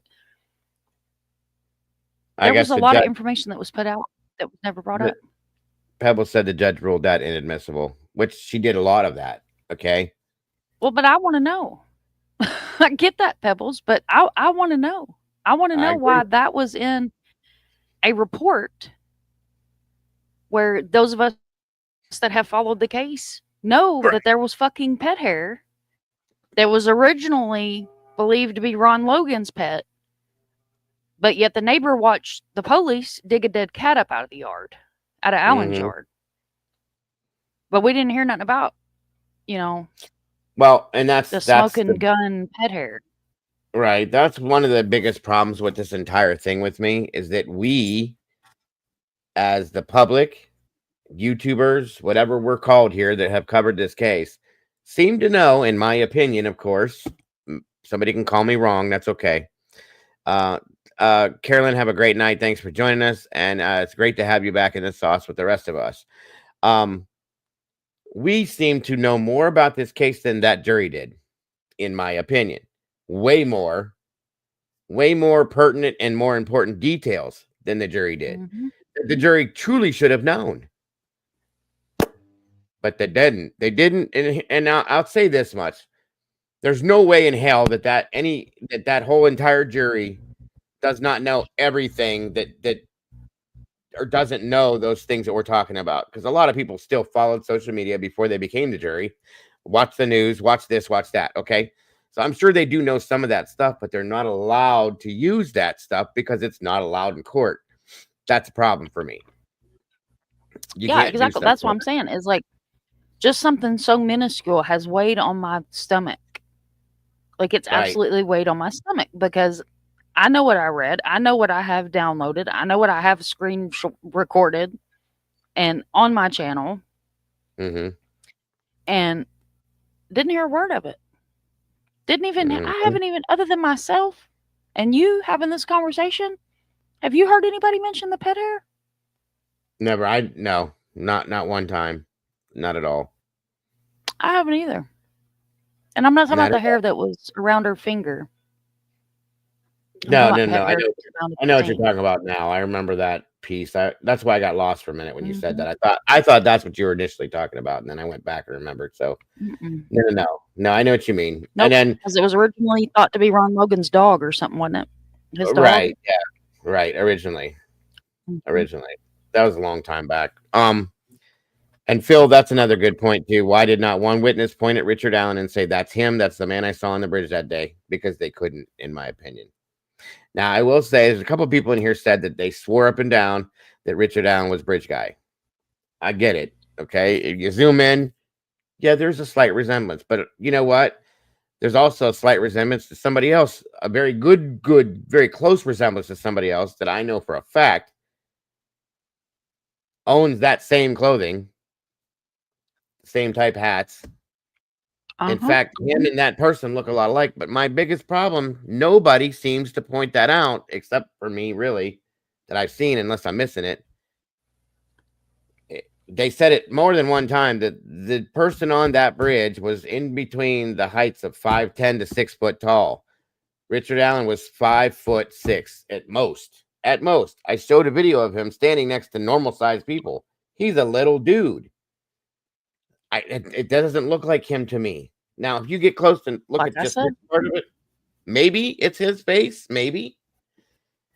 But it could be 2 or 3 other people too, guys. That's the thing. So he didn't do this alone. I will go to my grave. He didn't do this alone. He didn't do this alone. And when you got balls enough to go on TikTok and act like you're a bridge guy, you got balls enough to be drug in and investigated every inch of your life. I don't give a damn what your time card says. That's why I want to know why certain people are so important that they weren't even looked at more than once. Who do you know? Who are you close to that you were completely ignored on purpose, in my opinion? Yep. And to make Right. the Who are you statement, cousins with? or yeah, right. And that statement that you brought up is the one that bothers me the most. Mm-hmm. To make that statement about what you did about the spit, okay? How in the hell are you walking around free right now? Oh, because, and again, guys, y'all know me, you know my story. I'm not bashing anybody at all whatsoever. But apparently there was mental health issues. So that's the reason why he wasn't taken seriously. Sure. Just as much as there's mental health issues with 90% of the public. So, okay. Facts. Whatever. But that's the reasoning that's been given. Of course. Yeah, I know. It just blows my mind. And I agree with Alicia on this. I always have. Where she says, I personally believe that the video of the guy walking on the bridge and the voice are from 2 separate videos. I wholeheartedly agree with that. And I'll even go as far as to say that the voice, to me, could possibly be 2 separate voices on that. In that whole guys down the hill thing. That could be. I don't trust anything like that that's been touched whatsoever. Okay? I don't at all. I don't trust the video or the audio on that at all. Guy, listen, it was folks. A Snapchat video. Why the hell did it have to be so edited and enhanced? And you know what I mean? I don't. Snapchat's been around for a long time. Why did we only get a piece of that video? Why didn't we get the full video? Exactly. And that's what I'm saying is I don't think even after the gag order's lifted, we're going to see all the evidence. Mark my words. Mark my words. There will be things that, a year from now, we're going to be sitting on this panel and we're going to have the same discussion. And I'm going to go, you know what? And you're going to go, you know what? I don't remember seeing that. Well, here, let me go pull up the file. Oh, nope, it's not there. Because I don't think we're going to hear the rest of it because I don't think he did it alone. And I think the people that were there are not ever going to fucking be held accountable because it's a small town and it's who you know and who you're kin to. Right. From a small town. Agreed. Here's my thing, you guys. We don't know how any of that video stuff happened, the audio, any of that for a fact. Those could be from 2 separate days. It doesn't take much to put a video together. Molly could go in and do the same thing. You could do it, okay? I can't because I ain't that talented, but I'm just saying. It could be from 2 separate scenarios. There could be 2 separate people. Folks, I'm going to tell you right now that this is over. I saw a photograph taken. I've never put it out here because I don't know who did it. I don't know where it came from. It was emailed to me, okay? But I saw a photograph. There's only one other person that saw it, and they're not here. And both of us were completely, totally fucking dumbfounded over this photo. I'm still dumbfounded over it. But it was a clear photograph, not a video, a picture of them on the bridge taken, okay?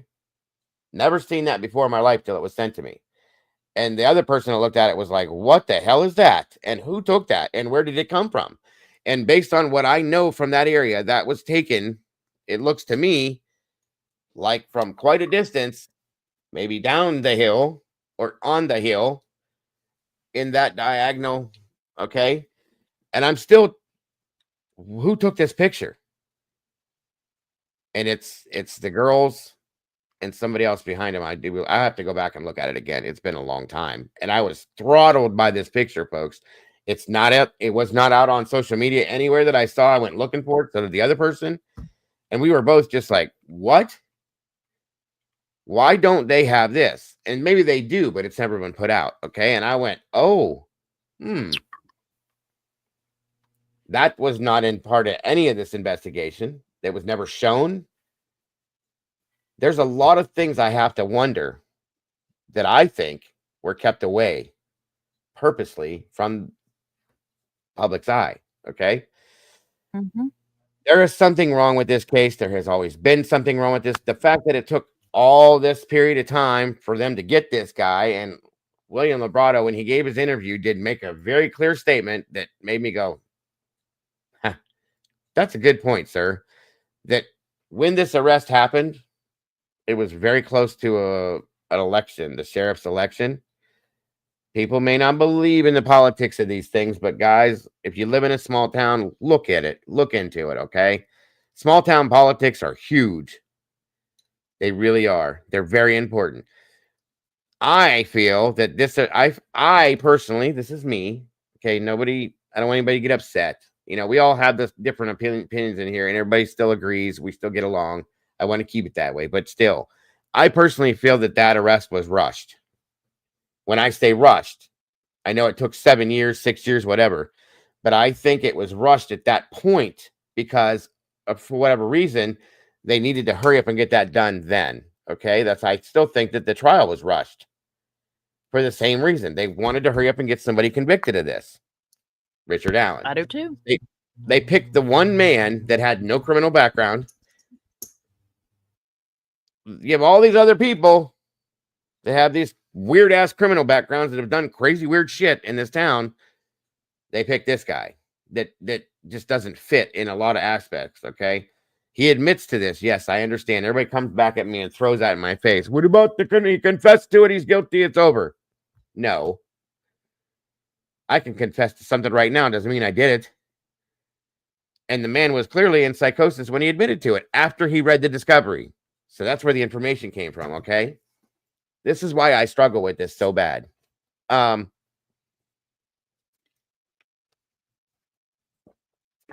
guys. Most of the confession stuff that he said was wrong. Let me rattle that off again. Some of these things that were completely off path. He said he shot them. That never happened. He said that he killed his granddaughter. He didn't have one. He said that he SA'd and his sister and his daughter. That never happened. How does that hold up in court? Tell me. How is that admissible? Because none of it was true. So I don't understand that. I don't understand it either. And they proved that there were the whole thing just pisses me off. That's why I can't say that listen, I know people advocate. Mom, you do too. I'm not saying it's a bad thing by any means. People advocate for the families, period. A lot of people and I'm not saying this is you either. Don't take it that way. People get blinders on when it comes to the families and the victims. That's a wonderful thing. It needs to be that way in some senses. And I'm not talking about you. And they don't want to see or hear anything else unless it gives justice to the families and the victims at that point. It's done in their minds. That's it. It's over. He did it. I'm done with it. That means that there's justice. It's over for them. Okay, I agree with that. They do need justice. They deserve justice. It's been too damn long. They need for this to be over so they can have a little bit of closure. I truly am there with that. I get it. The problem is, Mom, what if there is 5 people involved in this? And he was just the fall guy for the whole thing. Yep. Okay? He took the fall for everything. What if that was it? What if he was just a driver of a car? What if he was just a watch out or a lookout? What if he was just, somebody standing there with a group of people and didn't really know what was going to happen? There could be a lot of what ifs, right? And I'm just using this as an example. I'm not saying there's actually this many people, but there's 4 other people walking around that were highly involved in this, that maybe did more than he did in this, and they're free as a bird. That's not justice to me. That's not justice to me. I don't think he did it alone. I don't think he did it alone. I don't think he did it alone. I'll go to my grave with that. I don't think he did it alone, and I don't see how any one person could do all that on their own. That's a lot of movement, a lot of staging, a lot of all that stuff that went on, truly, for one person. Okay? But hey, that's what they're saying happened. And we're all just supposed to say, okay, thank you, move on to the next case. And we're asked to do that a lot when these cases happen like this, even when there is a lot of doubt, reasonable doubt, okay? I have a lot of questions, and like I said, I honestly feel that a year from now we're still going to be sitting here with the same questions because I don't think we're going to see it. We're not going to see. We're not going to ever know And I hate to say this out loud, but I don't think that justice will ever fully be served because, first of all, I've side-eyed Ron Logan from the beginning. I think they failed. He died. They weren't able to do anything else. So they went after the one other person that they had evidence on. But what about all the rest of the people? What was that evidence, though, Mom? And I'm not downing you. I'm just asking you to say it, too. Well, you know, you got the fact that he went to the law enforcement and told them that that's what he was wearing. He was on the bridge at the time, so he was in the place. Whether how people feel about the bullet or not, that's like a fingerprint. The fact that he owned that gun that made that mark, whether she had to do it 10 times or not. No, do you know how she did it? Where is right? She fired it. That never happened. An unspent round was right. An unspent round is popping the round. She fired it, so that's totally different. Junk. But even if it's different, that firearm is going to make that specific mark, and they're like a fingerprint. But where I'm at with it is, okay, so that's your evidence that you have against this man. The fact that he was wearing the outfit that's on the video, that's heavily enhanced. He admitted to being there. He came to law enforcement. But what about all the other people? What about the trail cam footage? Which didn't come out until... to see that? No, of course not. And why did that not come out until just right before the trial? Or at the trial? Why did it not come out till then? Where was that at the whole time? I never heard about that before. No, I never heard about the trail cam footage. And I followed a lot of locals that had their hands in the honey jar. Never heard a word nice way before in my life. Never once. So never heard about the trail cam. I want to know who was seen on the trail cam. So do I. Is it one of the 5 other people that we've been side-eyeing for 2.5, 3 years? 4 years? 5 years? Is it one of those folks? Very, very, very possibly. Okay. Because I don't think he did it alone. I don't think that's he did my it alone. other. And I got to go back to something you said, Mom, and I just want to address this. And it's nothing against you, of course, but you said, and a lot of people have said that he went to the police himself and said he was wearing this. He was there. The timeline part of it's screwed up as far as I'm concerned. That's just me, though. But if you did this, if I did this, let me say this. If I did this, I'm not going to call the police and say, hey, I was wearing them clothes and I was there that day.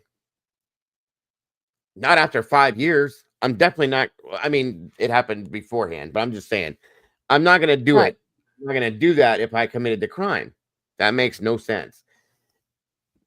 And a lot of people have come out and saying that he called them and said that he was there that day. And yeah, he was wearing their clothes trying to help, maybe to eliminate himself. And that's what happened. They eliminated him in the beginning. I don't know about eliminated, but they walked away from him and moved on to the next person. It got misplaced. Yeah, you got to keep that in mind that it got misplaced, and then all of a sudden just reappeared. Right, and what Phil is saying, the reason why he did it was because he was innocent, and he was trying to tell them what he saw as a citizen that was there at the time. That's the way people, that's the way I looked at it, looking at the way he explained it. Okay, so there's that side. It can go either way. Right, but you can also look at the side of it that there's 5 points to a murder. One of those points is inserting yourself into the case, and that's if you insert yourself into the case. That's why you can watch any updates, you can watch anything, any changes in the case, you can watch anything that happens in the case. He interacted with the family. He printed photos or flyers. Those photos. He printed photos. Well, yeah, they came to his job, right? Right, and we've seen pictures of the sketch behind it. So you have to, when you weigh it, It's kind of like, well, you can look at it this way and say, well, he was an innocent man that just came forward to try to clear himself. And there's an answer. There's an answer to every one of those. The other side of it and say, could it be one of these 5 points of a serial killer? Means, reason, opportunity, returning to the scene of the crime, inserting yourself in the case. But the who, when, why, and what. Also, and you're right, but not everyone does every one of those things either. So that's another good point. You're absolutely right that those things are the points. That's true. That doesn't mean every serial killer or every killer is going to do every one of those too, though. No, you know what I mean? So like they came to his job where he worked at, the pictures were done, and he didn't charge him, I believe, right? No, yeah. He didn't charge him. Which again, I'm going to say this, I didn't do it. If I worked there and they came to me, they wanted to, I wouldn't charge them either, just to be kind because of what they're going through. That's just some people, and that can be looked at that way. Or it could be what you just said, that he interacted with them. It can go both ways on each one of those things. Truly, it can. Or the flyers, sorry. Yeah, it was the flyers. I couldn't remember, Pebbles, if it was pictures for a memorial or was it the flyer, the seeking information flyers? It was the flyers, I believe. Because like I said, guys, I have a lot of cases in my head, so if I don't have like my notes right in front of me, sometimes it tends to cross, but I knew it was one or the other or both. I still understand what it was meaning. So good night, Alicia. Thank you for being here tonight, hon. Have a great night, and I appreciate you so much. See you tomorrow. Like I said, each one of those points can be seen on either side of the fence, in my opinion. I agree with what you're saying, but I can see it the other way too. And that's where the problem lies with this. There was never any justifiable, in my opinion, of course, there was never any justifiable evidence that, to me, absolutely said that man did it. The sketch, to me, didn't look like him. There's just, and the eyewitness reports are so screwed up too. What was it? The one eyewitness report seen a man walking. They never pointed to him and said it was him, though. Nobody ever did that. That drives me nuts. Not one of the witnesses said that's the guy. That's the bridge guy. That's bridge guy. That Richard Allen's one I saw walking down the road with mud and blood all over his clothing. Nobody ever did that. Why? I don't understand that. And they could have done it right there, unless they were told not to do it. I'm just saying, And the prosecution never asked any of them that either, because I don't think they were sure. No, I get where you're coming from. And law enforcement has said, I think it, like you said, it was rushed, and I honestly believe that the trial should never have happened until everything and everyone had been properly investigated. Right. And that's another one. The van question was never confirmed. The neighbor, the Brad Weber guy, that was a whole other mess. That timeline was off by a whole hour. None of that. It was not organized. The trial, or the case, the investigation was botched from the beginning. The trial was a disorganized mess, as far as I'm concerned, too. There was nowhere near enough information given to the jury. There was a whole slew of other people that should have been being looked at and brought to the attention of the jury, and their points, none of that happened. So the whole thing was a complete clusterfuck, as far as I'm concerned. And it was rushed. It was rushed. I 100% agree. rushed. I agree, because like I said, those words will never leave my ears, that law enforcement thought it was multiple people. And I don't understand why the jury didn't get that either. Why they didn't understand. Why they didn't question that. Where's their other people at then?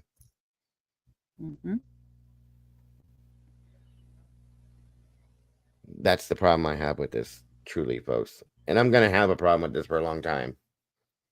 And one thing that a bunch of people have said on this is, I know Kathy said it's not over. Okay. I get that, because he's got appeals now.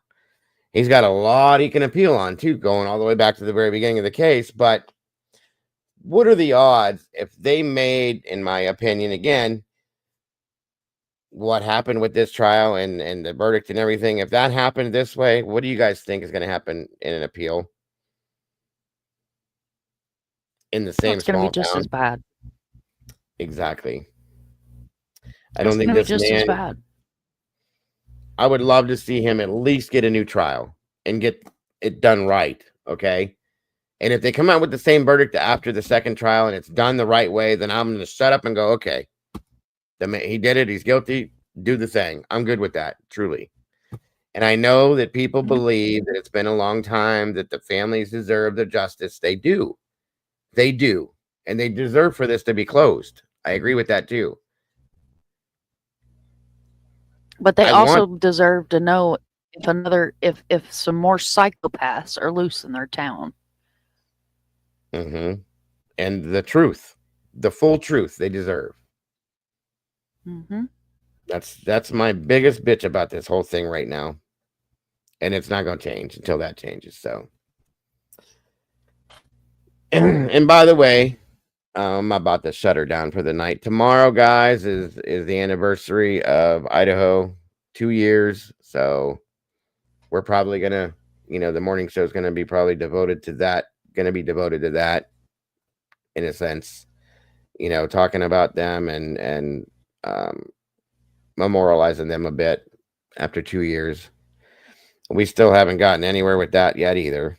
That's another trial I can't wait to be here and gone, and I hope it's done right, and I hope that there is real justice in that case as well. Actually, as of right now, it's been 2 years. So it's after midnight. It's not there after midnight there yet, but it is where we are. Right. Well, for me it is. Right. Yeah. Yeah, I agree, Pitbulls. It's just, I can't believe it's been 2 years. It doesn't seem like it. We've been through hell with that case too. That case is a whole friggin' mess. That's a whole friggin' mess. It's going to be another war between people. It has been for the past 2 years. That's why I backed out of that completely, and I just show updates when I get them, and motions and court hearings, and wait till the trial. And it'll come before we know it. There'll be probably 3 other cases that hit trials before that hits. So, well, it's been a wild year though. We've gotten Simon's, that's been over with. Sarah Boone, now Delphi. Karen Reed, the first one, I should say. Are you going to bed, Barbara? Good night, Barbara. Thank you so much for joining us, hon. Hope to see you tomorrow. Try to join us for the morning show, Miss Barbara, if you can. Or no, that's Siggy and Mike sleeping. I'm sorry. Have a great night, Siggy and Mike. Thank you for joining us tonight. Hope you have a great night.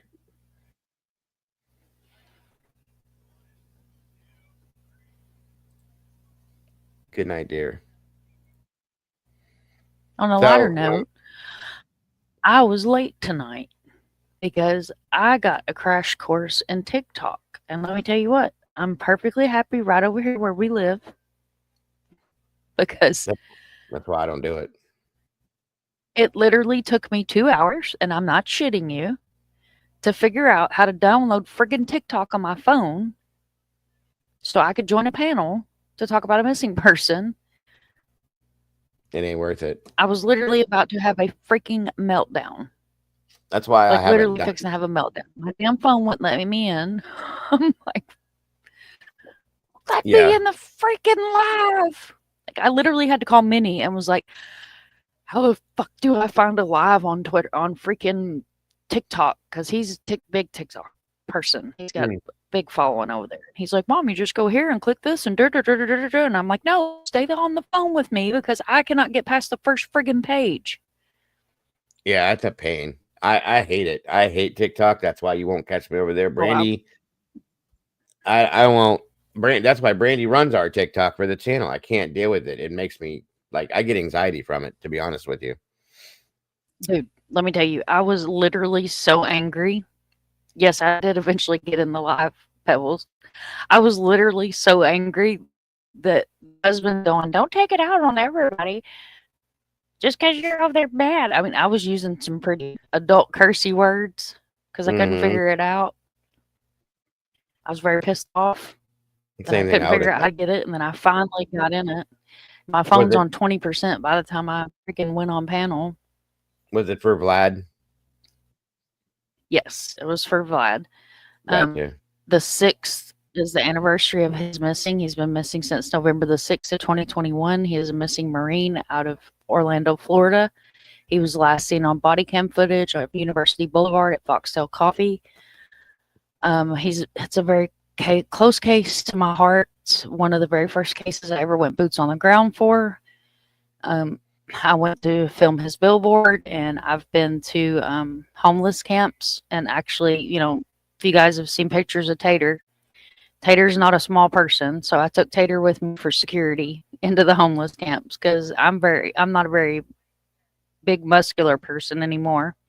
And I, you know, and interviewed some homeless people and handed out some flyers, and you know, a lot of people that are in this chat and a lot of people that are on my side over on the front porch, I've sent flyers and cards to Dago. I've sent them to Wisdom. I've sent them to Doodle. I've sent them to Sarah. I've sent them to all different kinds of people. My dad has them posted in the antique store that he owns in Kentucky. Last year we went to the vigil, and of course he was still in his wheelchair, so my husband actually was the one that lit everybody's candles for him at the vigil last year. And then I've been invited to come back this year, and I'm going to have lunch with the family, and then we're going to do a canvassing out flyers. And if you live in the Orlando area, please, if you can, join the vigil. Bethany and their family would love to have anybody there that's willing to support and be there for the family. If not, she's asking that if you will take a photo of a candle or use a GIF of a candle if you can't light a candle, and post it on your social media with the hashtags that are at the bottom of this flyer. It's hashtag Team Vladic, hashtag Find Vladic. Yes, he went missing from around UCF. The vigil is at 6 o'clock at the Reflection Pond at UCF, across from the apartments where he lived with his dad. This case is very, very close to my heart, and they have become very, very close to my family. And on Saturday evening at 6 o'clock, if you don't want to sub to the channel, there is another one that I sent flyers to that amazingly, Sarah actually got the first piece of channel merch, because when I send out flyers, I send a cup. It doesn't look like this. This is mine. It's all raggedy. But I send out merch with the flyers as a thank you, so you can fill it up with, there you go, like Dagos, or it has Investitator on it, where you can fill it up with water or tea or whatever your poison is while you hand out flyers. I also have small business cards that I put inside the cups, and I send these as well. And what I do with these is I take them and I put them in the bathrooms or on the shelves at Goodwill, or, you know, the little signs that are at the grocery store that say like 5 packs of meat for $19. If you stick it down in there, that's a great place to put them. I carry one in my wallet. Now I actually have some really nice ones that have his Marine photo on them that are laminated. And I'm going to start sending those out as well. When I do send them out, I pay all the shipping. If you're willing to hang flyers, I will ship them to you at no cost to you. And just all I ask is, if you hang them, take a picture and send it to me, because I send it to his family and they love seeing the interaction and the support from the communities. Of course. Can you give a quick welcome, Matt, Sarah? Good to see you. Can you give us all a real quick synopsis of what happened with Vlad so that everybody can kind of understand? I haven't covered him, so I never got a chance to. So Vladic's family had went out of town, and he stayed behind. He didn't want to go with them. Vladic was a Marine. He was a Marine vet. He was honorably discharged from the Marines. He was adopted from Russia and brought over here with his sister. Mm-hmm. And Bethany's family went through a lot to get them over here. He had a very loving family. He lived with his dad. Him and his dad lived at the apartments over here off Alafaya and University. He was a great person. He was very involved with the unhoused community. Right before he went missing, he was talking a lot about angels and giving up his worldly possessions, and he actually gave away everything he owned. He would pay for anybody to eat. He would buy food for people. He was a very sweet person. This photo that you guys see on the screen is actually body camera footage from an Orange County police officer. This is Foxtail Coffee on University Avenue. Or Boulevard, University Boulevard. He interacted with the police officer. I have the video on my channel, and also I will Saturday I'll share all the links and stuff if I can. I'll be on the phone, so I'll probably put them in the description of the link tree where you can go and you can watch the body cam video and everything on his case. He was concerned about the cop taking his fingerprints because he didn't want to be in a database. He just walked away. He walked away, and they don't know if he was having a mental breakdown or what was going on. He just hadn't been acting himself, and he hasn't been seen since. Was there anything in his life leading up to this point that had gone bad, or any kind of trauma or anything? When he lived in Russia, he had some PTSD from that. Okay. But when he moved here, he went through his training in the Marines. He was a very happy, loving person, glowing, happy person, like just amazing to be around, the light of the room. Funny, loved his family, and just like over a short period of time decided that he didn't need any of his worldly possessions anymore, and kind of started talking about traveling and wanting to live off the grid. And then just vanished. He never mentioned anything about taking his own life or anything, right? No.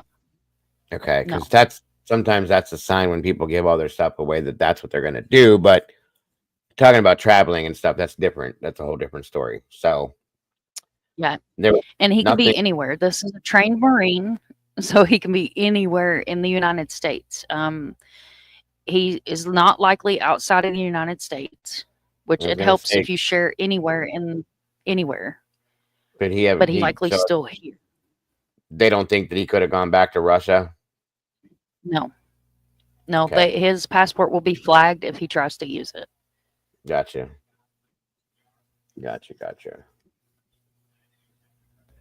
Orange County Police have been amazing.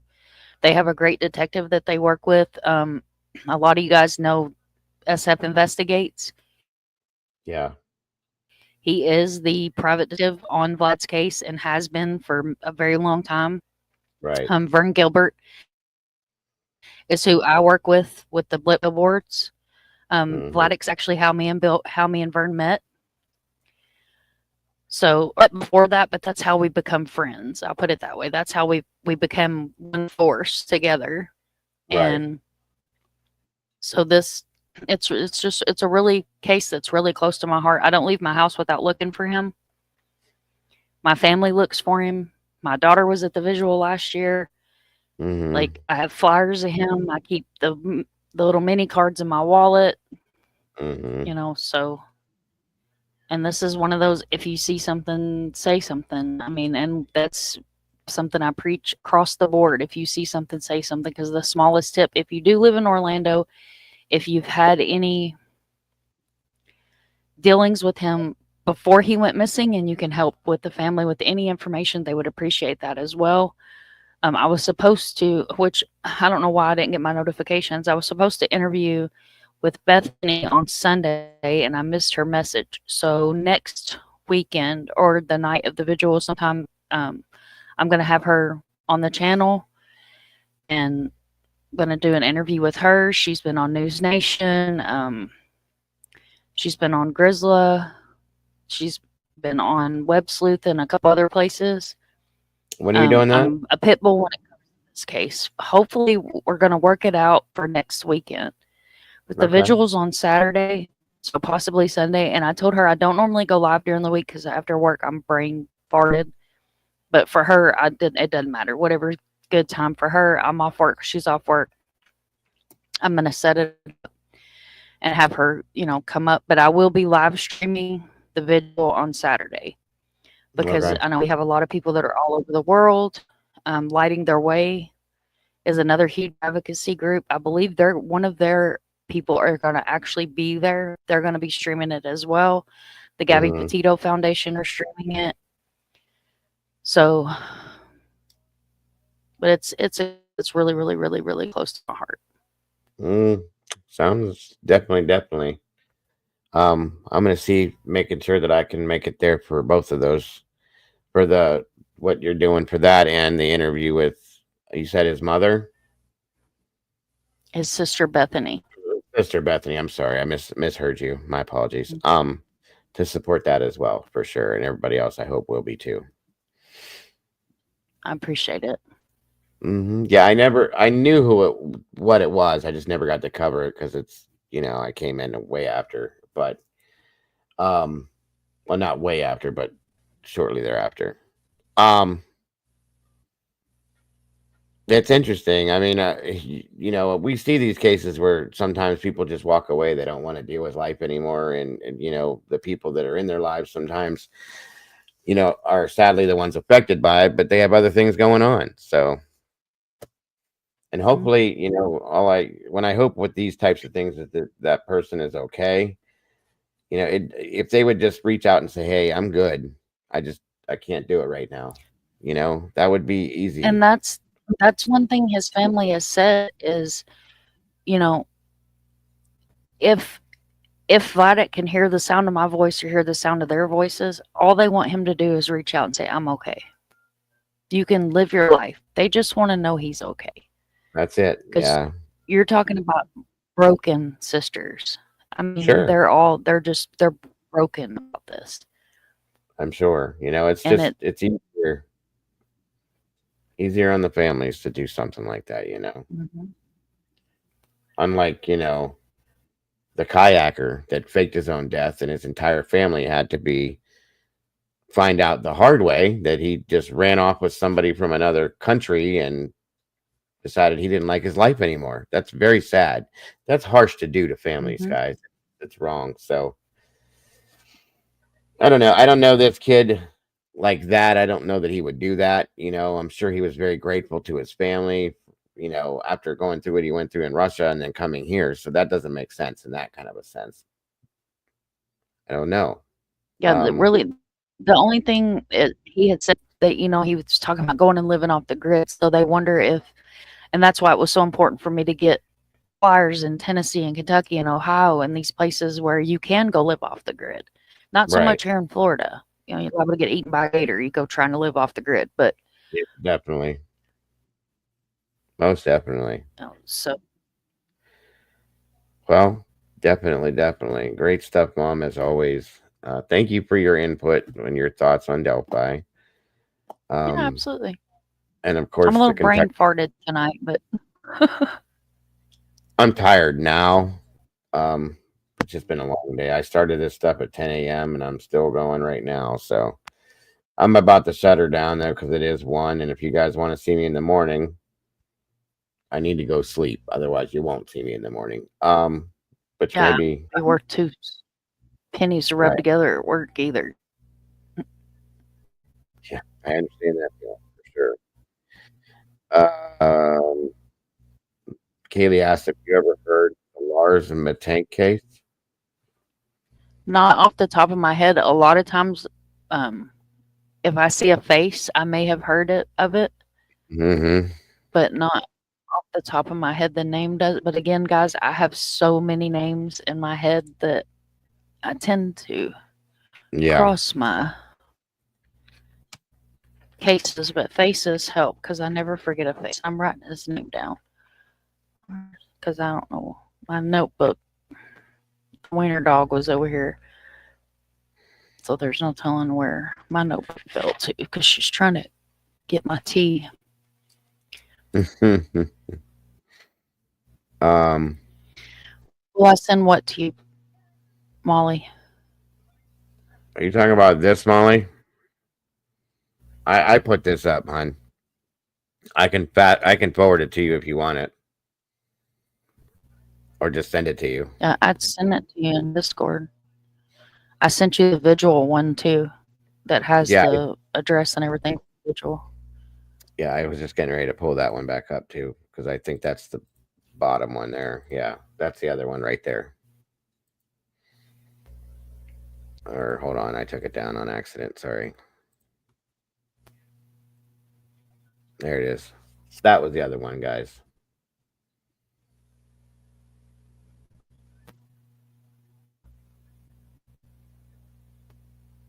It's a good picture of him too.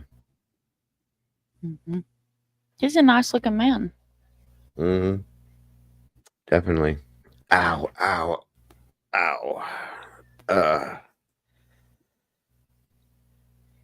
Very much so, Phil. So, all right, y'all. I think first off, thank you, Mom, for late or not. I appreciate you joining me. 100%. I'm never worried about people being late. So I appreciate you being here either way. Well, I didn't want you to think I was ignoring you or nothing. I was literally like, the struggle was real, trying to figure out freaking TikTok. No, I know. I get it. And I believe me, if that's what it was, I absolutely know. If it was me, you'd have never seen me. I'd have still been struggling with it. So I was so mad. Like it wouldn't work on the computer because I guess TikTok's a mobile. It's it's originally a mobile app. Like YouTube, you can do it either way. And like nothing would work, and I couldn't get anything to pull up, and it kept buffering, and I was like ready to pull my hair out, and I downloaded it on my phone, and then it wouldn't let me in it, and I'm like, what the hell? I've had the same email for 30 years. Let me in the damn. No, I get it. It's a huge pain in the ass. I get it for sure. And Molly, if you're interested in Vladek's case, if you go to my Discord, there is a tab for Vladek, and it has his link tree and all the links where you can get all of his information as well. I think I've got the body cam footage and stuff in there too.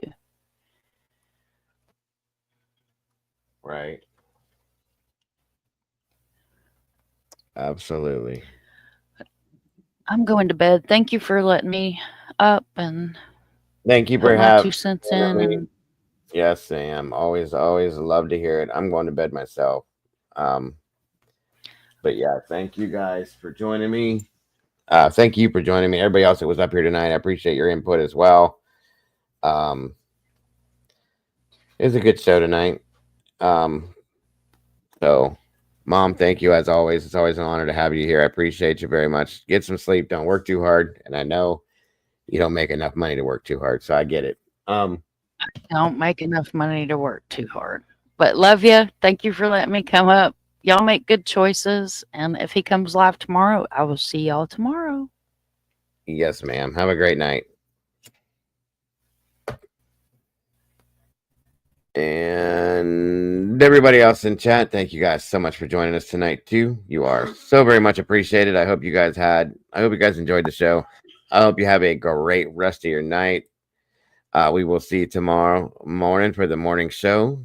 Don't forget to love yourselves, love each other. Don't change a thing. You guys are absolutely the beautiful people.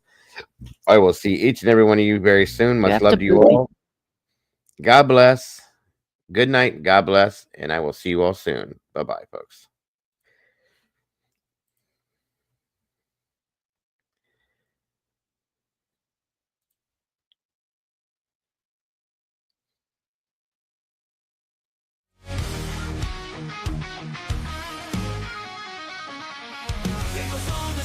Typing at the speed of light, hunting down the shadows, bringing wrongs to right, digging deep in the data facts, sharp as a knife. With every single story, he's fighting for a life. A voice for the voiceless, he won't stay quiet. Daniel's got the fire igniting the fight. True crime revelation shining through the night. With every victim story, he pulls at the strings. A hero in the darkness, hear the truth he brings.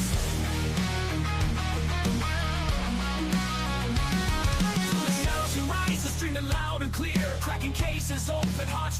fear. His channels are beacon in a world gone wrong. He guides us through the chaos, a soldier so strong. The flakes and the lights, they follow his lead. With every new case, he plants a new seed. Sharing their stories, giving hope where it fades. Daniel's a warrior through the trials he waits.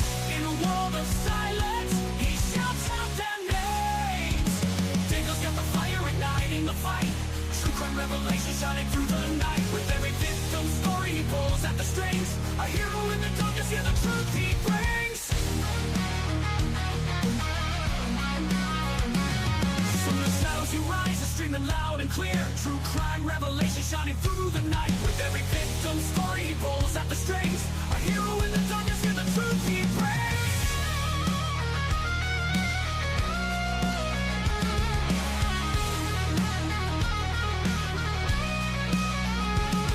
From the shadows and loneliness, he won't let us fall. Bringing the truth out, answering the call. For every soul forgotten, he's here to stand tall. Tangle the genuine, he'll always give it his all. Dangle's got the fire igniting the fight. True crime revelation shining through the night. With every victim story, he pulls at the